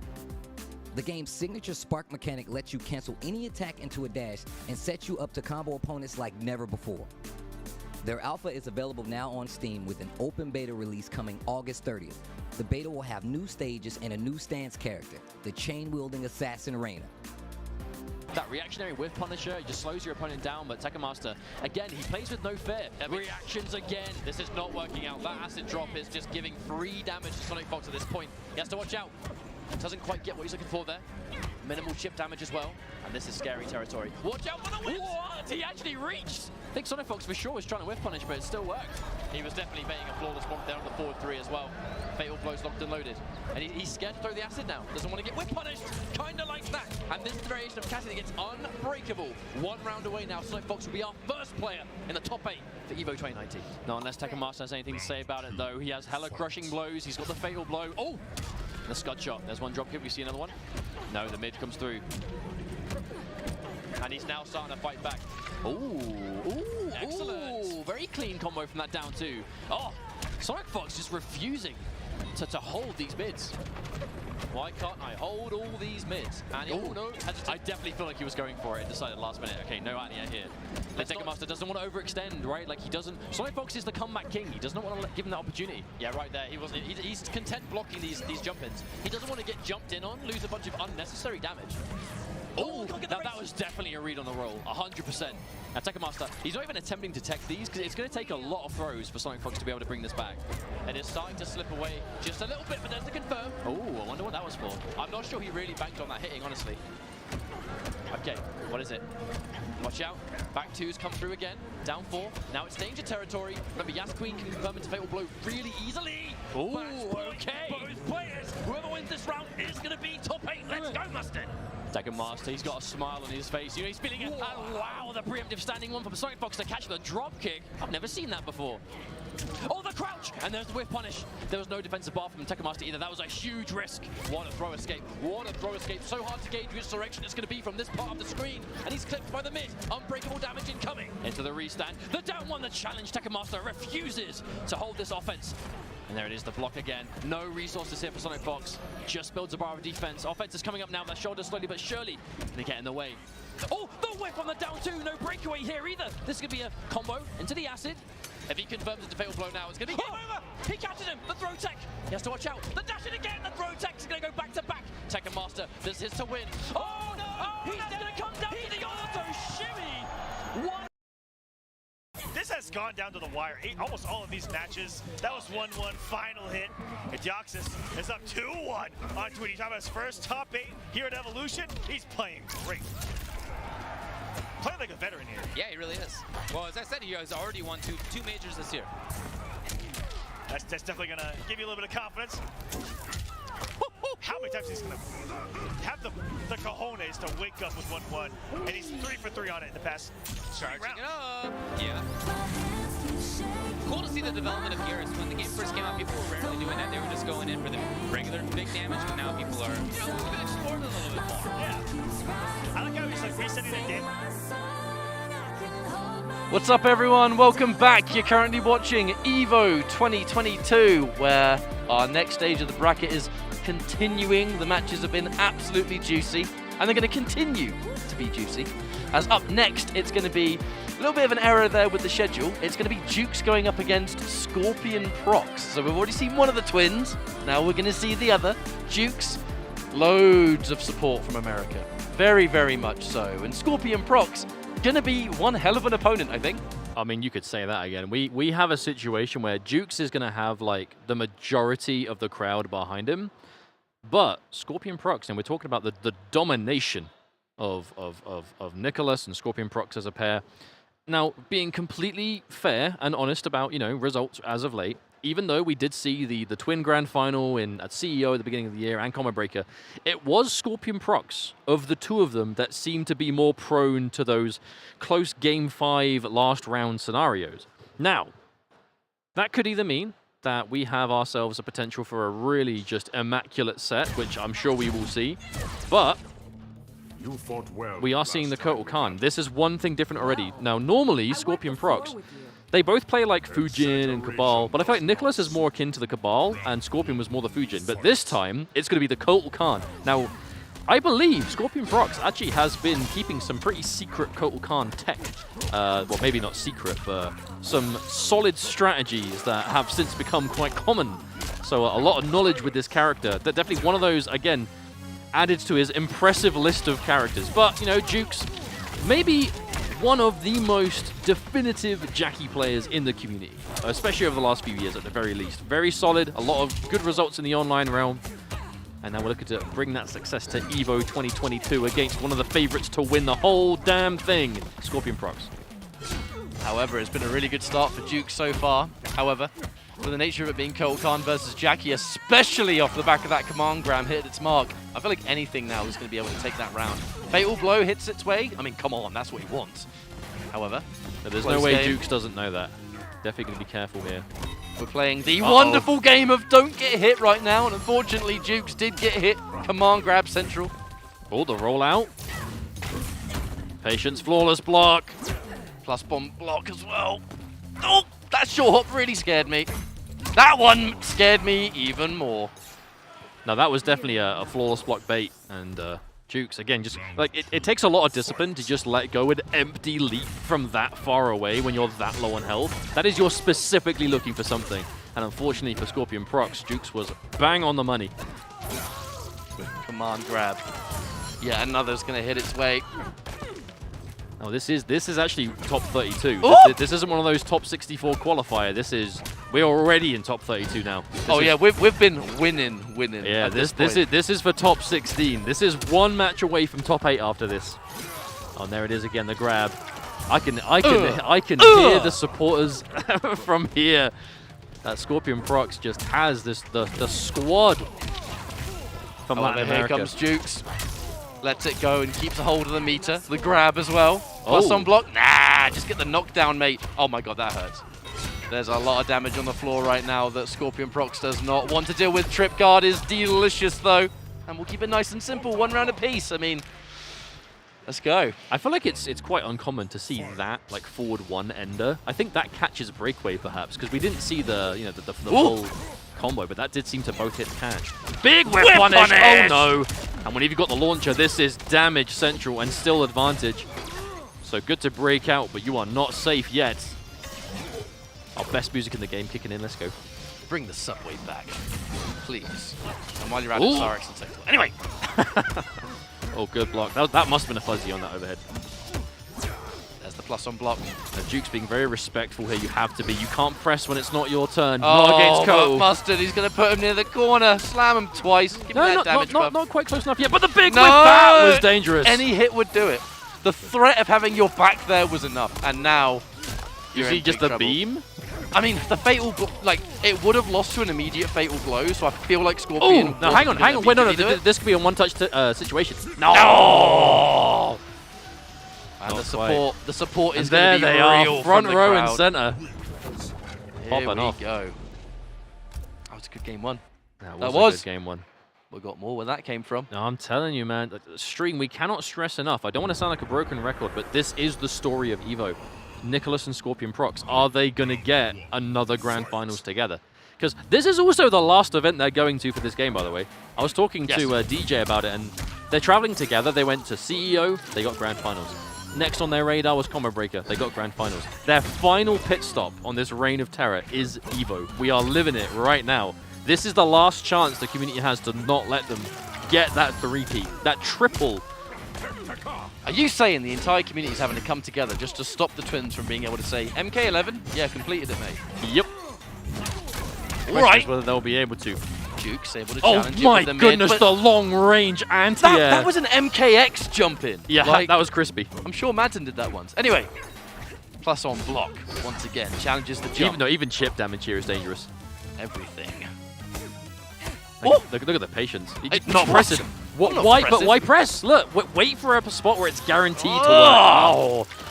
Scorpionprocs, that defense. I will say, the Scorpionprocs we saw at Combo Breaker, which, you know, let a lot of kind of things slip through the cracks into a lot of Game 5 scenarios. That is not the Scorpionprocs we're seeing here today. Absolutely not. This is the purest of just, like, airtight. Good pickup, though. Absolutely fantastic pickup. And now the pressure begins. Throw out the corner, but again, oh no, the big neutral jump. The damage payout. Actually not super high, but at the same time, back to back, keeping and the corner. 1-2 confirm. Uh-oh, and there's a speed. There's no reality you don't spend the bar. And we've got another bar of meter left to go. Plus on block. Always a tick throw. So many threats of tick throws, and another neutral jump. Flawless block just to remove it. And my! It's a different button every time. He's going to build the meter back. Eee! Eee! No, one more. When you're fighting someone... Oh my look, goodness. All right. Oh my lord. Here's the whole thing, is that every single micro decision that is made is working perfectly, right? The game sense is on point. It's like more than 100%. It's 150%. Now, we've all fought someone where every single thing you try and do does not work. It just doesn't, and then you constantly get hit. You sit there thinking, what the hell am I supposed to do? Like, are we playing a different game right now? Like, are we playing on a patch that I missed or something? Still, it's a lot of mental fortitude required to be able to conquer this. That opening gambit does go to Scorpionprocs, but then again, no big confirm there. Jueks, good back two. Oh, another one. I feel like the command grab has a 100% success rate. I feel like we're yet to see it whiff. Oh my goodness, the punish doesn't spend the KB. Lets the breaker happen. Standing in the fire, doesn't care, just warms up my feet. Quite like it, actually. Damage, not Just in your favor. Going up against a Jackie, knowing that you're fighting Jueks. I mean, Scorpionprocs. No, Jueks is a top-level Jackie player. That's it. Absolutely. You know what you're Okay, up hang on. 2 bars? Okay, now we're going to spend it. Now, this will not kill, but it will put Scorpionprocs into next hit territory. The problem is Jueks did spend both offensive bars to do this. So if we see a leap, there's going to be no way of making it safe. Scorpion's not the only one that's in one-hit territory. Oh, no. No. Oh, the trade. Jueks is able to stabilize it. That would have been a disastrous round to lose, but Jueks, you know, I was just saying, right, had no offensive bar to make the leap safe, but still immediately went for it. Very confident, clean anti-air, and still no offensive bar. Feels like Jueks is spending it as soon as he gets it. Scary thing, though, is that, yes, the fatal blow was used to win that first round for Jueks, but it's now gone for the rest of the match, and that can be quite an ace in the hole when it comes to fighting someone like Kotal Khan. Now that really has been, oh my goodness, Confirm the catch. again. Yeah, can't jump. That's going to be stacking up that damage. Remember, every time you hit this command grab, that damage goes up. Oh my goodness, could have done it again. Actually, could have done it a third time. So much work left to do just for this life bar on its own. Oh, and again! Jueks gets caught. That would have been a third time in this round. Able to challenge it with instant jumping. But without that fatal blow, it is going to come down to and again, the down one. That can't like, get away with it, mate. You know, absolutely. That's like the 5th time we've seen it. Scorpionprocs is just on another level when it comes to placing those forward twos, getting those anti-cross-ups. That Jackie leap, one of the most dangerous things in the game, but Scorpionprocs looking completely and utterly ready. Happy to get hurt that first time because you know you've got plenty of life left. However, as each of these confirms hit their mark, Jueks is going to become ever so much more dangerous. Now there's the command grab. Not amplifying it. We're going to keep the Oki. We kind of need that meter. Overcommits! And that's going to allow Jueks to hang get on the a KB. minute. Hang Wait on a second. This could be it for Jueks. We're going to see the game. No, again! That forward two just catching every time. Oh, it's only Kotal Khan. You look at someone get hit in that situation and think, wait a minute, the comeback's possible, especially now fatal blow! Not again. Oh, no! No commitment! Oh, but that's going to be it, and Jueks finds it. And you can hear this crowd erupt. We were saying before, Jueks definitely has a fair share of supporters in this crowd. Fight. This crowd is going to favor Jueks. Absolutely. It's a combination of, you know, you just don't want to let these players rock up and just start winning all your tournaments, man. America was so used to them being the ones that just did that. I mean, no, but that's it though, right? Like North America has just been the hub of like the world champ players, right? Like let's not pretend that there aren't good international players, but when it comes to like the big ones, it's almost exclusively going to the North American players and has been pretty much the entirety of the NetherRealm community. But this, again, don't want to get ahead of myself, but with how Scorpionprocs has been playing, this is quite a scary player to be on the receiving end of. We could be seeing our first potential later down the line. But who knows? Because for now, Jueks does a bit of a mountain to climb for this comeback. Not going to get it there. Neutral jump. Not the first time Scorpionprocs has been able to get away with that. Just hard read. This is going to whiff. This is going to work. Neutral jump into whatever he wants. And now that is match point. Again, winner's side. This is the worst point in the bracket to go down to losers, because my goodness, is it a bit of a free-for-all down there right now. And it's only going to get worse. I will say Jueks is being quite reserved. We're seeing a lot of kind of wayward hits with nothing on the back of them. I think it's just Jueks not wanting to overcommit to anything. But unfortunately, the downside is when a few of those like instant jumps or whatever, you hit the initial hit but nothing else. Nice! Keep the life lead though. Jueks doing well. Oh my goodness, the micro backdash to make it whiff! And that's not the first time we've seen a delayed forward one launcher knowing a break's coming to side switch. That's disgusting. Oh, that could have been it. At this point, though, you have to be so careful. One hit into Fatal Blow will be the end. There's no way you can let it happen. You're dead! Oh You're my done! goodness, that was on reaction too. That was Jueks trying to play it safe, go for like a 3/4 screen shrapnel. And Scorpionprocs, the long arm of Kotal Khan. My goodness, that would have been... I mean, I feel like against any other player, you would have got away with that. At that range, going for a shrapnel there, but Scorpionprocs was ready. He saw the shrapnel and he pounced on it instantly. You know, absolutely incredible. We're getting kind of late in this bracket. We are. And the twins are still in. We're seeing top 32 winners. They're both here. We are playing down to top 8 today, my friends. We will find out very soon. The top 8 is tomorrow. Yeah, it is. We can't start the tournament without, we can't start the day without top 8 decided. Give it a few hours, we're going to know. This is, for me, like, one of the best bits. Maybe the best bit. Yes, because this is where the emotion shows. Everyone gets that top 8. That's what they dream of. They get it. And on the opposite end of it, 9th at EVO is the worst place to finish. Oh. The worst, because you had it in you to get that far. Yeah, it just didn't go that way. I feel like particularly for this year, where it's like, we know we haven't had it for 2 years. There hasn't been an offline for 2 years. Obviously, everyone in the FGC has considered at some point what it would be like to get an EVO top 8 medal. You've got one. You know it's all right. Not gonna lie, it's pretty cool. But, of course, only 8 of our best of the Mortal Kombat community has to offer can walk away with those top 8 medals. And we'll find out who they will be over the next few hours. But for now, we'll say thank you very much. Do not go anywhere, but we are going to go to a short break as we get our next set of matches underway. You do not want to miss it. These are the best players, and we are getting to the best point in the tournament. Thank you very much for sticking around. Stick around a little longer, and we'll see you in a few minutes. The EVO team would like to give a big thank you to FreshCut, the highlights partner of EVO 2022. Finally, a dedicated home for gaming's best moments. Find all of today's top trending FGC games, creators, and tournament highlights all in one place with FreshCut. FreshCut is the next generation creator content platform, redefining engagement between creators and fans to help communities build and grow. Remember to catch all the highlights this weekend with the FreshCut EVO 2022 Best Moments playlist, live each day in the FreshCut app at 1 p.m. Pacific. Check out FreshCut over at freshcut.gg/evo. Dash up, back throw though, Mochi got caught for the corner. Are you kidding me? Fun. Oh my God. Fun.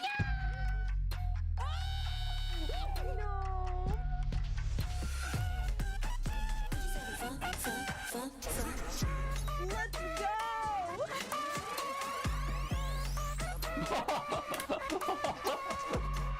what I'm talking about! Fun.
Thank you to Hori for their continued support of EVO. They've been our supporters for countless years and have had top-notch fight stick and controller products for fighting game competitors. Their newest product is no exception, bringing you the Hori Fighting Stick Alpha for PlayStation 5, PlayStation 4, and PC. Check it out for yourself over at HoriUSA.com. Yeah. Tweety trying to find something here. Oh, got him! Over it. Going overneath that sand trap. It's as if he is inspired by some of the new era ways of playing Gears. Yeah, that's right. If I'm being honest with you, he was very reset happy on the temporal advantage. Yeah, now we see the payoff. Well, he missed it. Oh, wow. Shout out to Tweety. Maybe that's why he's doing it, because he can't do the combo, David.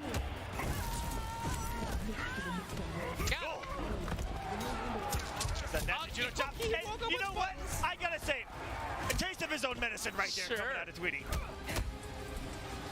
Tweety waiting. Yeah, I think he might have been hoping to see a jump, but nothing came. Now he's got the corner yet again. Deoxys. Okay, I mean, these guys are just waking up with buttons constantly. Not that time. Here we go. Okay. Now, he may kill if he just goes for Fatal. He does. And actually, Tweety expected it, and he did not do Breakaway. Very smart by Tweety right there. Fatal Blow will just blow up a Breakaway.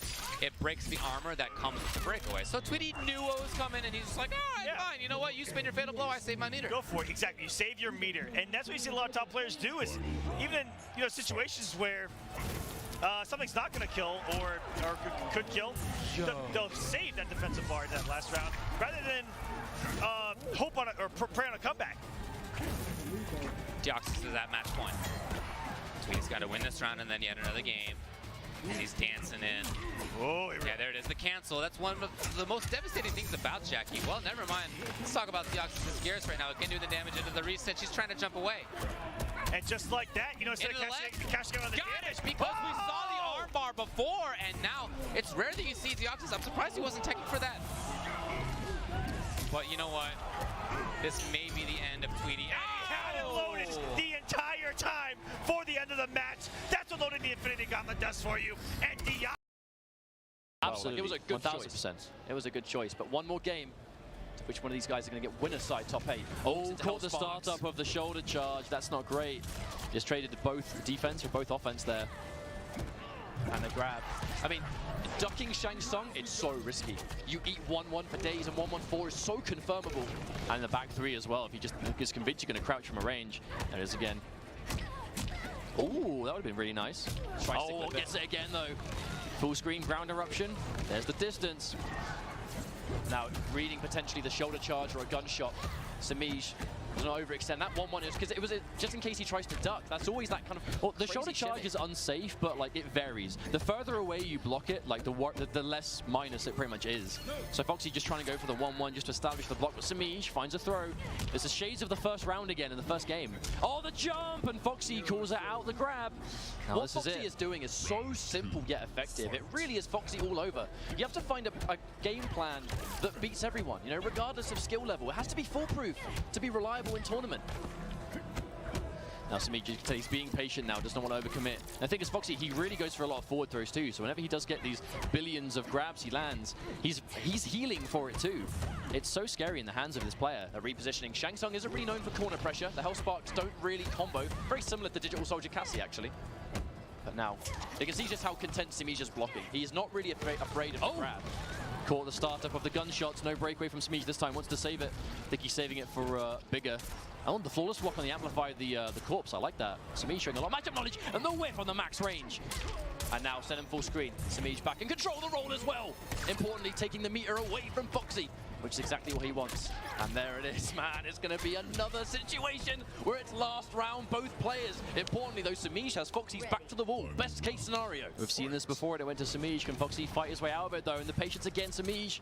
We're trading a bar for bar here. That's a good trade for Foxy. Yeah, corpse drop does a lot of damage for an individual projectile. Clips it, plus frames. Yeah, the respect. Samij showing so much respect to the grab. Bad news, because full screen goes Samij. The distance he's doing it at ranges, and the breakaway is forced again. Oh, big wake up neutral jump from Samij. Bar spent one more.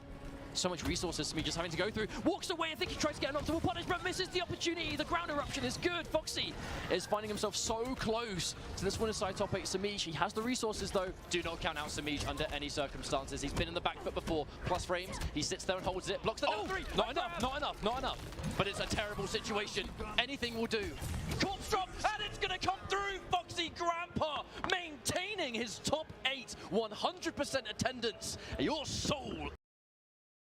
Now, what about this is tough for Shank? I don't think on paper, maybe just a sand trap. I'm actually not even 100% sure. I don't think that it punishes the up skulls from certain distances. I'm not 100% sure. Well, we'll see. So far, Foxy Grampa has actually really done well. He's been playing this mid-range to distance game, and it's been playing off. Okay, well, there's one way to do it. He's going to punish into a ton of damage. As you can see, about 32%. Got him, and he confirms it, of course. I would also think that anyone that plays any character would say that they wouldn't like this if Tears hits them. Right, for sure, yeah. Welcome back, everyone, to EVO 2022 with some more Mortal Kombat 11 action. Here we are. My name is Sakura with Wonder Chef. This is our first time together. Let's go! I know. It's very cool. It's very cool. I was almost a little bit worried that we weren't going to be able to commentate together this tournament, but you know what? We get some of the best matches possible to commentate together because, you know, when this is EVO, I was talking about this earlier with Ketchup, I feel like top 8 means so much. Like, obviously winning means a lot, but top 8ing at EVO is like, that's the goal. That's the medal, especially when you're a main game like this. And these players, I think we're going to see so many players that are making their very first EVO top 8. Some of them, their first maybe even offline top 8, which is huge. And I mean, we have players that have come from different countries, from different regions. This is one of the like most unpredictable EVOs I think that we've ever had. So we're going to see some really good moments in this next block. You all should very much get ready for it. And honestly, we're starting with just a ridiculous banger of a match at the gate. Yes, absolutely. Speaking of which, it is going to be Conqueror versus Rewind. Two regional legends, I feel, in of itself. Conqueror, one of the up-and-coming, I feel at least in Mortal Kombat 11 for sure, especially featured during the Pro Tour, from the Brazil region, 100% definitely dominating throughout the tournament today. And then, of course, Rewind himself using Kano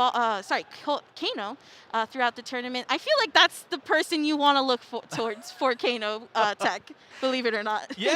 No, I mean, there was that point in time where like a bunch of players started playing Kano all at once again, like when he got those buffs and people started to realize that he was good. And, you know, we saw a lot of Biohazard who now no longer plays the game. And then, of course, we saw a lot of Rewind. So Rewind, like you said, one of the people to really look at, has continued to play it. But of course, you know, maybe making you a liar or maybe just going for a button check. But Conqueror, on the other hand, actually, you know what? Both of these players, they really came up during MKX days. Conqueror, I remember playing Shinnok online, and but with a very, very good Shinnok that had stuff that honestly we never saw through the end of the game. And then, of course, the master of Melina with Rewind. And now they're here. Now they're here sitting on a stage together. It's so cool to see how many international players we have. And this is truly, I mean, a legendary match, right? I mean, I mean, Rewind, EVO champion, right? Absolutely, yeah. It looks like Rewind's going to be hopping on to Kodo, which I actually find interesting, especially considering that Conqueror is a Sub-Zero player, one of the strongest Sub-Zeros. Definitely understanding how to really mix with this character, especially offline. Maybe you want a little bit more health to be able to guess wrong a few too many times and, you know, get back a little bit of life and stuff. I can kind of see it, but yeah, this is an interesting pick. We have, of course, seen how strong Kotal is today. I was just watching that match between one of the twins from Brazil as well, and oh my gosh, just so good. I mean, defeating Jueks, that was really impressive. But right now, I mean, Rewind's doing really well. The question is, can he prevent, I was about to say, avoid getting just mixed over and over if one hit hits, and that's what we might see soon. Absolutely, and this is going to be a nice damaging combo, about 29%. Already loading up on the crushing blow as well. Beautiful short hop to also punish Rewind's attempt on trying to poke back. Does get caught in that command grab. That is a very infamous Kodokan command grab. Beautiful. Flawless block up too as well. And I think this might kill as well with Conqueror using the meter. Nope, just the short. Yeah, there's the 50 health. You know, the extra health that Kotal has just coming into play so heavily right here.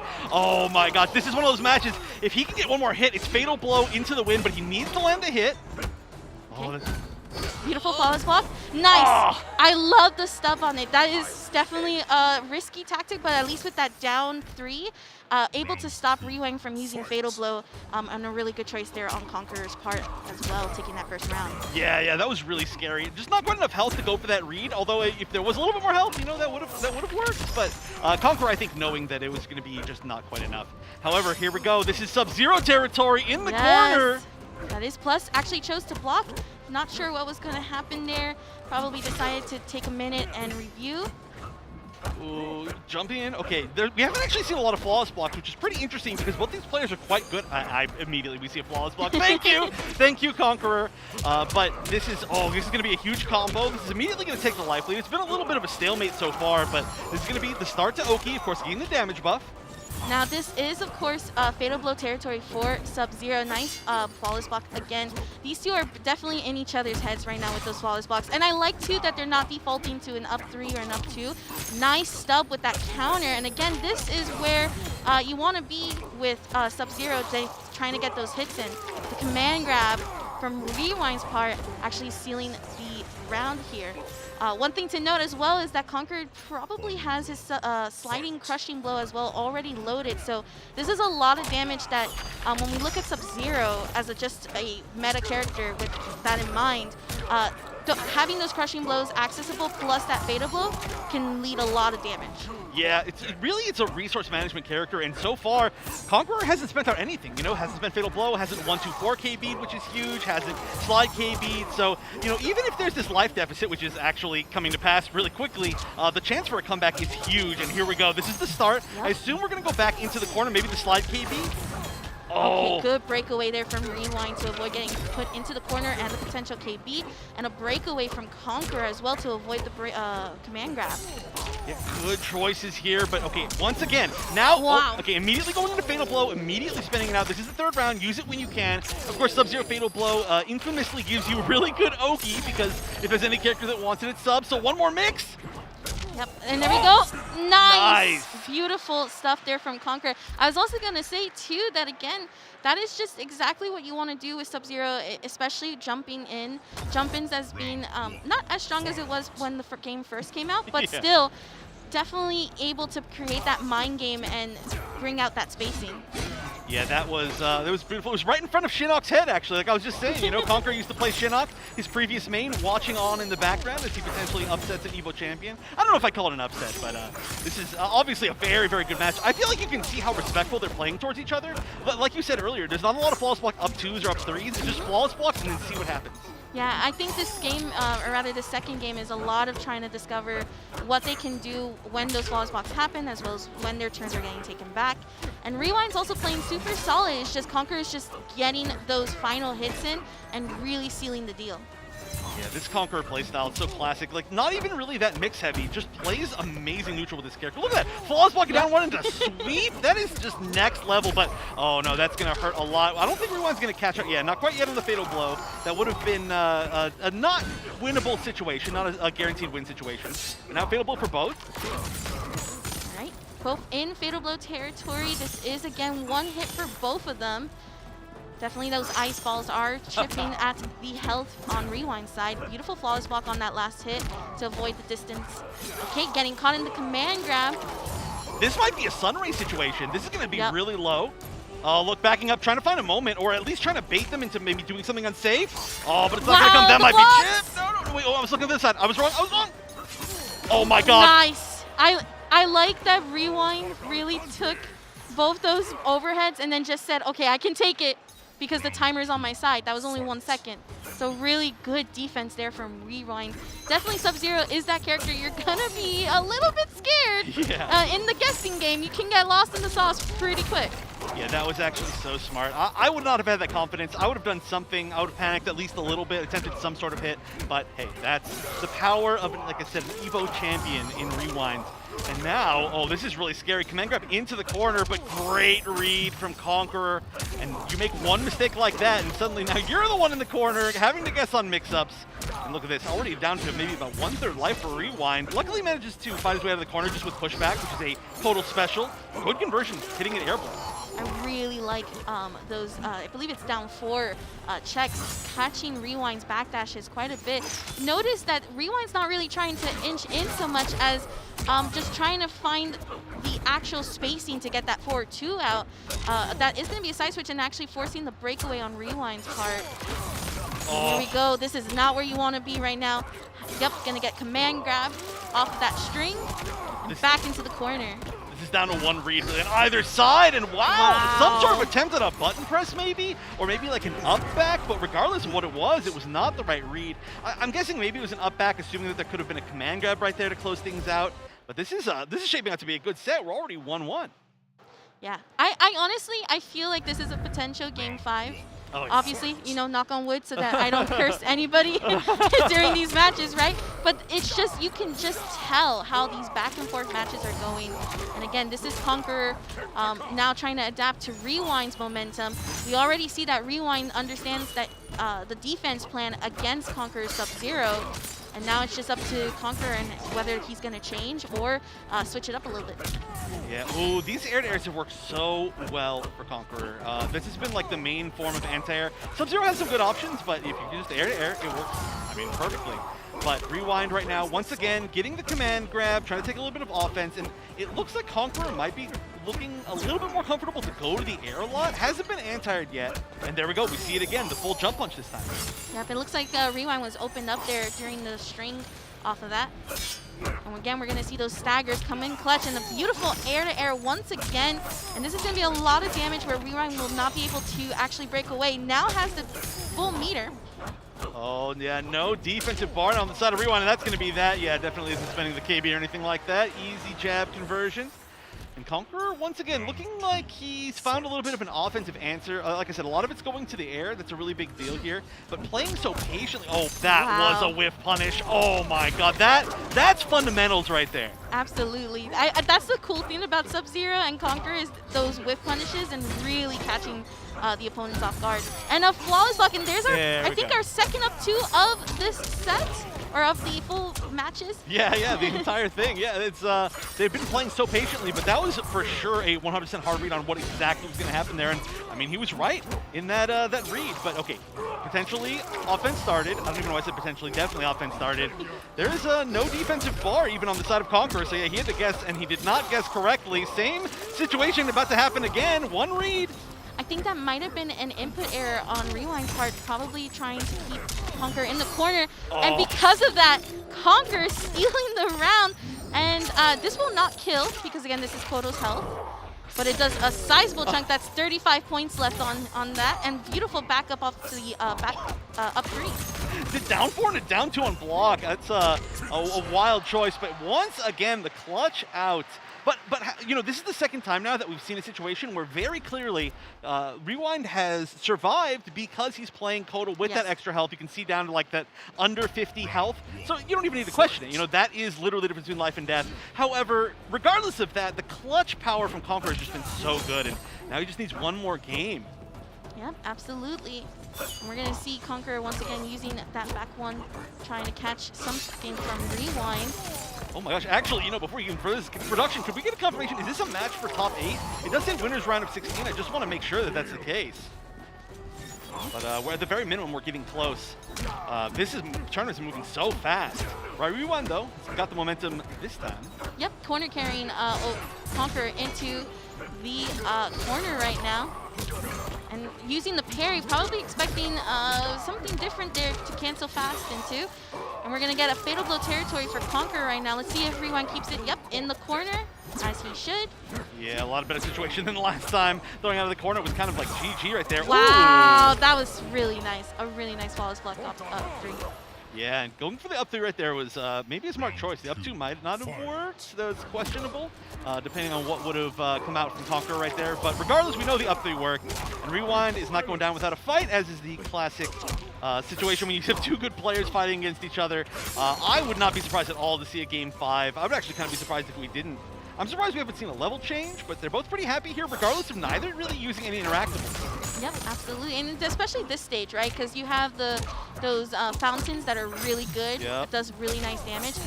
That whiff on the command grab, though, forcing Rewind to break away here, having no defensive meter anymore. That is a punish into the crushing blow. Yeah, the immediate breakaway, and I mean, it's still a solid amount of damage. You can see just a little bit of a life lead here. Probably gonna throw towards the left again, yep. And we are by those interactables again. The thing is, Kodo already has a command grab to tick into, so it's not that scary. I feel like this level's really good for sub. Oh, the whip punish again! Those back threes are beautiful. Yeah, absolutely. I love these, look at those flame dashes! That's the one thing I love about seeing characters like Kodo is that movement, and that is just scary as you just see it coming. It's like seeing a car going down the road like 90 miles an hour, and that is a fatal blow hit. This might actually be a situation that's a guaranteed chip out potentially. Oh, never mind. No, that was just that's enough. Why did I think there was more life than that? Yeah, there was actually like no life when that hit. All right, so now we are on match point here. Like I said, this is to make top 8 winners at EVO. This is huge, and Conquer, I don't believe, has ever had a chance to even do that. So this is a guaranteed first time.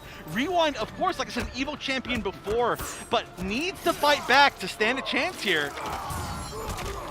That's a good start. Very good start there with that command grab. A nice jump kick to punish that down one to stop Conquer from jumping. And one thing that we've been seeing is that those jumps from Conquer, both the air-to-airs and the jump-ins, have just been working out really well for him. Rewind canceling into the parry, so once again getting some momentum back, getting forced out of the corner.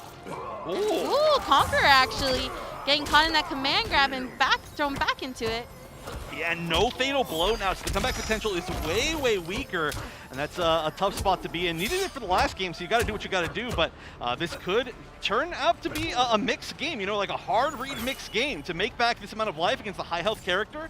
The Conqueror just needs to, oh, that's a weird start. No defensive bar. Oh, lands one hit, didn't believe. You need to believe. Oh, that's probably going to be enough. There's meter on board, and that is going to go to a game number 5.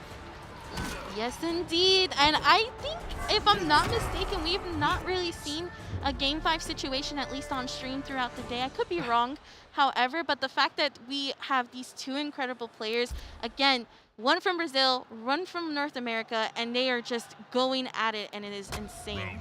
Loving to see this higher level play of Mortal Kombat 11. Yeah, this tournament is one of the best clashes of international talent that I think we've ever seen in this game, or even in NRS games in general, and this is exactly what we want to see. We want to see it go the distance, but now only one of them can make it. Nobody's getting eliminated here, but the losers bracket before top 8 is a tough spot to be in, and Rewind right now does not want to be in that spot. He is just landing everything all in a row, even with the flawless blocks. Nice. Getting opened up here again by Conquer. Gonna try to get out of this corner, forcing the breakaway, and then we're gonna get that 4-2 trade. Nice jump to avoid getting caught in that kick, and that is gonna be def. Rewind, potential match point here. I can hear the crowd already cheering for him to try to get that win.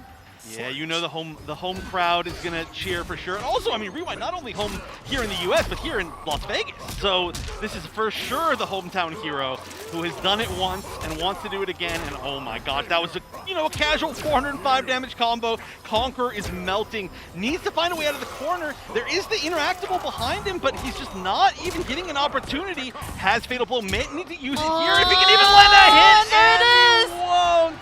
And your first player qualifying for top 8 here at EVO 2022 will be Rewind. Conqueror's not going home yet, but he's got a tough path. But what a perfect first top 8 placer, a previous champion. Rewind, definitely taking some deep breaths off. I would be taking some deep breaths too after that match. That looked very intense. that looked really stressful, and again, with reason, right?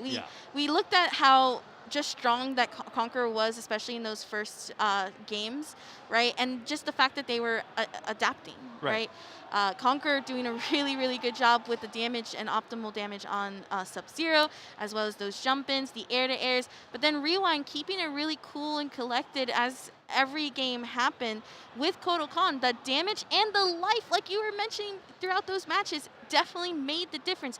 Any other character that was at 1,000 would have had a very hard time and even pretty much melt for that. So. Yeah, or even potentially like so many of the top tier characters in this game are like 950 health characters. So you could see you could see that as an alternative, and that could just be even more difficult. But I really like the fact that Rewind stuck with his guns and just stuck with Kotal the entire way through, and it paid off. But like I said, nobody's going home yet. That's just the first guaranteed match for top 8. This next one, as expected, as you would expect for every single match to get in the top 8 at EVO, another banger, and this is going to be KillerXionk versus SonicFox. We're going to have like a previous EVO champion in all of our matches here. This is actually a very similar situation, right? Previous EVO champion versus a player from another country that has been proven to be one of the best players in the entire world time and time again. So this is a great one to see.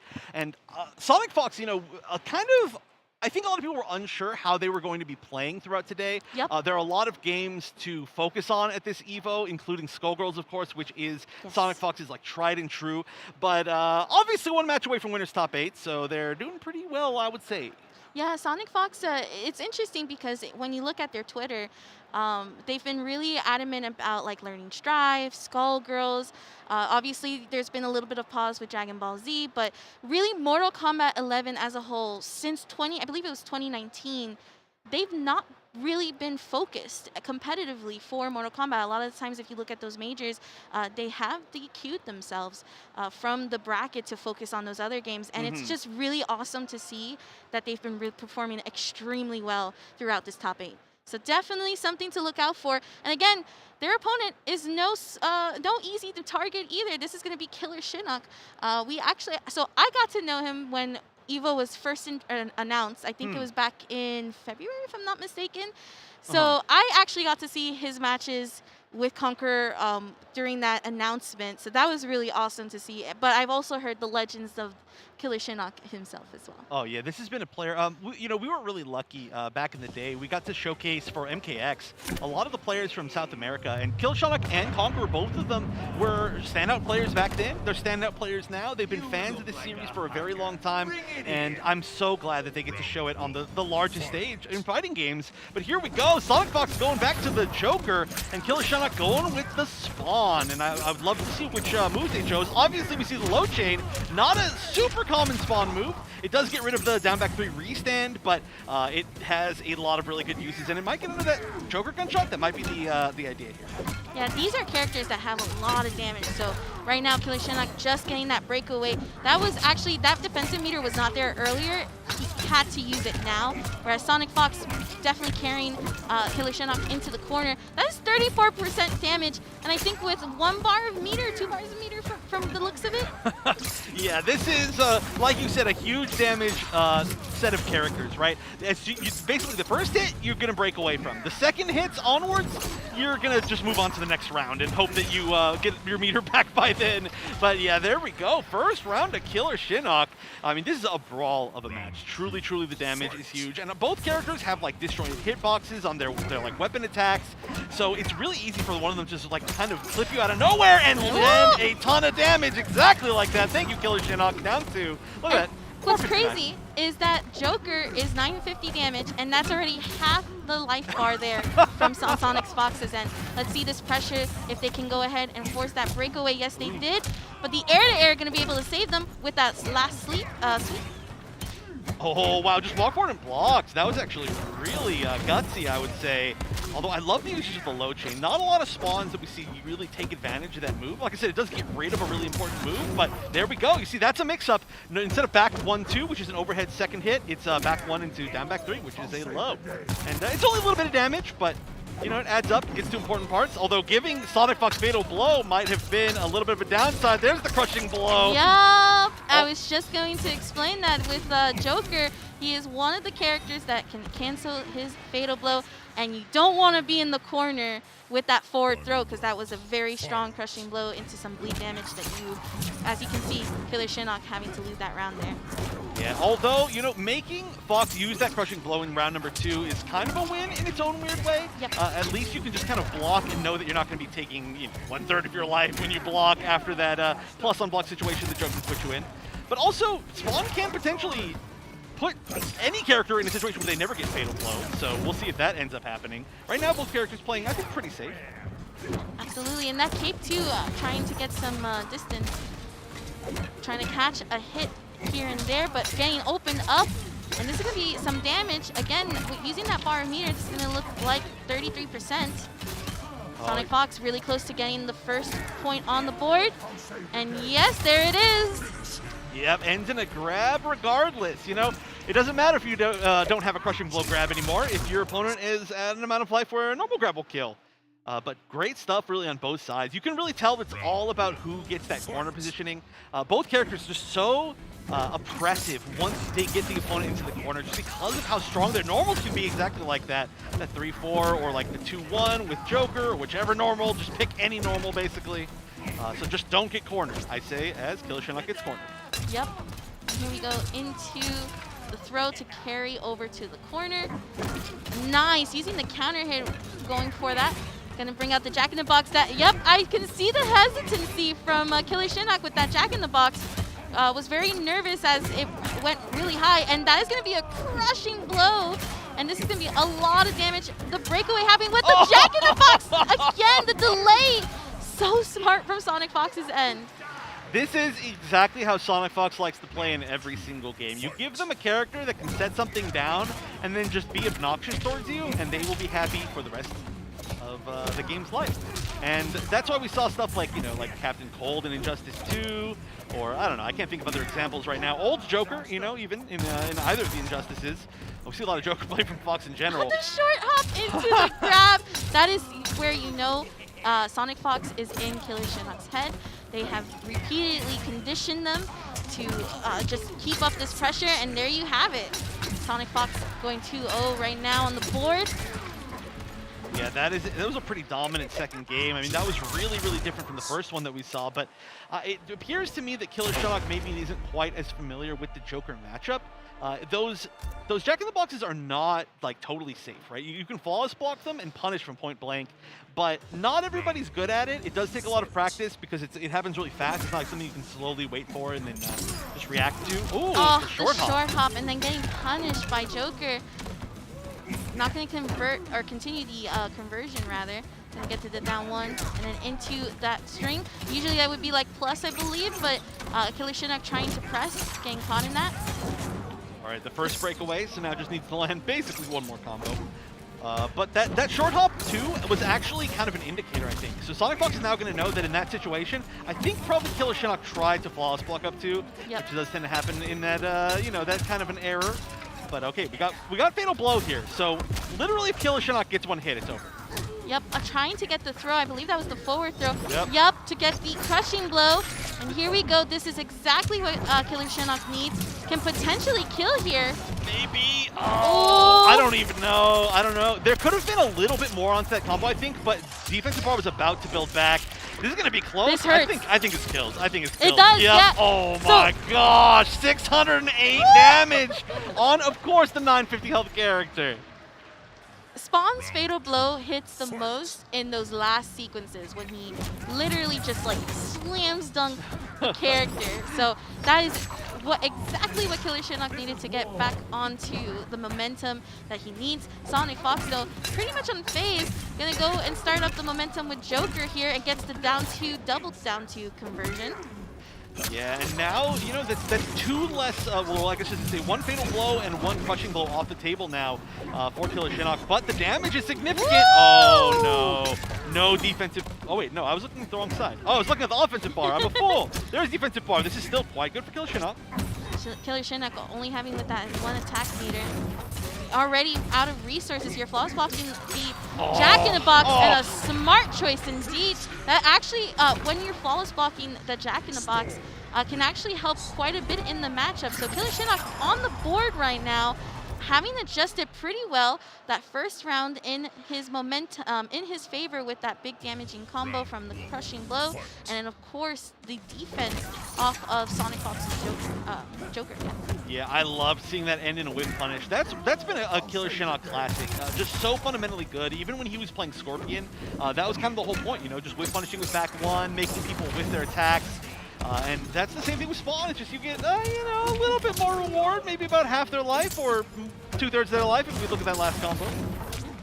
I like also the use of just this pressure here, using stand 3. Again, it's a stagger. It is, I think, 0 on block, if I'm not mistaken. So that leaves with still a lot of choices for KillerXionk to either backdash or just straight up test SonicFox's reaction and see where they want to go in this next sequences. And again, we're trying to keep SonicFox in that corner with KillerXionk. Once again, the usage of the low chain, you know, right as I say it, the usage of the low chain is so good. Just kind of like a safe pushback move, but also kind of making the opponent have to think a little bit more about where they're going to be blocking preemptively. And in fact, could have done it again right there. Okay, blocks this time. Whoa, weird place to get hit. Flawless blocks, but no punish. Just needs one more solid hit, but you know what? Are we going to cash out? Oh, didn't do anything. Oh, the drop in the combo. I think that was supposed to be dash up fatal blow, but yeah, you can see that they're hitting both triggers at once. So it's dash up stand switch, which is the classic for about 10 years now. Right, that round does go to KillerXionk. That's huge, actually. That's really huge, especially the fact that the momentum's carrying. Again, you know, SonicFox EVO champion, KillerXionk, as far as I know, has never top 8 at EVO. I don't know if he's ever even been to EVO. It's hard to remember, it's been years, but this would be huge. And also, of course, be a huge upset. SonicFox, one of the greatest fighting game players of all time, easily. Right, that low chain coming in clutch right now, and there is that hit from that string. And the jump kick. KillerXionk going on the board 2-2. And even then, Sonic knows that the crowd is hyping KillerXionk up. And again, that was a game that KillerXionk needed to be able to come to this Game 5 situation. This is a top 8, like you were mentioning earlier before. These players want to be in that top 8. It's not so much the win, of course, when we get to that part of the tournament. That's a different mentality, that's a different vibe in its completeness. But they want this top 8. They want to be there. Yeah, the medal is something that you will treasure for the rest of your life. And this is, you know, probably one of the final opportunities to get it. I mean, I don't know for sure, of course, but this is, you know, a game that's been out for quite a while, and these players have been grinding it, so they really want that legacy to live on. And right now, SonicFox is saying, nope, I'm going to take home another medal. Just needs one more hit here. This comeback nearly, well, I was about to say insurmountable. 4-2 is one of the strongest combo starters, but yeah, this chip is probably happening, and match point for SonicFox. The crowd hyping KillerXionk up, as well as also hyping Sonic too. Whatever happens, I feel like these players know how good they're playing right now, and that is going to be a crushing blow from SonicFox into a 32% damage. Tried to whiff punish the up 3, but wasn't able to. That is really lucky for KillerXionk. SonicFox was 100% correct on that read. Oh, not having the standing 3. This might be a punish. This is huge. Goes for the crushing blow. Nope. KillerXionk's spacing. Oh, using all that bar for offense, and that's going to be big. That's going to be huge. No defensive bar. The side switch attempt. It did not work there. Probably dashed in a little bit, but still getting that side switch off of the throw. Still a good chance for SonicFox to try to make this comeback. Oh, back one into fatal blow. No way. What a whiff punish. That is incredible. That's not going to be enough, I don't think. I could be wrong here, but no, I think it's going to be just a little bit of life, and KillerXionk needs to make this happen. Needs to find just the chip, the hit. The cancel, the cancel. Oh, great tech. And the whiff punish. Oh, that's not enough. The chip damage. No. Oh, no. That's not. I don't think it's fatal blow still. Oh, it still lasted. No way. It still lasted that long. That was forever. That was forever. That was like an hour after that fatal blow was used. But KillerXionk could not find that final hit. No way. And that is the power. That is the clutch power of one of the greatest fighting game players to ever live. That is ridiculous. And SonicFox will be your second player. You know, a lot of people were counting SonicFox out this year, but our second player now to make it into the top 8. And so far, we only have 2 EVO champions. I want to talk about that fatal blow. I think that fatal blow was maybe 2 seconds from coming back. And KillerXionk probably thought that the fatal blow came back. And it had not. It was still not blinking. I know. I know. I thought it was done. I was so confident it was done. That was like, it was to the I don't even know. I don't know. Somebody's going to have to actually time that, but that was ridiculous. That's a way to make a top 8. That is a top 8 qualifying moment for sure. Yes. That is so rare to see that from Joker, right? Usually it's like, okay, the throw is teched, and they back off and they do something else, but it just lasted for so long, and without that, it wouldn't have been GG, it wouldn't have been guaranteed, but that was exactly what we wanted to see. Yes. I mean, I'm sad to see KillerXionk go. Of course, I'm a huge KillerXionk fan, but so well deserved by SonicFox, as usual. And that was just honestly an amazing set. And we've got more amazing sets coming up, but before that, we're going to be taking a short break as we get the next players up. So, you know, get ready, because that last match, we're going to have a lot more like it when we come back. We'll see you after this. Shoutouts to Astro Gaming, the audio partner of EVO 2022, providing audio for EVO tournament stations with their A40 headset and Mixamp Pro TR products so competitors can have an amazing tournament audio experience.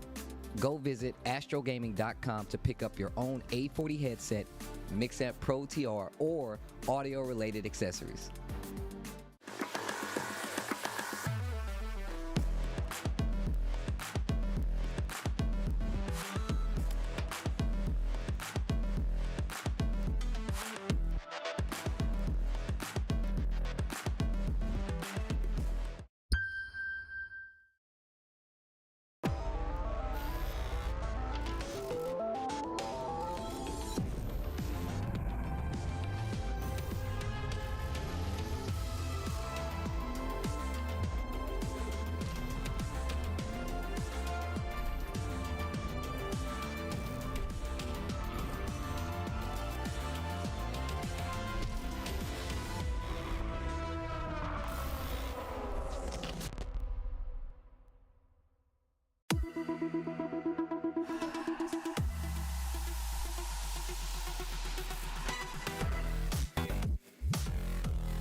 Check out the latest apparel from Tenno.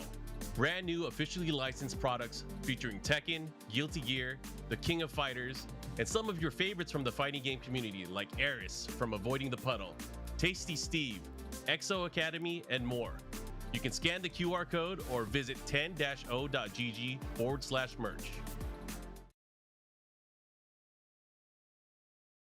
I don't like that matchup. Why? Because if I get hit, I die. Yeah, that's tough. Oh! It's not quite enough yet, and that was it. There was no defensive bar to avoid chip, and so it's match point Foxy Grampa. It's a lot of damage, honestly, yeah. Keep in mind again, this is loser's side. Those body drops are down twos full screen, essentially. Here we go. There's not yet enough breakaway meter. So Fox and Grampa's gonna have to take this. That's 320-ish, 330, okay. And he keeps those B&Bs so simply. He doesn't go for the flashy stuff, the extra 20%. He doesn't go for the gauntlet load. That's what separates him from a lot of the gear systems when it comes to combos and setups. He keeps it simple, but effective. Oh yeah, corpse drop is -22, so that should be a punish with Sand Trap. That's right, that's right. Yeah, we saw Michelangelo earlier today specifically switch away from Shang Tsung for that reason. Yeah, from Shank. He went to Sonya. And he got dumped by Garrus. You know what happens? Any matchup, it can happen. Whoa, beautiful blow up of the gauntlet attempt here. And Foxy Grampa just a couple of hits away now. Can he do it? Oh no! He's gonna be a little bit of a no! Guaranteed in that situation. Tekken Master send us to a final game, final round.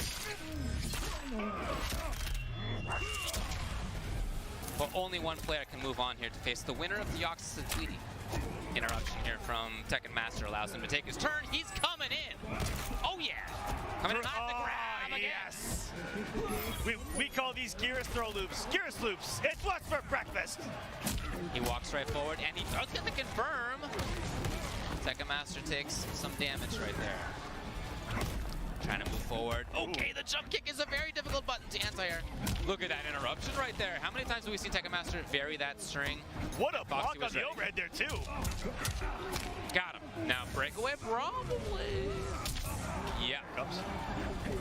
Underneath. Whoa, with the back 3-2. Never seen a Shank actually attempt that. Oh boy, Tekken Master's bringing it down to the wire. He got it. This is probably it. Tekken Master, all he needs to do is get this one thing. Bam. And Tekken Master. You do not want to be getting in your own head right now, because this is the moment where you have to clutch out the situation. But we've seen Aso in these situations before, you know, going into the 2-2s, potentially being reverse sweeped, manages to hold it down. But right now, Javier is playing with so much emotion right there. He's getting at the KB from the spear, which is the first time we've seen that today. And over here, he's going to confirm into a nice chunk of damage. Aso Nemati not opting to break any of it, spends a defensive bar on that up 3. Is it just me, or did the back 3 hop over Setron's up 3? I know her wake-up attack punished it from that backsway, I mean, her wake-up attacks are not particularly good because of the hitboxes not being that great, and I guess that's just a perfect example. Unfortunately, Javier, the momentum is all on his side, and he only needs one clean hit now to bring himself onto a match point. However, the Italian, Asadamata, has other things to say about it. Fatal blow, still ready. He just needs to find a way to confirm into it. Oh, and that was it! He was looking for it! Too hungry! Javier calls it out, and now that Spanish Scorpion, man, we're one round away from a reverse sweep. Okay, Aso's gonna find himself a really important hit over here. Goes for the interactable! Oh, I got ducked straight away. He does not have the bar to break away any of this at the moment. Javier gonna spend the 2-on-2. Look at that health bar tick down. Oh! This just never ends. These poor characters. Oh! Wake up down 2! Savage! And the 1-1 actually got... Oh! Bloody hell. Oh, Setron, she's not happy about that. Right back into it. Still, though, only one game away for Ninja Killer to take EVO 2021 NA.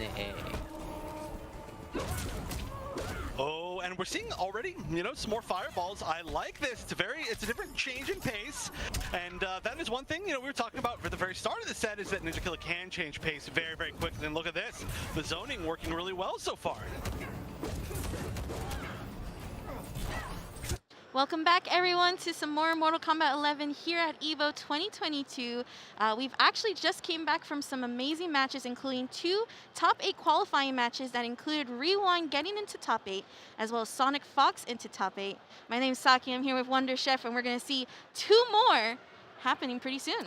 I know, and once again, it's going to be just players from all around the world. I'm so excited for it. I mean, we've got a few players lined up, but right now, the ones that we got to talk about are, of course, Scorpionprocs versus a Foxy Grampa. So, The twins, you know, it's hard to say the twins. I keep walking around, I'm saying the twins are too good, man. The twins are too good. But there's too many twins in the NRS scene. But Scorpionprocs, of course, is one of the ones that I'm talking about.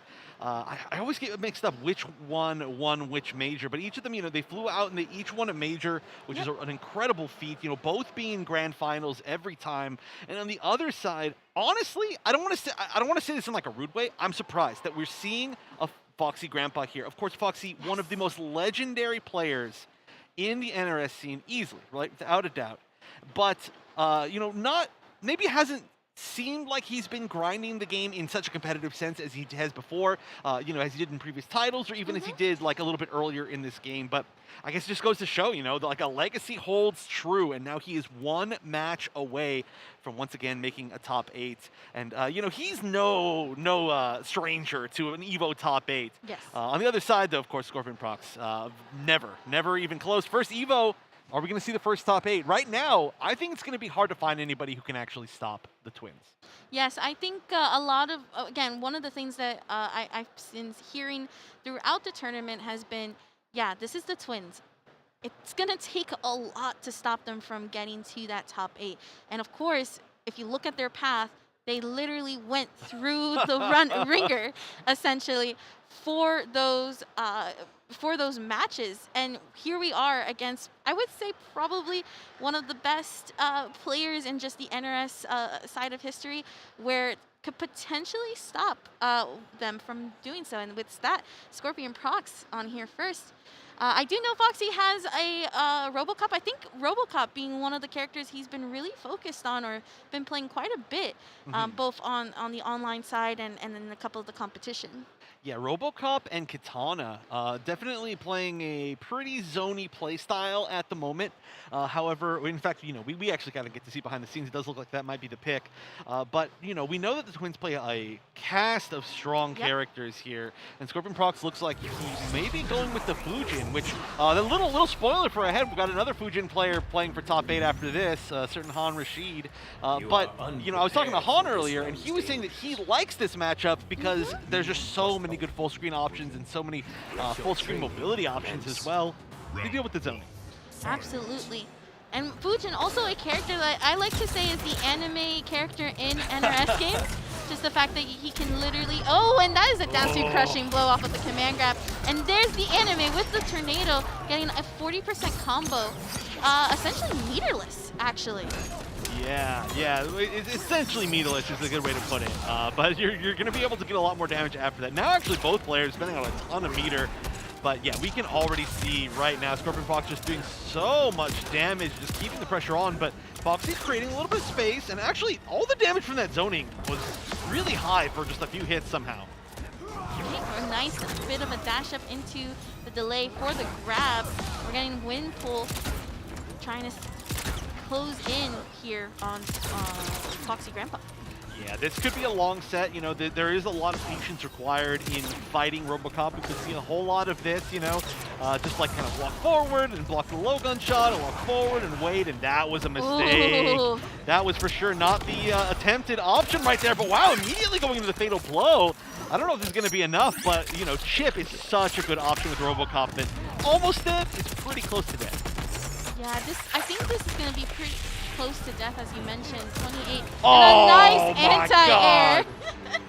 That was almost just more disrespect than an actual good option. I mean, obviously it was the perfect option at the time, but that was just like, yeah, I knew you were going to do that. I was waiting, and that's a great statement to make in the first match of a set like this. Absolutely. It was either the projectile, rather the interactable to try to get out, or the Skywalker dance. Here we go. Scorpionprocs getting into the corner, trying to pull Foxy in. Yeah, and it's kind of working here, although, you know, pushing the opponent full screen can be a little bit detrimental. Nice, great uses the interactable. That's really good at winning trades with projectiles because it gives you a pretty long knockdown compared to whatever projectiles can hit you. And nice, goes for the down 2 combo and the drop. Oh no, you're supposed to down 1 before that right there, but doing the down 1 a little bit too early, it's not coming out. It's super unfortunate. Full combo punishable, of course. Might not matter this game, but hopefully Scorpionprocs' execution will tighten up a little bit. I'm not too sure if it's just because Foxy's maybe taken a little bit off guard, but the fact that he's not punished the whiffed kick is interesting. Probably trying to get used to it, to the timing. It's a little bit harder in the full screen, but in the corner, it definitely missed the opportunity for a good punish. Yeah, it's true. I mean, it does recover pretty quickly, but I don't know why you wouldn't attempt to. I gotta think about why that would possibly be, but I like that. We've seen that as an option a few times, the like instant air flying kicks, but it hasn't really worked so far. I think it's trying to, oh, nice. Lands the crushing blow. I didn't even know that was locked and loaded. Foxy Grampa trying to get out of the corner here, trying to use the full screen projectile to his advantage. Technically speaking, Scorpion doesn't really have to close in too much. Just, oh my god, did he just get caught out of the... Wow. That is RoboCop for you with that command grab, catching Scorpion. Still in the corner. Okay, getting hit by the jump in. That is going to be plus. Tries to grab instead, the down 3 coming out. Oh my god. Whiff. Oh my. Oh, that's not it. That's not it. Oh. Just chip. Just chip. Oh, good shot. So, unfortunately, with that wind pull, unless you have it amped, you're not going to be able to chip from that. So that was an interesting thing there for Scorpion, and Foxy Grampa able to use the low gunshot to do so. Yeah, I think maybe Scorpionprocs trying to do like back 2 and like flying kick or something, or Maybe, just like yeah. bait something, but it's unfortunate that it turned out that way. But that was a really close first game. I would expect a pretty close set. This could be, like I said, could be pretty long, especially with how Foxy's playing. But I love the command grab option. One of the fastest mid command grabs in the entire game. I want to see the fastest. And it does quite a bit of damage, so that can hurry things up if it's used well. Nice anti-air. Dang, that was beautiful. It wasn't able to convert off of it. Gonna have to hold the stagger here into the windpull. Beautiful counter hit. I find it so interesting to see Foxy Grampa using that move. You don't really see a lot of RoboCops using, I think it's like the poison gas. Yeah, it's really cool the way that he uses it. It's really similar to how early on a lot of RoboCops use flamethrower. That's why I was thinking Scorpion. Flamethrower to kind of like restand you at an advantage. And then from there, you get to 50-50 with them with either the command grab or with just like a miss. But instead of the flamethrower, you just leave them grounded and use that. It's going to do damage over time, etc. And it's kind of a Foxy Grampa signature move, and you can tell it's working really well. It's on the back foot right now, but here we go. That you can see the damage is there. Good choice to block though by Scorpionprocs. I've seen Scorpion try to low profile the gunshot because Fujin Slide does do that. Foxy not using meter to do the side switch, which I agree. It kind of sucks that RoboCop's side switch takes that, but that is a tech throw into a crushing blow, and that is just chip damage. Very nice. Again. They said, no, this is a no-fly zone. You are a flight risk, and I am grounding you. You must answer to the law. And right now, we are about to see potentially a RoboCop in top 8 of EVO. I gotta say, I'm a big fan of this. RoboCop is my favorite movie of all time, so I'm always gonna cheer for RoboCop players. But also, I'm so happy to see Foxy do really well. You know, one of the mainstays of the UK fighting game scene, in Europe in general, honestly. But here we go. Needs to close this out still. It looks like Scorpionprocs confident to stick with the Fujin. It's been working pretty well, but I mean, this is a long road ahead of him. Absolutely, and a nice jumping kick, and this is going to be some damage, 29%. Tried to delay the wake up and still able to get damage in for Foxy Grampa, keeping him in the corner. The low gunshot coming into play. The wind pull trying to punish that. Oh. Again, the jumping kick.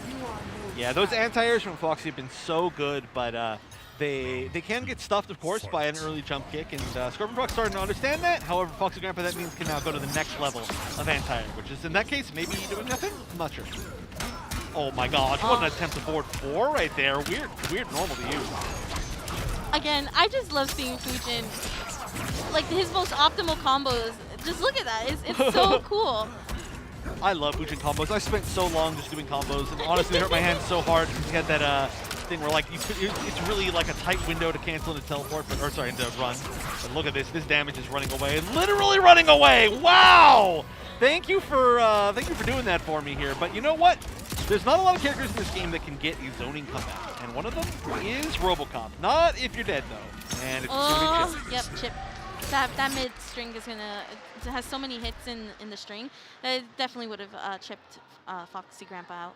Yeah, and then of course there was the potential like amp wind push afterwards just to even be safer and get even more chip.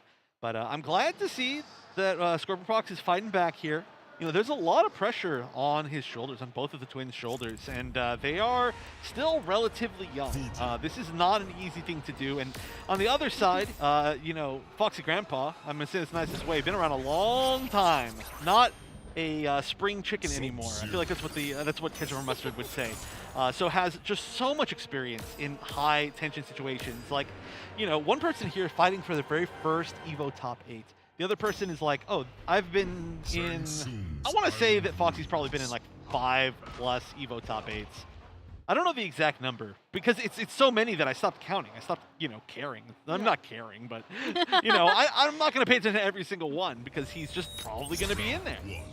Yeah, it's more business as usual for a Foxy Grandpa, whereas Scorpionprocs has quite a bit on the line. And we're going to see the switch from RoboCop into Sub-Zero, which is a very interesting pick.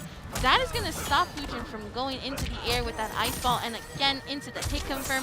Scorpion has no resources, both defense and just getting that attack bar right now, having to hold quite a bit of this. Yeah, this might be a really smart option here. Kind of locking Scorpionprocs into the wind push against the characters the wind push might not be as useful against, especially because of slide. And just trying to go for that final win, just knowing that you can lock the opponent in that situation. But this is still, you know, not a guaranteed game at all. It looks like Scorpionprocs really making the comeback. That's unsafe. Wow. That was a huge risk.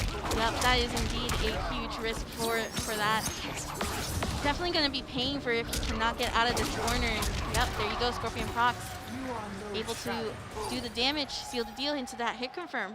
Yeah, still one of the best adaptations that we've seen made from Scorpionprocs. The early jump kicks to beat the really good anti-airs from Foxy, and you can tell it's just gotten so much mileage. I would dare to say that it's earned both the games so far, or I mean, sorry, 2 different rounds, which is huge. I mean, that's keeping Scorpionprocs in this winner's bracket.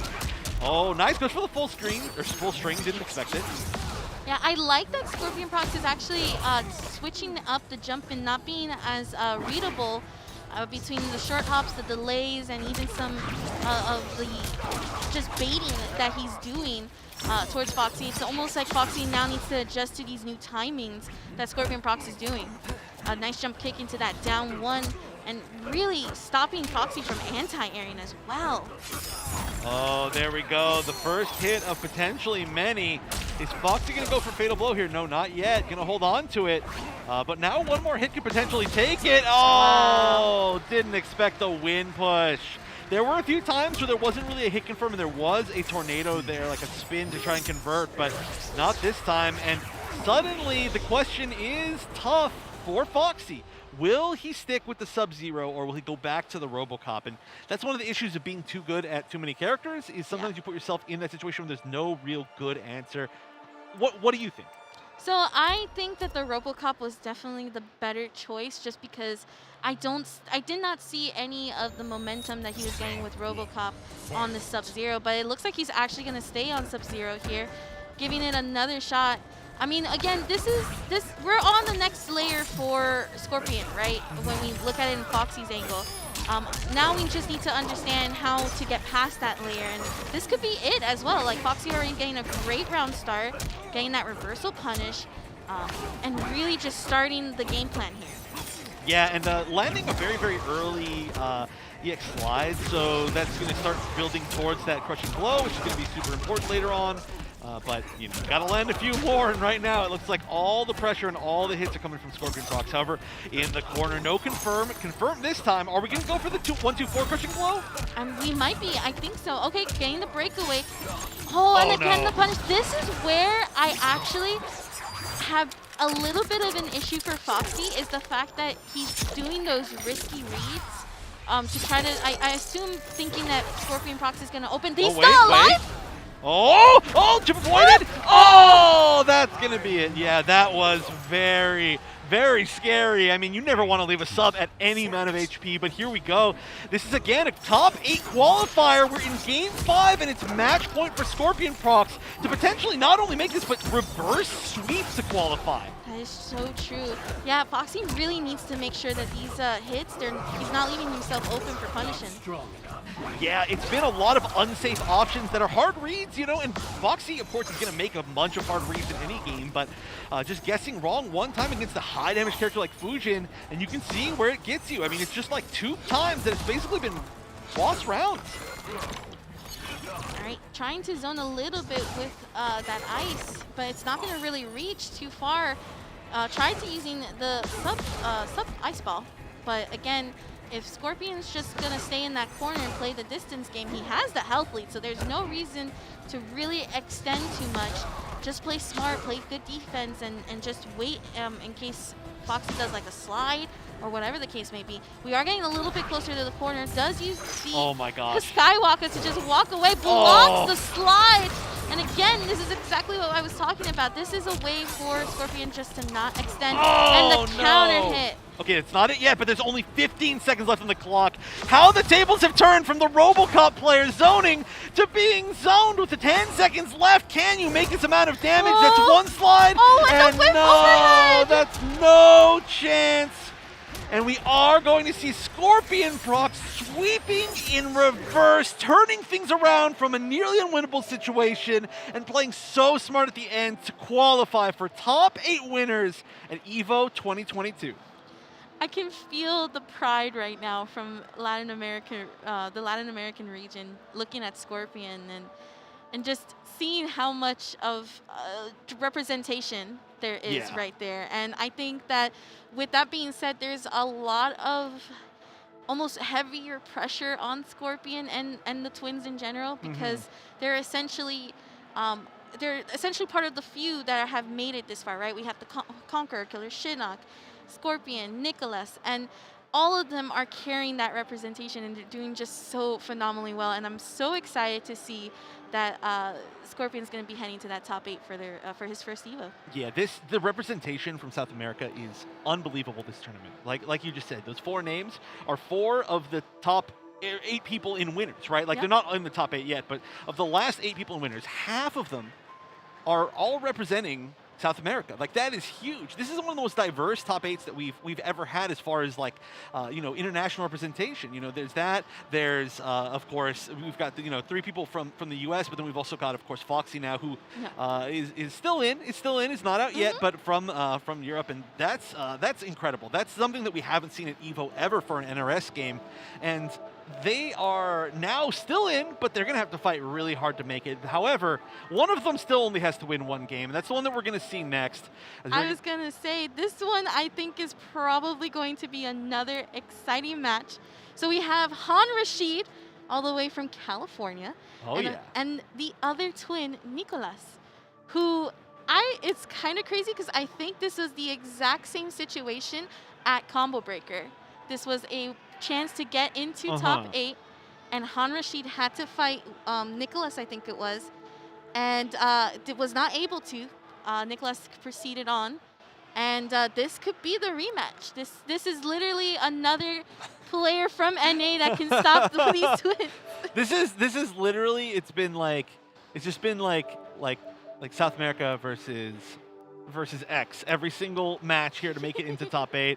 But yeah, this is a huge run back. I mean, the stakes are like even higher than the previous one, than the one at Combo Breaker. Han Rashid, of course, like you said, coming from SoCal. Me, of course, coming from SoCal as well. I've been, hanging around Han since his start playing fighting games. I mentioned it earlier, but his old tag, Fighting King, which I'm going to bring back for a moment here, back in the Injustice 1 days. But it's so great to see him do really well, even though he's absolutely still a troll. But of course, I've got to root for him. I'm unbiased. I think that the storyline with the twins is the greatest thing we've ever had in MK11. But, I got to give some love because SoCal has been not placing so well. Han trying to change that. I mean, already, of course, making that minimum, I guess 9th. So that's already a truly amazing thing. I guess, yeah, he would make minimum 9th. So the question is, what will the matchup be? Of course, playing Fujin as a main for Han, I would say somewhat of a disadvantage against either of the twins since they both play Fujin as well, which means that they both have perfect training partners that also use Fujin. So I want to know what the pick's going to be. Nicolas is also one of the twins that uses Cabal quite often. I think I've seen Nicolas more on Fujin than Cabal, but again, that's another character that can really contest against Fujin's air-to-airs. So this is going to be interesting. It could start off as a mirror match. It could start off as pretty much understanding what's going to happen here for these two and whether or not they need to adapt or change characters. We definitely know that Han Rashid is a Fujin loyalist. I don't think I've ever seen him even think about switching to another character. So we're pretty sure that he's going to stay on the Fujin, but it's really Nicolas who's going to be trying to find a way to take down Han Rashid's Fujin. Yeah, I think he made some sort of weird switch to like Liu Kang or something, which was his previous main in some major, and I was like very salty. I was like, why are you doing that? Just switch back. But I expect that we're going to see Fujin the entire way through, and that would be wild if like we saw 3 Fujins in a row, basically. Just kind of goes to show how strong the character is, you know. The character, I think from release, everybody knew how strong Fujin was, but not the easiest character to play. And I say that, you know, and it's kind of an understatement. So it's taken this long, and it's cool. It's so cool, I think, in my opinion, that we've had this game in its stable state for this long of a time, and we start to really see players figure out all these characters in such a strong way. And Fujin, I think, is one of the ones that have benefited the most from that, and these Fujin players, of course. But, you know, when you run into another one in a match to make top 8 at EVO, then you kind of think maybe not so much of an advantage. But, again, who will it be? So commentators get a little bit of a sneak peek before the viewers at home. I wasn't looking. It looks like it's going to be a Cabal versus Fujin matchup. Something that I definitely am excited because I kind of feel like this is where we're going to see Han Rashid get tested to the fullest for this matchup. Well, you called this completely. You were 100% correct on what the matchup was going to be. But yeah, I'm kind of glad we're not seeing the mirror. That mirror can be a little bit wacky, but we might see it a little bit later. However, this is still a high-flying mirror, let me tell you. Wow, wake up! That was a punish, too. That was a delayed wake up spin that punished the back two that was supposed to be meaty. That is how well Nicolas knows this matchup. That is actually ridiculous. Yeah, it's really crazy because I think that's like, based on what I've seen some of the past matches, Nicolas and his brother do sort of those weird, I wouldn't say weird wake-ups, but it's the unexpected that really catches players like Han Rashid off guard, but a nice low to try to avoid the projectile, but still Nicolas just waking up and sealing that first round. Yeah, that was a statement to make in the first round. Yeah, this is going to be so hard. I mean, like I said, so much matchup knowledge. Wow. That was a terribly flubbed punish. Super unfortunate. And in fact, the complete opposite direction. We're going to see the full combo, 350 damage. Wow, sick anti-air into the armor breaker. I always like to see Fujins hit that armor breaker. It's actually really tough to hit it because of the hitbox that's in the air for it. It is not easy like Kung Lao's dive kick that can really catch most of that. But again, this is a really nice spacing. We're going to see Han Rashid close in, and then it goes for the Skywalker. Beautiful punish, though, from Nicolas. Already aware of that. That is matchup knowledge at its fullest, rather. Yeah, you could just see the confidence in that punish, and that's going to be wait. Did he just jump out of the mid-string and then, like, gassed over? He might have. Something whiffed for sure, and he knew that that was the moment. But yeah, this is ridiculous. This is so tough. I mean, it's not like Han has any other options to switch to. So if this is just Han play better, or there's not much else. Oh, we see US Big Boy, another classic SoCal NRS player. Hasn't been competing as much recently, but still part of the crew, still part of the training crew. Infamously a very, very strong Superman in Injustice 1. But yeah, Han needs to find an answer, and the answer isn't switch to another character. But that's so tough when you have that much experience in this matchup. I mean, you know, we've had a bunch of close matches to get into top 8, but none of these players have just been locked into one of the most knowledgeable matchups for their opponent. So this is a pretty different situation. Yeah, also when we kind of look at Cabal, like Cabal isn't the same Cabal that was when the game first came out. This is custom, pretty much I would say upgraded Cabal as it's called in the community. Like this is a Cabal that has not only safe normals, safe buttons, but also just the fact of being versatile in the air. Yeah, and I mean, on top of that, being versatile in the air, it allows more combos and different combos and conversions from things that you normally wouldn't get. That is just a one-size-fits-all move, as are most command jumps in this game, although it's certainly unique in the fact that it's air only. But yeah, upgraded is pretty correct. And hey, look, we actually get to see the selection screen. I was just saying, you know, since this came out, this is the first time that I've commentated offline people selecting moves, and I am still not used to seeing it. I think they might have actually selected the wrong sets earlier. So, or rather, I think Han Rashid decided it was best to switch. I think putting Warp Needle actually instead of the Windfall. Yeah, Warp Needle and Wind Push. I think whatever it is, Wind whatever. It's a difference that really depends on the matchup, and all Fusion players know which ones they can safely Warp Needle against, and that's a huge advantage because you get a lot of free chip. Against a lot of characters in the cast, and yeah, you see, even if you convert into it, you do a lot more damage. Just because the Wind Push doesn't do like any damage, unless you amplify, then it does like a little. Yeah, but that's a resource that you're gonna need later on down the road, and with Cabal that's doing a lot of damage, you're gonna need every second of that bar to make sure that all your combos count. So makes sense why the switch of the change, and it could work in his favor, but Nicolas is not stopping, essentially keeping Han Rashid in this corner, and the pressure just straight up showing what Cabal can do. Yeah, you do not want to get cornered by Cabal. Oh, wait a minute. Hold on. Fatal blow conversion? Yeah, going straight into it. I think that should be enough. It's, that would definitely be, yep. Yeah. I always expect things to scale more for some reason, but yeah, that was very, very low life. So nice. That looks like it's starting to work out. The Warped Needle. I mean, realistically, it just has to be like a neutral that's won more honestly. We saw a lot of, like you said, like the air-to-airs are really good for Cabal, so you can't like try to go to the air all the time against them, and you can't like try to too many cancels with the air waka. This is looking pretty good for Han. Han's starting to pull some things back. Nicolas maybe zoning a little bit more, and that is pulling a little bit of damage. Yep. Okay, nice flawless walk up 3 there. Definitely want to be careful here because Nicolas has shown in the past in prior matches that he can go ahead and actually block the flawless block attempt off of the jump in. So, but looking with that, there goes the jump in into 27% essentially. Han Rashid now in the corner using the arrow to try to get the knockdown. Yeah, I really like this choice to start zoning with the little crossbow. It's not a zoning option you usually use, but it is just that perfect aim. Oh my gosh, that's going to connect. I'm actually a little bit surprised that we saw the committal to that Fatal Blow. That Fatal Blow is really good in neutral in this game, or in this matchup, I should say. You can react to projectiles, you can react to any sort of airborne movement pretty much. So just using it to guarantee that kill right there. Obviously you want to stay on, on the board, and you want to make sure that you win that round, but that's a big tool to not have. Yeah, that was a really hard read that Han Rashid tried to do there with the windfall into the extended string, but not able to catch it and actually getting punished, and that into like a 40% combo. And that health bar is already gone within, I want to say, like the first 3 seconds of the game.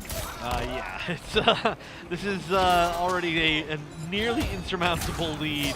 Oh my gosh, what a conversion! And that is a literally insurmountable lead. Nicolas going up 2 games to 0, trying to join his brother in the top 8. And I think that would not be a surprise to anybody. However, based on the ordering of this match, can we get a confirmation from production? If Nicolas wins, will he play against Scorpionprocs in top 8 winners? I'm almost feeling like that could potentially happen. Yeah. I think so too. I think it's possible based just on how they're playing out. But yeah, we'll see, because that would be a ridiculous thing to set up. I would love to know just the order anyway of who's playing who, especially with SonicFox and Rewind both in the top 8. That could be another match too, Champions match. But looks like we're taking a little bit of time. We're going to think about a few more strategies, going to get a little bit more coaching. The SoCal crew, not showing up super strong all the time, but definitely stick together, try to help each other out. So I think we actually see Han Rashid taking away the needle and going back into the kicks based on what was selected on the custom screen. But still sticking with the crossbow. So it's a good choice, but definitely what I think is happening here is just the fact that Han Rashid is not winning that air-to-air. Nicolas has full control of this air neutral that is so needed for Han Rashid in that character, and it's hard. There we go, there we go. Finally landing a hit, but the problem is that any air-to-air conversion from Cabal is like half your life, right? With this Cabal in particular with the air dash. But the air-to-air, even that last one that Han landed, it was just straight up jump kick into flying kicks, and that's not a ton of damage. So you can see that the damage really just gets outclassed. Okay, at least it catches the breakaway. That's a weird time to break away. That's like the only time you get to break away and actually use it on break. Nice, getting a really good optimal combo there from the conversion. Nicolas is now in Fatal Blow territory. Han Rashid also in Fatal Blow. This is technically one hit for either of them. Yeah, it's super scary. And the thing is, again, with that Fatal Blow, Han can't do anything right now. Han can't like commit to almost anything. And oh my gosh. That's another way to whiff punish. You don't need a Fatal Blow. You can just jump back, jump 2. And then, of course, the conversion from it. That is beautiful. And now we are 1 round away, potentially, from Nicolas joining his brother in top 8 winners. That would be huge. I really want to know if they're going to play against each other. Right? It's almost like just another legendary match. Something to note from off of that last round, with Nicolas not using that Fatal Blow, still has it. So that is really good resources to have in these next seconds of the game, essentially. Yeah, look at this. So Han already at such a life deficit. This is getting so tough. He needs to find some really big openings, and you can't just sit there and wait and zone and try to find small openings because you just don't have the life. You don't have the time. Han Rashid right now actually trying to get as many hits possible. This is in Fatal Blow territory. That's no whiff punish off of that string, and that's going to be called in the counter. This might be death. That's 2 bars a meter. I think that's it. And there it goes. And that is going to be our 4th player making it to the top 8. It will be as expected. I mean, I almost want to say it's an upset to see the players that they've beaten, but after their previous 2 offline events, Nicolas and Scorpionprocs were, I almost want to say they're the favorites to win this entire tournament. I don't think that's even like that much of a hot take, but they will be both in the winner's side of top 8. They may be playing against each other. I'm going to keep trying to figure out whether or not they do. I'm trying to find the bracket on my phone and such, but we of course now also have SonicFox and Rewind. So those are your 4 players in the top 8 winners side. Oh, we got the bracket exactly. They're not. So that oh my gosh, this is going to be some of the toughest matches that they've fought so far. Each one going up against an EVO champion in the winner's side of top 8, and if they succeed, they get that double dragon moment at the end where they have to fight each other to see who makes it in the grand finals. But you know that they want to meet each other there. That is an amazing way to set that up. Can I just say, I feel like the Rewind and SonicFox are probably the perfect players to stop the twins from making it to grand finals, essentially. Yeah, that's like that's like a storyline. That's like that's like some old like cheesy 80s movie where I don't need this is just perfectly written out, but that's only half the top 8, which is amazing, right? We've got 4 of our top 8 set, but there are still so many players, and especially like international players that are sitting in the losers bracket right now, and I guarantee you that some of them will make it into that top 8. But before we get to see who that is, we are going to be taking one more short break as these players get back up, as we finish a few more losers bracket matches. So don't go anywhere, because we are going to see who our next players qualifying for top 8 will be right after this. Thanks for watching and supporting EVO 2022. Speaking of support, you should support our monitor and headset partner, InZone from Sony, the newest brand in gaming gear providing you top-of-the-line equipment. The InZone M9 and M3 27-inch monitors bring you incredible high resolution and high dynamic range pictures and reactive experience with 144 Hz and 240 Hz refresh rates, 1 millisecond gray-to-gray response time, variable refresh rate technology, and more.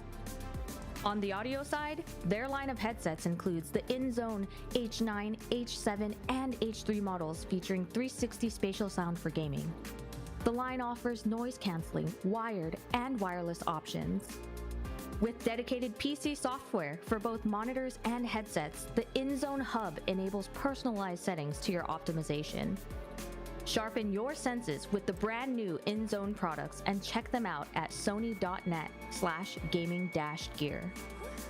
Dash up, backdoor though, Mochi got caught for the corner. Oh, the drill! Are you kidding me? Oh my god! Let's go! That's what I'm talking about!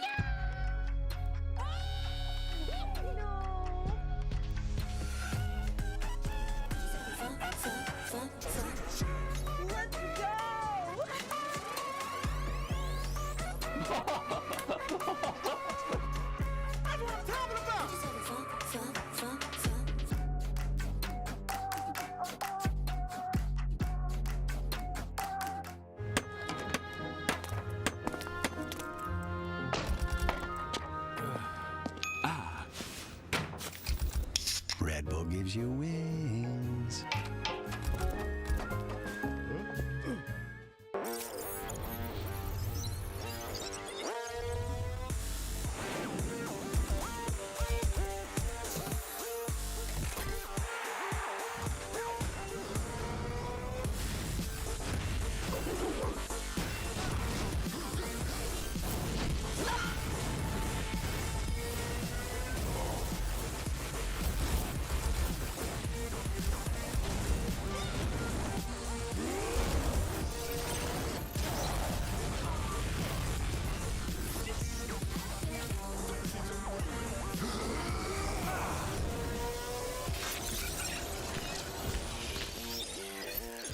Hi, this is the quiet car. You don't remember me. Now, Talk to me. I'm not the only one doing a job on this train. Enemies. I recognize that guy. He was in Mexico. Tequila? We come when we get off this train. The White Death waits for you with his army of assassins. Allies. We need to come up with a plan. Was that a snake? It would appear so. Bullet Train. Exclusively in theaters. Now playing. Rated R.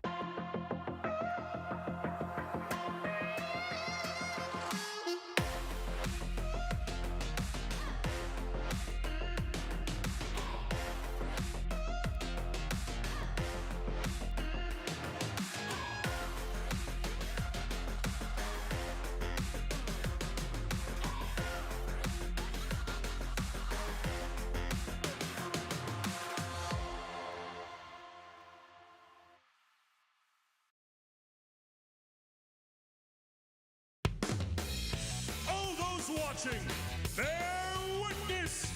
A clash of power and technique! This will be a fierce contest! Who will grasp glory in their hands? Who will eat and who will be eaten? The fateful battle is about to begin! Can you all feel the drama? Their true abilities will be tested! Show me the ultimate fight!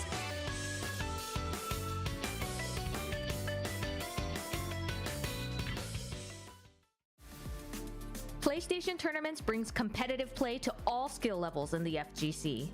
You can compete for cash prizes, virtual currency, and more.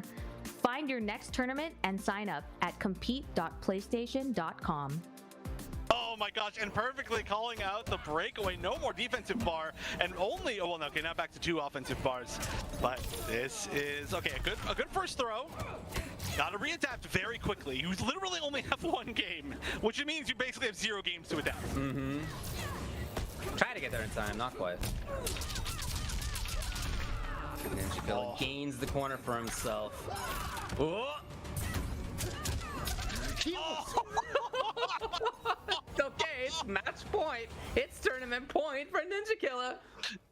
Oh my gosh, there's nothing worse than being flawless blocked in your wake up 3, and it was the first wake up in literally the entire tournament, I think, from Jueks, and it was flawless block punished by NinjaKilla. You know, you said he's not a robot. You might be wrong. I might have to disagree with you there, but well, we'll see. Jueks has the pressure now. Okay, we've had a couple of delayed grabs, and they have actually worked. Jueks here again. Ooh, I like the delayed 4-3. He's trying to bait a micro duck, basically. Oh, gets the poke out. Oh, chance. Yes. And Shakila holds on to the defensive bar. Oh, I love that setup. Going for the two jabs for the maximum knockdown time. He's dead. He's gonna kill himself. Oh no! Okay, he died. Wow. Okay.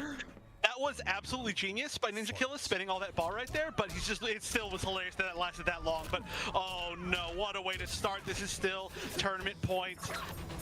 Oh, good duck. Great duck. Huge. There is breakaway. He's gonna break away, but he's still taking so much damage, and he's gotta take the pressure in the corner over the goop. Jueks did great damage that even damage over time. Chance. He was almost there. Instead, it's NinjaKilla who gets the big opportunity, cashes out on the crushing blow. He's close. Oh, what? The command grab catching from so far away. That was like footsie's range, but what a good read. He makes it, and NinjaKilla, with the friendship, is going to be your North American EVO 2021 champion. Fight.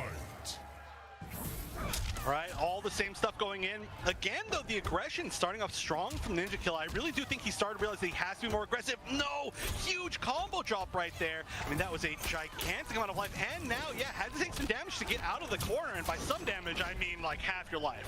Yeah, and that was actually a dash out of underneath of the leap in order to get that 3-4 punish by NinjaKilla's beautiful movement by him. As he is in complete control, Jueks in trouble. Oh, starting to tech the grabs too.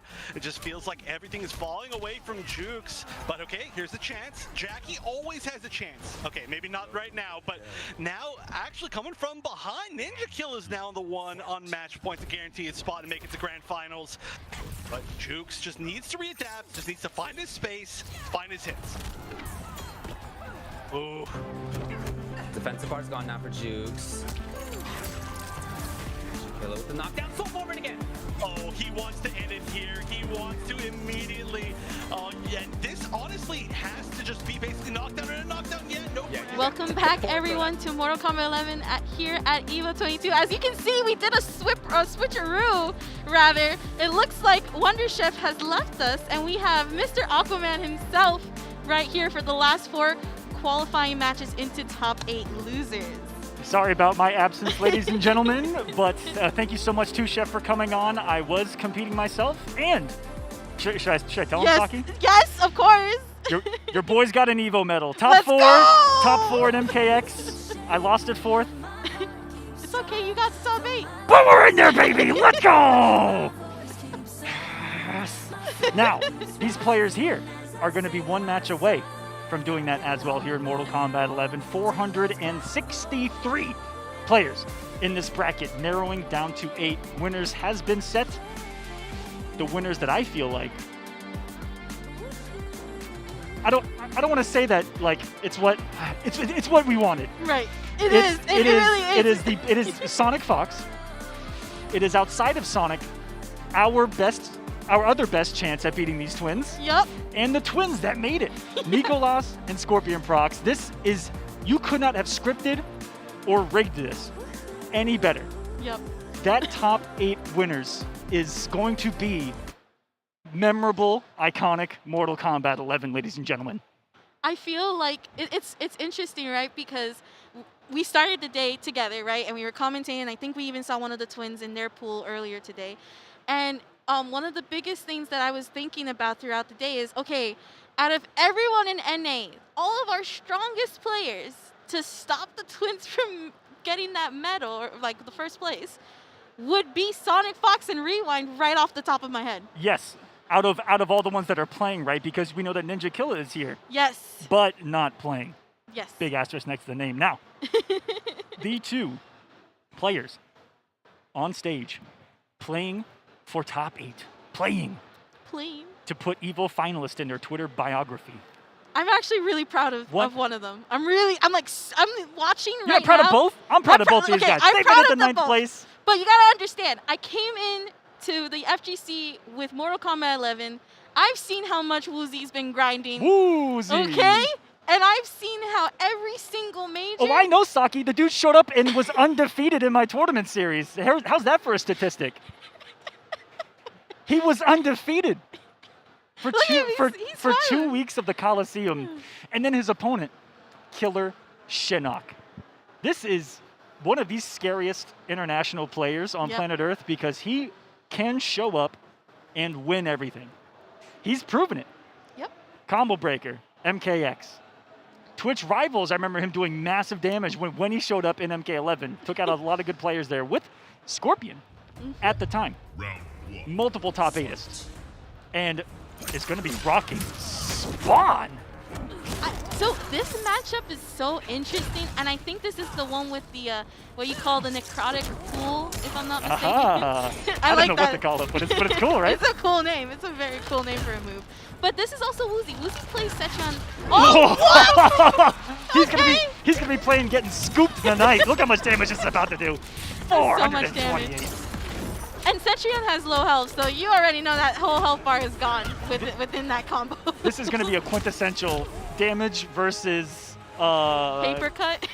Control really needed from Wuuuzie. He needs to not let KillerXionk press buttons. Is he going to be able to do so? Let's find out here. As the first round going heavily in KillerXionk's favor. Just got some momentum off the hit, never let go, and this is good for Wuuuzie. Isn't that more advantageous if it anti-airs? I think it is. I think so it right is there, actually. I think he was really holding some pressure. Yeah, I think you're absolutely right. That tornado, Cetrion's just all of her moves are all dedicated to really stopping your character from actually moving forward and actually taking your turn back. Especially look like that Hell's Wrath, for example, is so plus on hit that she can backdash, she can continue on. There's the rock wall with the active frames coming out, teleporting in, going for the down 3, catching KillerXionk off guard there. And another active wall. He's just dominated here, and it's exactly what he needed. A slight health lead off of that throw, and then distance. And Cetrion with any health lead and distance is really the winning formula. Yes, absolutely. You can have so much. I feel like you can also make your decisions better when you have that health lead at Cetrion. You can just really feel better. Yeah, you just feel good. You just know that you don't have to worry about hitting the person 20,000 times to catch up on that health. Did that happen? Oh, yes it did. Oh my God. In a stage like this, Saki, they're betting it all. And hey, but look at it, risk reward. Yes. Look at it like risk reward, ladies and gentlemen. If he blocks that, he's getting hit for 18%. If it hits, he's hitting for 40. Absolutely. I'll let you do the math. Well, I don't like math, but I can tell that I don't like having to deal with Spawn's damage, like how you put it there. So I just assume a third of my life is gone. Hey, I'm gonna leave it at that. All right, Wuuuzie, very even on the health bars right now, actually. He's chasing to the corner. This is not good. And the forward 3 worked. Because at that same range, that same dash can just be dash grab. And then another 4-3 connects. I think Wuuuzie got shimmied multiple times in that final round. But look at that. He's still looking composed. Yeah, I think his biggest thing is that having that good round start, pretty much repeating that second round with the health lead and everything is the key here for him. If you lose that round start, it's now a matter of, okay, you have to like keep yourself composed, don't get hit again, essentially, and play good defense for Wuuuzie. Again, and then to a punish just a little bit too. Like if Wuuuzie was anywhere closer, that potentially could have hit. That's 390 damage there. Looking really solid for Wuuuzie, and a great round start. He can really just sit back and play Hell's Wrath game. Yeah, he's really paying the iron price for that dash. He tried to do the same thing. He wanted to get that lead and take the big risk. Knew the consequence. But sometimes you have to make that read even in that kind of situation because you can just rob someone's momentum right there, and this could be all KillerXionk if that were to work out. But instead, Wuuuzie says, "Thank you. I know it's in the middle of the year, but your Christmas gift has been accepted." Yeah, Wuuuzie looks super strong there. And what's cool too for Wuuuzie is that Cetrion has a really great teleport, so he can technically. Oh, okay. Wuuuzie, what is going on right there? I don't know if she can teleport with a broken rib, but we're gonna find out. She is an elder goddess. Ooh, took away the gap of the 1-1. Back 2 on that input. Catching Wuuuzie off guard. Knows at the highest possible level, knows the flawless blocks, and there's the mind games behind it. That backdash was sensational. Get him off the bar. Wuuuzie jumping out of the corner, no consequences for it. Still leads. I like that Shinnok is like not really doing the full string. He's delaying it.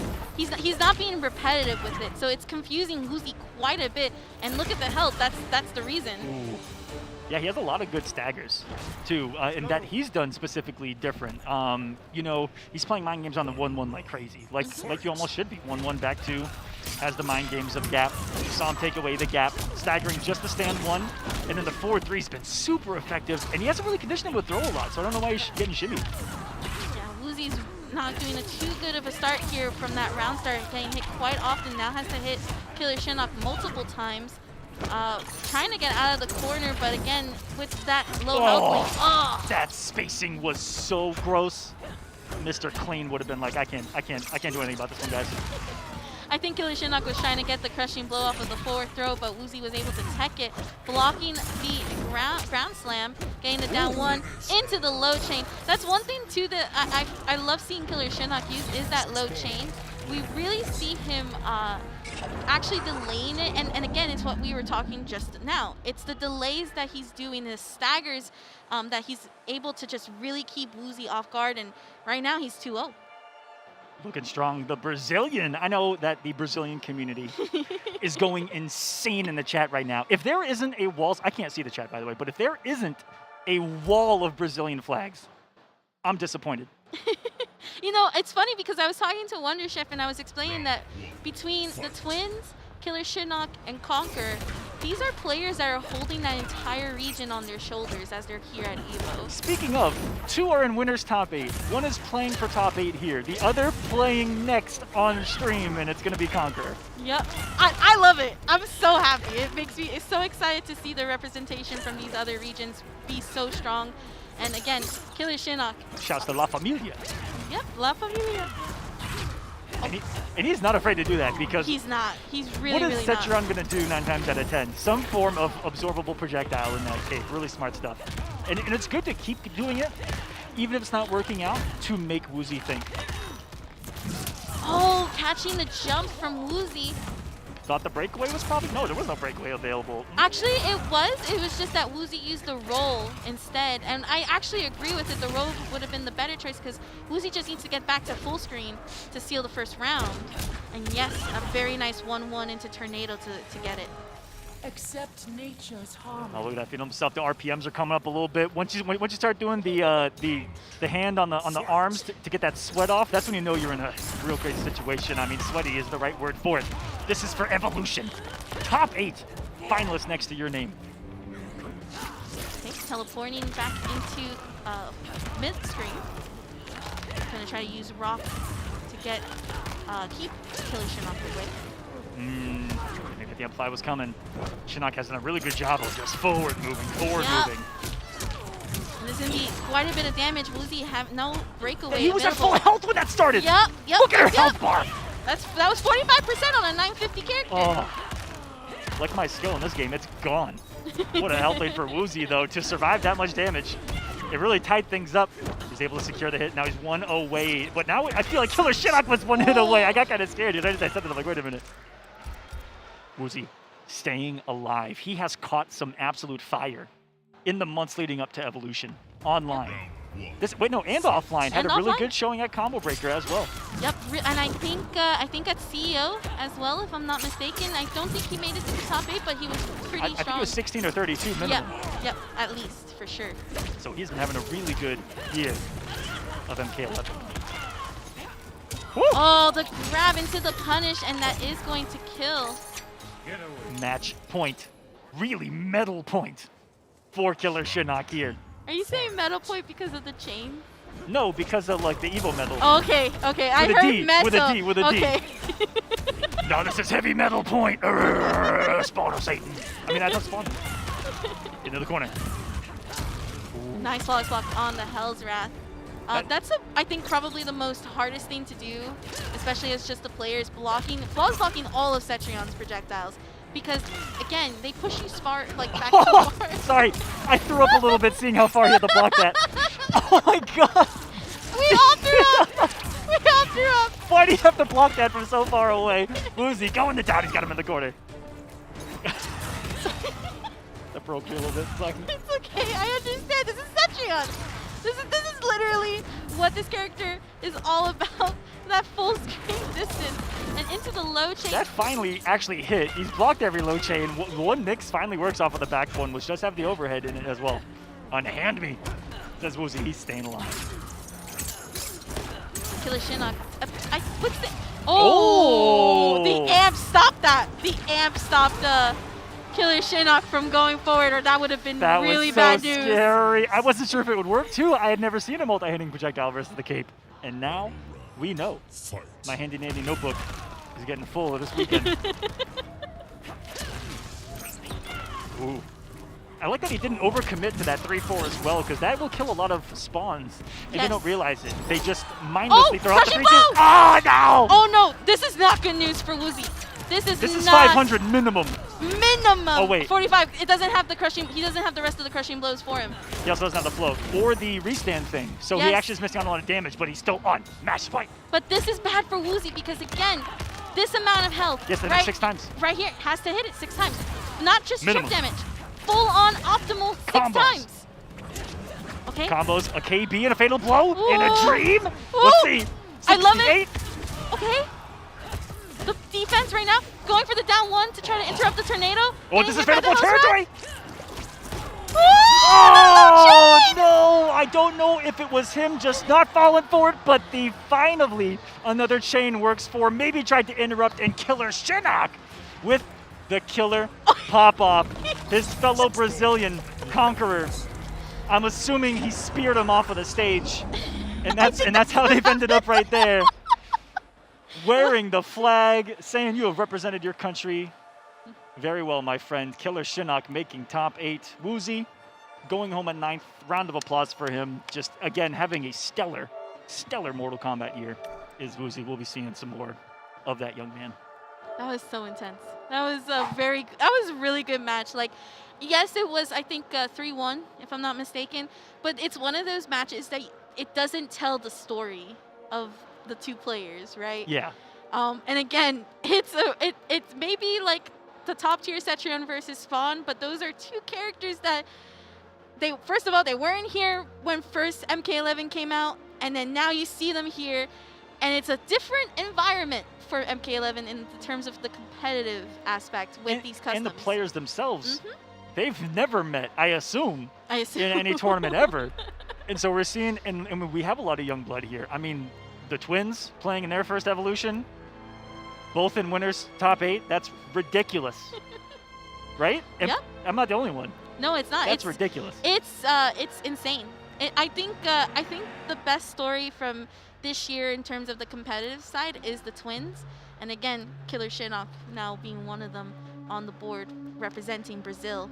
Hold on, this is getting really crazy because all these matches that we've had so far, I mean, just these two are Latin America versus America. Yep. Or the US, as it were. And we got it here. Top 8's currently half and half. It's now leaning towards Latin America. If Conqueror can do this, it will be a mostly Latin American finals for Mortal Kombat 11 tomorrow. This is going to be another NA versus yes, it is. LA. 4th or 7th in a row. I don't know. KingGambler versus Conqueror.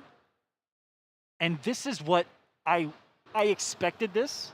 Yeah. Because, you know, Latin America's gradually been getting more and more offline results as the years have gone over. They've been growing.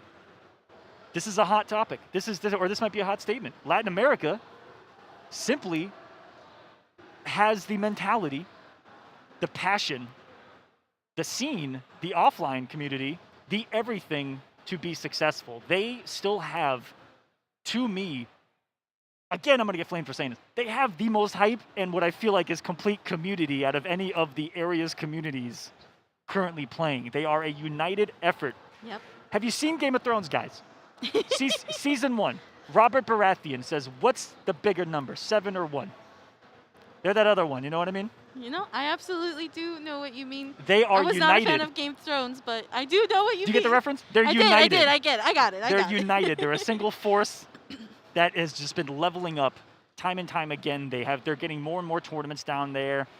Shouts to Top 7 Games, all the guys, Brazil as well. You guys are incredible. That is a combat club over there. There's a bunch of organizers. Tolki. Yes.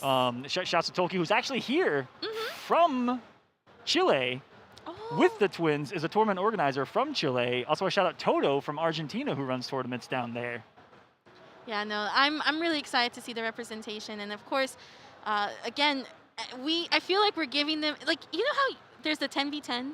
Yes. Okay, so for me, it would be kind of dope that in the future, if we ever get another chance to be all offline like this again, would be a cool 10v10 in Latin America versus North America, because we are giving the sweatiest players to them, and they're doing great. At least a 5v5 with what we've seen here. Yes. I mean, if you just take these 4, add in a GRIMM, who actually had a really good run too from Brazil, and man, they are stacked. Oh, I think this might be a real match. We're going to have Conqueror on Nuke Saibot and KingGambler on Sub-Zero. He's actually been really doing amazing with Sub-Zero with this character. I think he changed it in the middle of last year, if I'm not mistaken, and he's been making some really good results with him. Yeah, he was, you know, he looked at his results with his previous characters and hasn't looked back since the switch to Sub-Zero. He said he just finds it to be a much easier time at a competitive level, the Sub-Zero. And what I'm also shocked about is the fact that KillerXionk has a new sideblock when we know him for Sub-Zero, and I know him to be really good at the Sub-Zero mirror in particular. You know what's actually kind of crazy is I think when we introduced Evo, he was playing Nuke Saibot. I was against KillerXionk, and I'm pretty sure KillerXionk was on Jackie, and he was on Nuke Saibot. I don't know. Listen, my memory works sometimes, and it doesn't. It's just there.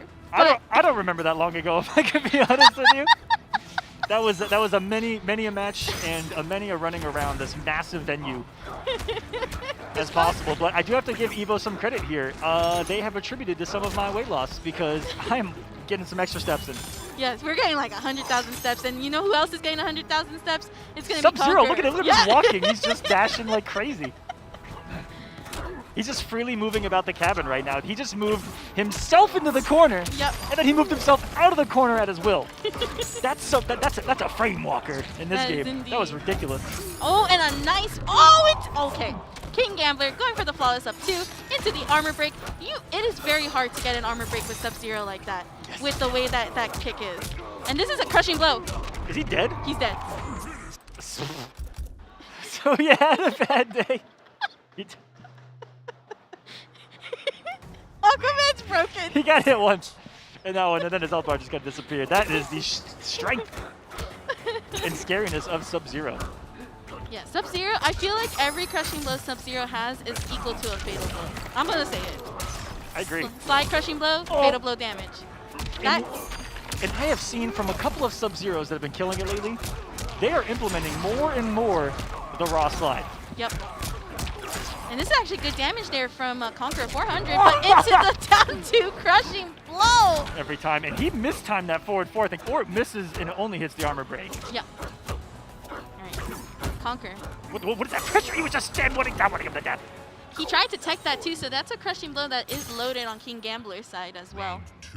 KingGambler looking really strong. I think KingGambler is like super hyper focused right now and playing super solid. He is. He was actually up in Mortal Kombat X and had to DQ. Putting focus here on MK11 looks like it's paying off dividends. And he's someone that I was afraid was going to stretch himself too thin. He's currently really highly placed in multiverses. Oh, that's he's right. currently in BlazBlue or some other game, Nickelodeon as well. Yes, he's a lead on the Nickelodeon Brawl All-Stars community. Oh, great community as well. I thought I said he was elite, and I was like, he is kind of elite. He is. All right, nice back 1 there, or back 3 rather, from KingGambler. Has a really good health lead. Doesn't really have to extend too much. Should wait for a Conqueror to make the mistakes here, like that. What is this? He is wave dashing into 1s and stand 1s. Just bewilderedly out here, and he cannot give Conqueror this comeback. It's doable. It is doable. The Noob Saibot has really good optimal damage. That was... Yep, there we go. What a challenge on the empty jump. maybe going for an anti-air. I'm one of those guys that's lazy, and sometimes I'll react to a jumping with down one because previous games it was really crazy to do and effective. And can anti-air in this game, but right there he did a down one right as he landed and checked him on that empty jump. So I wonder if he was going for an anti-air attempt because he did it so early. But he got the turn, and down one with Sub-Zero is 50-50 town. Yes. He can guarantee a forward 2 overhead or a back 3 low, guys, off his down 1 hit advantage. Every other buff they gave Sub-Zero, we all laughed off. We were like, ah, man, who cares? And then we were like, wait a minute, he can jail into his mix now? No! Off his coke? All of us cried. Off a 6-ring down one? And freezing tears. No, but look at this. It is going to be an all-blue finals here. Sub-Zero v Sub-Zero on the beautiful EVO stage here in game. Look at that. There's really different shades of blue. Now that you mentioned, there's the purple blue, then there's the light blue. There's the light blue, there's the white blue, there's the dark blue, there's the aquamarine sapphire, there's the I'm gonna be honest with you, I can barely see these characters. There's 2 Sub-Zeros in the background. Okay, I think yeah, so the white Sub-Zero is actually Conquer, and then the purple bluish? Yeah, is KingGambler. For those of you who are we're just a little bit confused, like us commentators here because of it. All right, going into the deep freeze, nice flawless block there from Conquer, but a good down 3 check there. Gonna put KingGambler playing himself in the corner, but the jump in! And Conqueror kind of falling for some of his own shenanigans right there.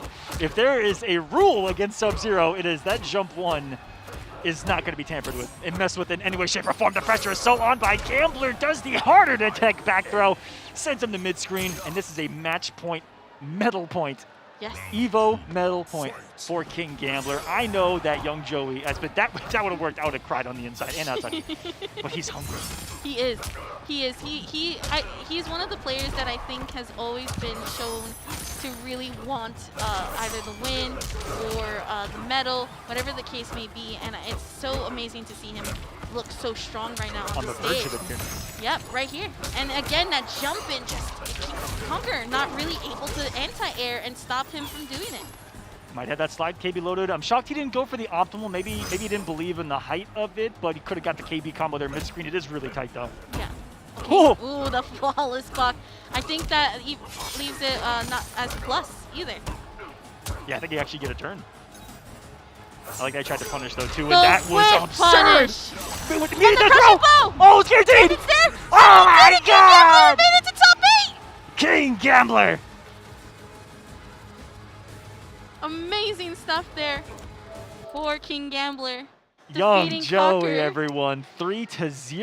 You know what? All right, let me listen. Everyone that is a TO or you know, our next major is ECT. All right, I want to see in some point near the future a 5v5 or at least a minimum 5v5 of Latin America versus North America. Because this right here is the closest we've gotten, and look how amazing our players and the players from Latin America are playing. It's back and forth. It is literally back and forth. They are now 3-3 going into the top 8. Latin America and the US. We'll see who's going to be coming up next. See if we can continue that story just a little bit further here. I cannot believe that 6 of our finalists are set. And talk about what a lot of us felt like. There were a lot of people that were doing predictions coming into EVO. Yep. And there were a lot of people that predicted this young man coming up next on stage that is a real, pure definition of what I call a dark horse. Yep. Because he has the skill to beat anyone on any given day. And when we come back, guys, it is going to be, oh my God, it's both of these players. Both of these players, I'm going to say the same thing they were. 2 of my favorite players in the community, 2 of the biggest dark horses that could beat anyone. It's going to be Han Rashid and WiZEGEMiNi. When we come back, guys, more Mortal Kombat, 2 more finalists on the way. Shout out to our partner Rushdown Revolt, a free-to-play, fast-paced, and combo-centric fighting game. Experience 10 unique characters, best-in-class rollback netcode, and a fresh take on platform fighter combat. The game's signature spark mechanic lets you cancel any attack into a dash and sets you up to combo opponents like never before. Their alpha is available now on Steam with an open beta release coming August 30th. The beta will have new stages and a new stance character, the chain-wielding assassin Reina.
What's one award?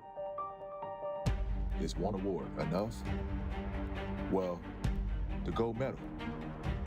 Was that enough? Nah. Scar takes it! Is one title enough? Nope. What about one sponsor? No way. With every win, you only want more, because enough is never enough.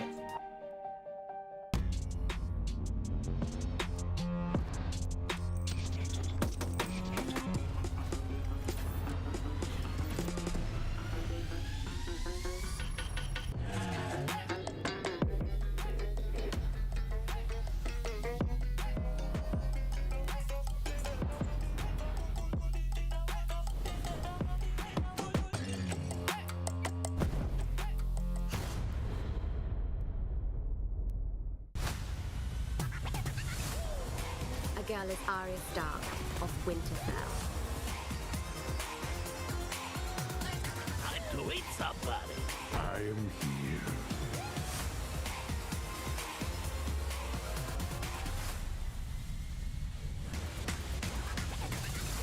Really? This is what I'm up against? Here comes the boom! I look good in a monocle.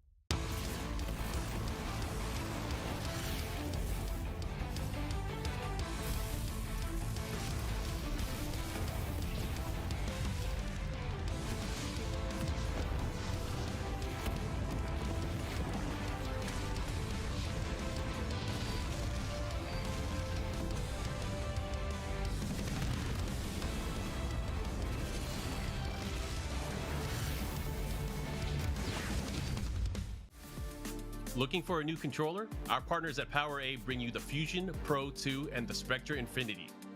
The remarkable Fusion Pro 2 wired controller for Xbox Series X and S is packed with pro-level features to give you peak gaming performance and comfort. Featuring a mappable Pro Pack, 3-way trigger locks, and much more, the officially licensed Fusion Pro 2 gives you a competitive edge when gaming on Xbox or PC. The brilliant Spectre Infinity enhanced wired controller for Xbox Series X and S lights up your gaming. This one-of-a-kind gamepad offers tons of color combinations you can customize, plus 3-way trigger locks, dual rumble motors, and more. Officially licensed by Xbox, the Spectre Infinity is compatible with both Xbox and PC platforms. Learn more about both at PowerA.com. Oh no! Oh no! Could this possibly be hit? No, I don't think it quite be. I think only off the grab could you get that much, but this is going to be so close. And there's the next crushing blow. Now one more hit. Oh, the big drop. Wasn't able to get the 3-3-4, but there's still a chance. And winning this means that all those crushing blows are gone. That could be huge. Oh, the drop! It's a huge opportunity for Jueks. No, the execution error is gonna lose it for him. The execution error when he had the chance to take the round and send us to the final round of the set. Instead, it's NinjaKilla taking it 3 games. For SRyu, switching to a different character. Right now going with Kano. I didn't see the exact loadout, but I'm assuming biomagnetic pull and acid and lumbar check. But let's see what he does bring to the table. Some Kanos like to mix it up just a little bit differently here. Ooh, gets the short hop headbutt here. Very risky stuff. And look at that. The first time he goes for the spit string. KillerXionk ready to duck under, ready to punish for full damage. That is not a good feeling if you're SRyu right now. You tried to go with the Kano. You used a very specific Kano string, and KillerXionk ripped through it, read it like a book. A near hood perfect here to get us started. A match point for KillerXionk. Gonna set Jackie ablaze. NachoTheDwarf. Puts the pump on. Ooh, what a nice little conversion on the entire forward one. That was still sexy. And no, the first execution error we've seen from KillerXionk, I feel like the entire tournament. The down one command grab. Nice help lead for SRyu. And this Kano is a different kind of offensive monster. That character that has actual mix-ups versus what he was attempting with that Kung Lao. He's gotten started here. But Jackie, when she gets a hold, she can never let go. He gets a nice side switch with a raw Kano ball. Flames on. Put it down, Missy, and he's gonna be burning alive. 40 health. Tries to jump back, kick out enough, and the most air-to-air priority in fighting game existence. I'm not gonna say Mortal Kombat. In fighting game existence, you're not beating that in the air. I don't care who you are. Yeah, especially when you've got the VegeMighty equipped, ready to go. That little flash of laser just kind of like amplifies the range there on downward Kano Ball. And that's kind of what you see him. Whoa, he ducked under, but he actually didn't punish. He let go. It was the right call, but KillerXionk not really tapping in. I feel like he had a little bit of a hesitation there. I don't like that at all. Not what you want to see when he needs to tap into this huge situation, this huge opportunity. Does get command grab though. S3U looking for the comeback. The VegeMighty is on, and that's why you see S3U back it off. That could have been a bigger punish, but that's okay. Gets the command grab, gonna be on top of Jackie. On the hunt, Shinaki's feeling the moment. Match point now for him. That's right, he's raining the hits though. And you never know with this Kano. One little trick could be all it takes, and not today. Falls for the 1-1-2-2, and KillerXionk from Brazil is gonna make it in the grand finals to face his fellow countrymen for the championship here for Evolution 2021 online. It's a battle of the Brazilians here. Conqueror up 2. Welcome back, everyone, to our Mortal Kombat 11 action. We are very much closing in on the final 2 matches that are going to be taking us to the top 8 bracket side of things. And with that being said, oh, we got the medal! he's like, what? I got it?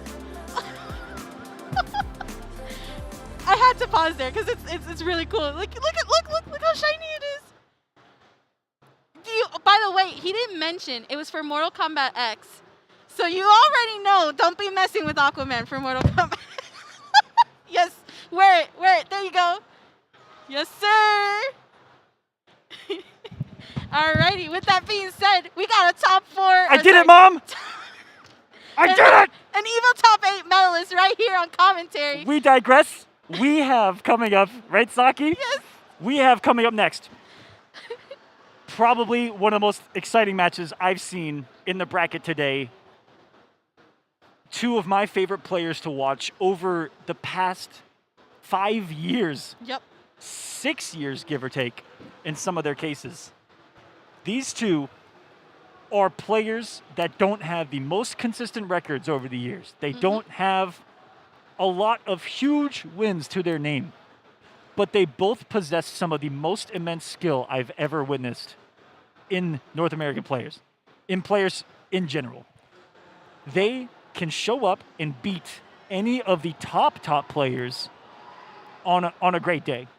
That is the mark of, to me, a great dark horse in a tournament, that they can upset the 1, 2, 3, 4, 5 seed in a tournament if they're playing their best. That's both of these guys, and they've both earned their right to be here. And that's why I've said both of them are in that same category for me. I'm not rooting for a single one. I'm sitting back, grabbing some popcorn, and I'm about to enjoy a wonderful show. This is WiZEGEMiNi and Han Rashid. This should be Liu Kang versus Fujin. Oh, 100%. 100%. I have not seen Wise playing in an offline setting. I think maybe the closest that could have probably came to be was when the final qualifier could have potentially happened in 2019, if I'm not mistaken. Yes. And that was one of the favorites going into that when we talked about it. Yep. And that was probably the chance. And then he's actually just been not able to really make it out to these majors. And with, of course, given the reason, between pandemic and, of course, trying to get to these majors is pretty tough in of itself. And there weren't any for a couple of years. So he's been in a hyperbolic time chamber from the looks. But don't mistake it. He has been grinding and is considered one of the best in the MK11 scene in of itself. Blowing in the wind.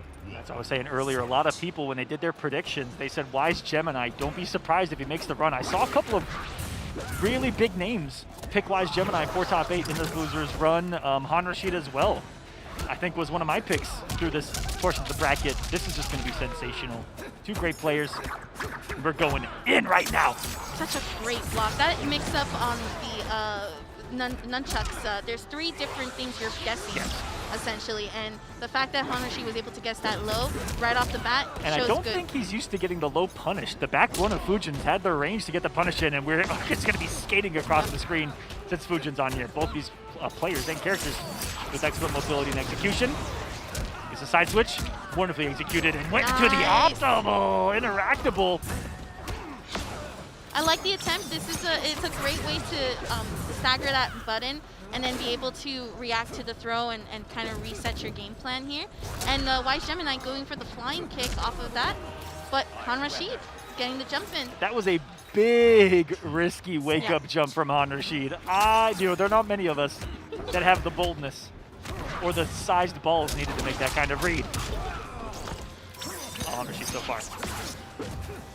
Using the fireball, trying to catch Han Rashid going for the Skywalker, but that wind push, getting the amped on it and doing some damage. I like that YoBoyRio stood his ground too. He's not falling for a lot of this quick movement out of Han Rashid. That's really just baits. This man's playing footsies with movement, trying to bait something out of YoBoyRio to button 2 whiff punish because he's always micro dashing or micro back dashing in the range for the buttons. Is that a counter hit? Oh, yep, that is a counter hit. Okay. I always kind of felt like the flying kick could have been a really nice breakaway, if you think about it. No, it couldn't have, Saki. No. I'm going to stop you right there. Well, I'm pretty sure chat's like, what is wrong with you, Saki? I mean, I guess just sprinkle on the bacon bits of you lose more damage either way, but you already you aren't supposed to break away anyway right there, right? Because it's just guaranteed damage. Speaking of, we're in a situation where 4 triggers on the screen and someone can die, and it's Han Rashid who doesn't even cash out, but the fatal blow himself! Oh my goodness! He gave him it. He did. He gave it to him. He did. On a silver platter. Yep. Even YoBoyRio was like, I can't believe I did that fatal blow, and Han Rashid not taking the advantage and then losing. But that does leave with YoBoyRio without that bicycle kick. And if there's one thing that does really well with Liu Kang is having all the crushing blows, because of all of that damage. But that's right now the state for YoBoyRio here. He's been already cashing out on a lot of those crushing blows. Still has fatal blow, still has a throw he can try to go for. Wow, this wonderful reads from Han. He's been able to guess the nunchucks. That's very difficult, but that is using the interactable and blocking the up 3. Sensational, flawless blocking the up 3 so he can get that guaranteed punish, because some characters up 3s are hard to punish, and some are safe at -6. Yeah, Han Rashid taking a moment and before going into restarting the match for the second set. I think Han Rashid was really shaken up that he missed that hit. I would be too. You know, when you give your opponent momentum and you think about it, you take away your own. It can be such a detrimental spot to be. I think Han Rashid can turn this around. Oh my goodness! He tried to make the read though. That was I think that was an up 2 because it said reversal. So I think because the kick happened, it went through, and up 2 doesn't have armor. That's what happened. Oh my goodness. Han Rashid trying to make these hard reads, and it's not working out in his favor. Uh-oh, is that going to screw it? Oh, just a little bit. Just a little bit missed it by an inch. I'd have put my pad down if that would have connected on B. That's all I'm saying. Pushes. They're getting him space but no damage. There we go.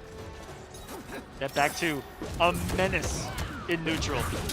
Okay, using the sky kick to catch or punish Wise off of the fireball. Using the sky kick again, but not going to be able to. Ducking the grab. I sound like Liu Kang. Woo! These are a crazy shot. Which is a situation, they're both petrified right now. Frozen still in stone. Oh my goodness, look at YoBoyRio. He was just sitting there, waiting for something to react to, and he still is. Yeah, Wise is actually glad that he has the fatal blow, but there it is, the one hit. Saki, he stood frozen still for 30 seconds in a row. The moment he let go of right trigger, he died. The moment he let go of block, the Skywalker sucked him in. I love that Han Rashid really was trying to shimmy Wise there. It was like going, it was like, I would have gone, I definitely would have pressed if I was getting shimmy that way. Do you know how hard it is to go 3 seconds without pressing a button in fighting games, guys? It is impossible. Try that at home. Try not pressing a button for like 30 seconds in a match and just see how terrible it feels.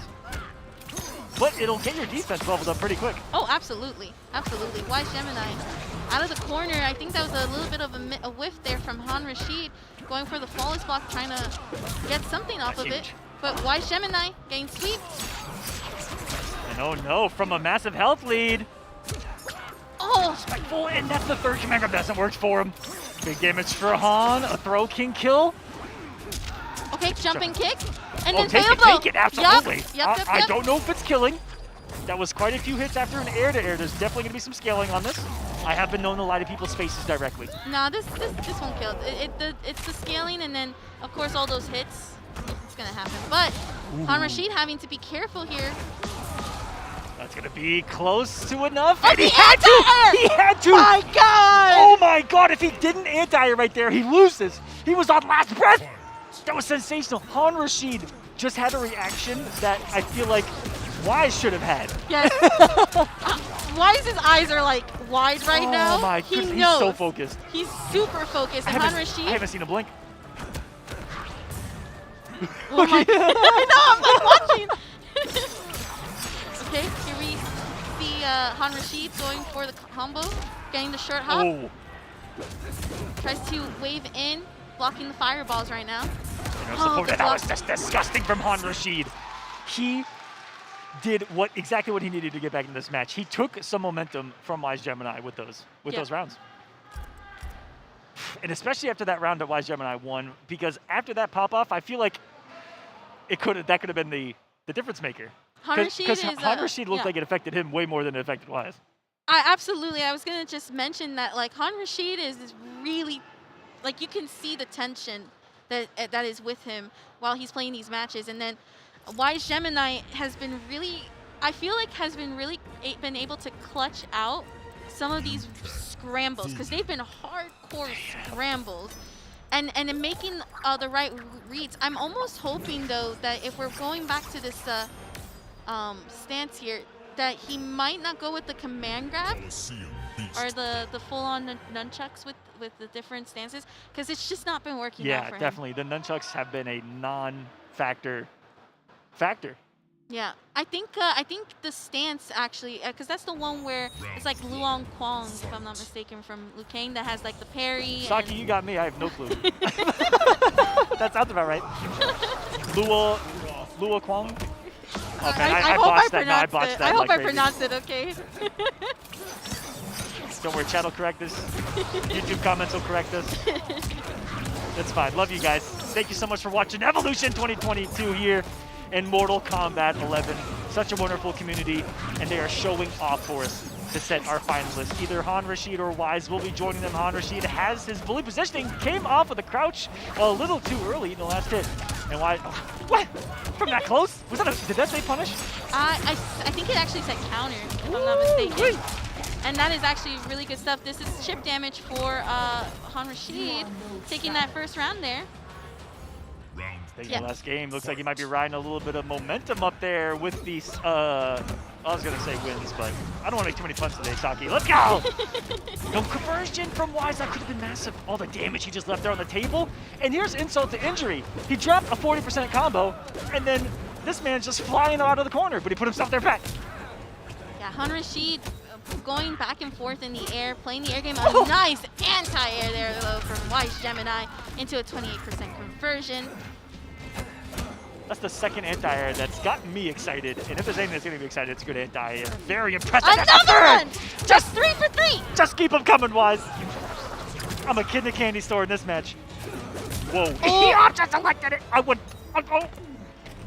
That was so galaxy brain. That was really big brain. I'm not gonna lie. I'm gonna need 1,200 light years in order to get to the galaxy that he made that read at, so I can get an understanding. Okay, an anti there from Han Rashid. I said earlier, pokes his anti-airs. Wise is showing it. Even Han here.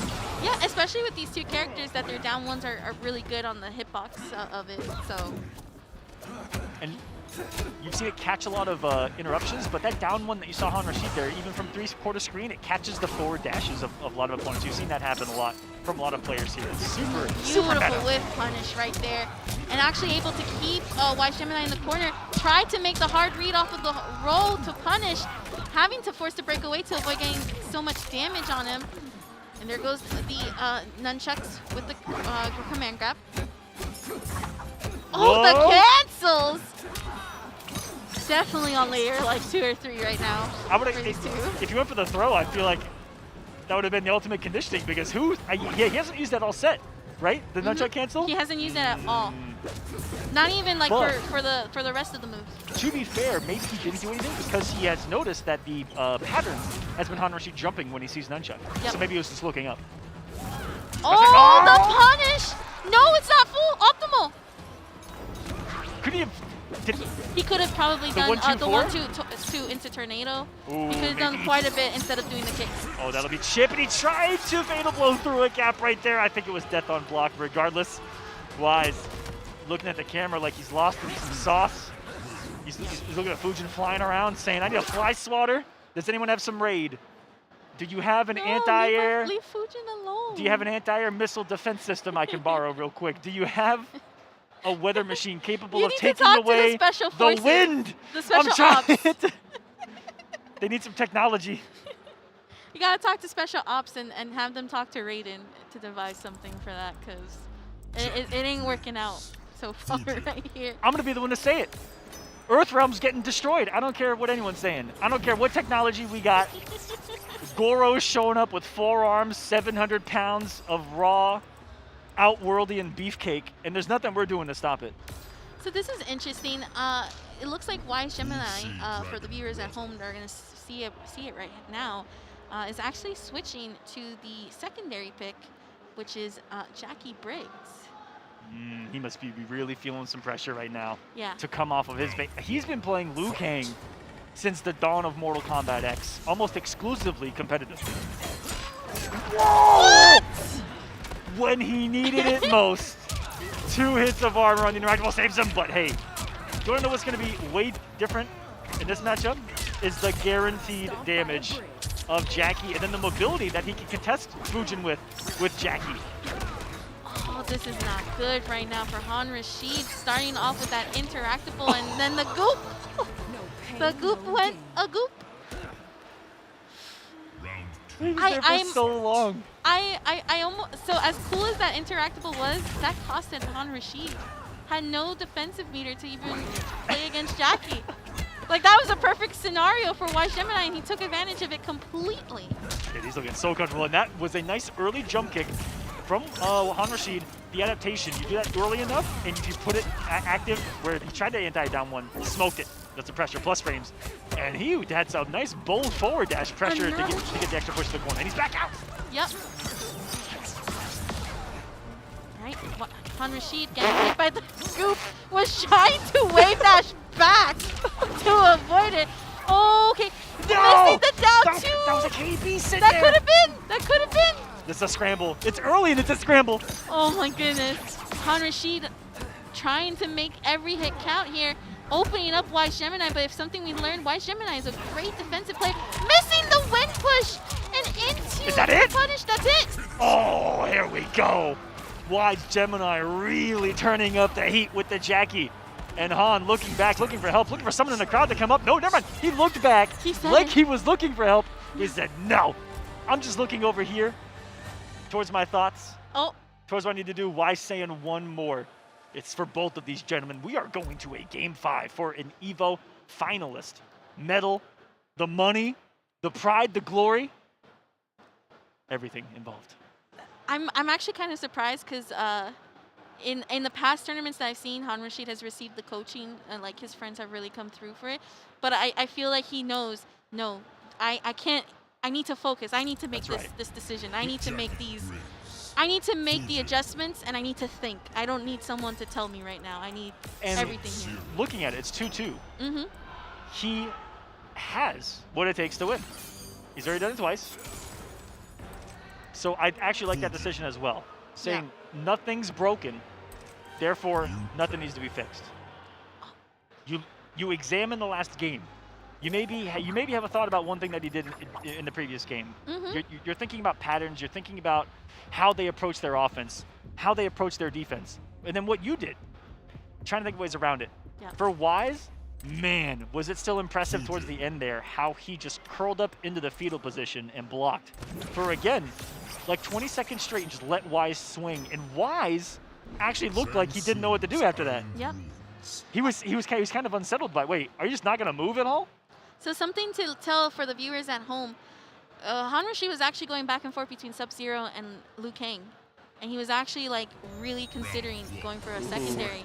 But no, he went back to his pride and true because again, it's not that it's broken, it's that both of them are playing at layers that are just insane right now. And what it really needs to be is getting cleaned up like this combo here. Going for the kicks and getting the punish off of the dash punch. Twice he missed the flying kick and twice he's missed the dash punch right in Han Rashid's face, and that man has punished every single one on reaction. Han Rashid, nice reversal punish there. And the wake up aggression to forward dash 1-1 buttons. This is all Han Rashid. He is taking the momentum literally out of Wise's hands right now. Yeah, this is a clean Han Rashid right now in this next set. There There goes the short hop. Offline, I love to see it, Saki. I love to see it offline. And that's the second one from Han and out of the air. This is my airspace. Get out of here. Han Rashid, match point. This is exactly the Han Rashid that I was waiting for. Goes for a grab right off the start. Dude, we're so close to start the round. So close. That's like the 1 in a million. Yep. Oh. Thank God he blocked both of those. 8 and 9 frame mid to the face.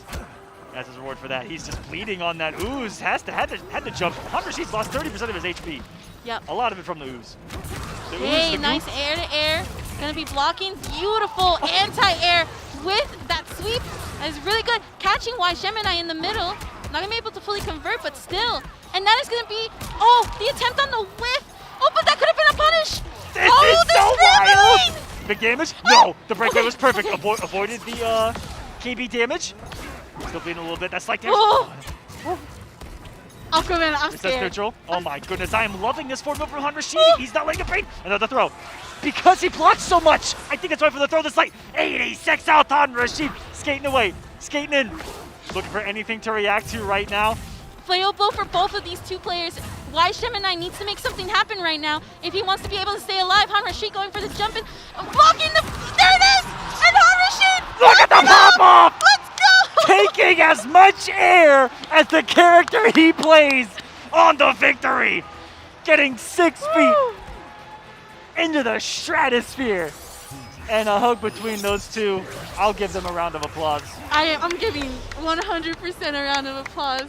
Han Rashid, I'm going to be honest, that's exactly what Han Rashid needed to do in those 2 rounds.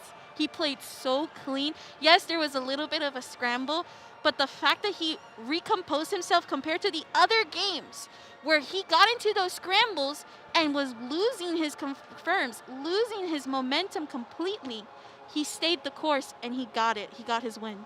This is what I've hoped to see. I hate seeing anyone lose, and I'm nothing but round of applause for Wise. Yes. Because I would have said the same thing if he won. Yep. Both of them. I feel like they both mirrored each other's style and scrambles and pickups and everything. Their history is similar. They've been around almost the same length. Like, it was a mirror in almost every sense in that either player that was going to win right there, I mean, was... That had my heart racing. My heart's like... That was what we wanted to see. And what I say when we were at break? I said match of the tournament possibly coming up. I was saying SonicFox and Conqueror, but this one definitely took the cake for sure. Those two, you guys put on an absolute show. And for Han Rashid, he's going, as of right now, from what has been the story over the years of, I always saw him as the dark horse. Yep. He's not back to back, but he's got 2 top 8s now. 1 at EVO. I think he got top 8 at CEO this year. Yes. And Combo Breaker too. Did he have top 8 at Combo Breaker? Or close? We'll have to look that one up. I think he did because he beat Aztec again. If he's got 3 in a row, we are no longer looking at Dark Horse Han Rashid. We're looking at top elite player. Be petrified, Han Rashid. I remember it was Aztec trying to make it into top 8, and Han Rashid was like, Han Rashid got the pop off from Aztec, and then Han Rashid beat Aztec and got the top 8. I think. Wow, what a match! And there you have it. And with that being said, we did have to cut that last match, which was going to be Foxy Grampa versus El Kukui. And we're going to take a look at the bracket for tomorrow's top 8. Super unfortunate, guys. It did have to happen off stream. We do apologize. But it is a Foxy Grampa who has taken it over El Kukui. And what this means, Saki, is the Cinderella story. Yeah. Can we take a look at that bracket one more time? Yeah, we gotta take a look. That's a legendary bracket, if I do say so myself. It wouldn't be Mortal Kombat if it wasn't 50-50. Yep, you're absolutely right. 50% America. 50% international combatants. This is the story of Mortal Kombat at EVO, and it's going down tomorrow, 10 a.m. Pacific, Saki. Yeah, absolutely. And with that being said, that is a wrap up for Mortal Kombat 11. It has been an insane honor and pleasure to be able to commentate with you, not only once, but twice, Aquaman. And of course, a legendary bracket like this. I'm really excited and honored to do it. Likewise, Saki. Take us home. All right, with that being said, everyone, remember to tune in tomorrow's Mortal Kombat 11 action. I believe that's in the morning, 10 a.m. 10 a.m. Yep, 10 a.m. indeed. Pacific, 12 Eastern. There you guys go. over there. So make sure to tune in, support these players, and remember that we have some insane level of competitive nature here at our scene. We'll be seeing you soon.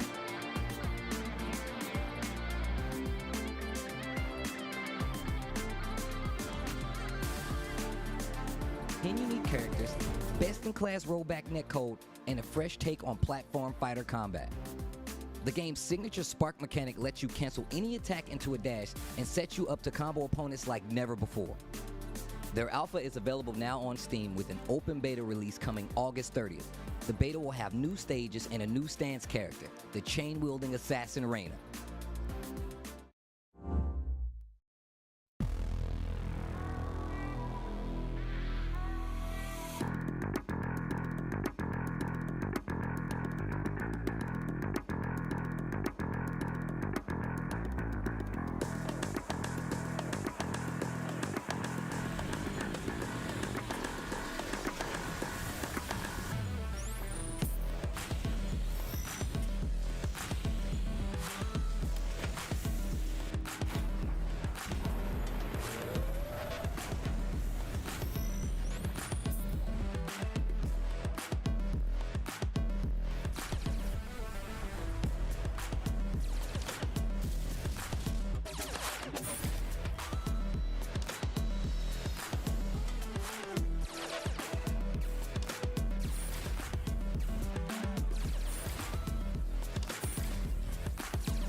What's one award? Is one award enough? Well, the gold medal. Was that enough? Nah. Is one title enough? Nope. What about one sponsor? No way. With every win, you only want more, because enough is never enough.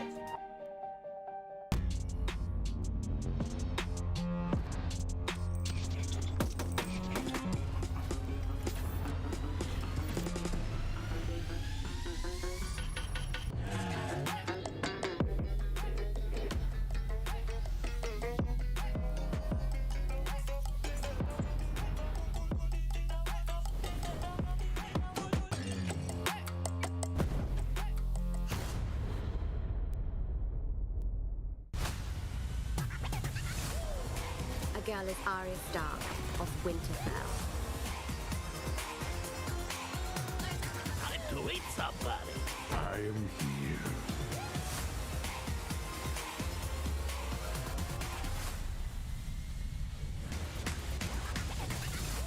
Really? This is what I'm up against? Here comes the boom! I look good in a monocle.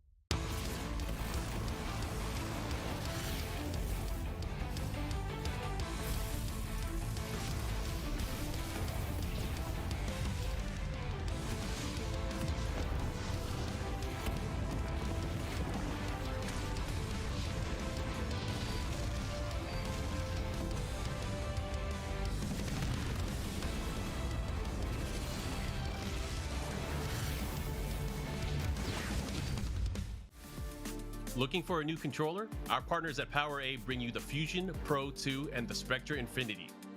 The remarkable Fusion Pro 2 wired controller for Xbox Series X and S is packed with pro-level features to give you peak gaming performance and comfort. Featuring a mappable Pro Pack, 3-way trigger locks, and much more, the officially licensed Fusion Pro 2 gives you a competitive edge when gaming on Xbox or PC. The brilliant Spectre Infinity enhanced wired controller for Xbox Series X and S lights up your gaming. This one-of-a-kind gamepad offers tons of color combinations you can customize, plus 3-way trigger locks, dual rumble motors, and more. Officially licensed by Xbox, the Spectre Infinity is compatible with both Xbox and PC platforms. Learn more about both at PowerA.com.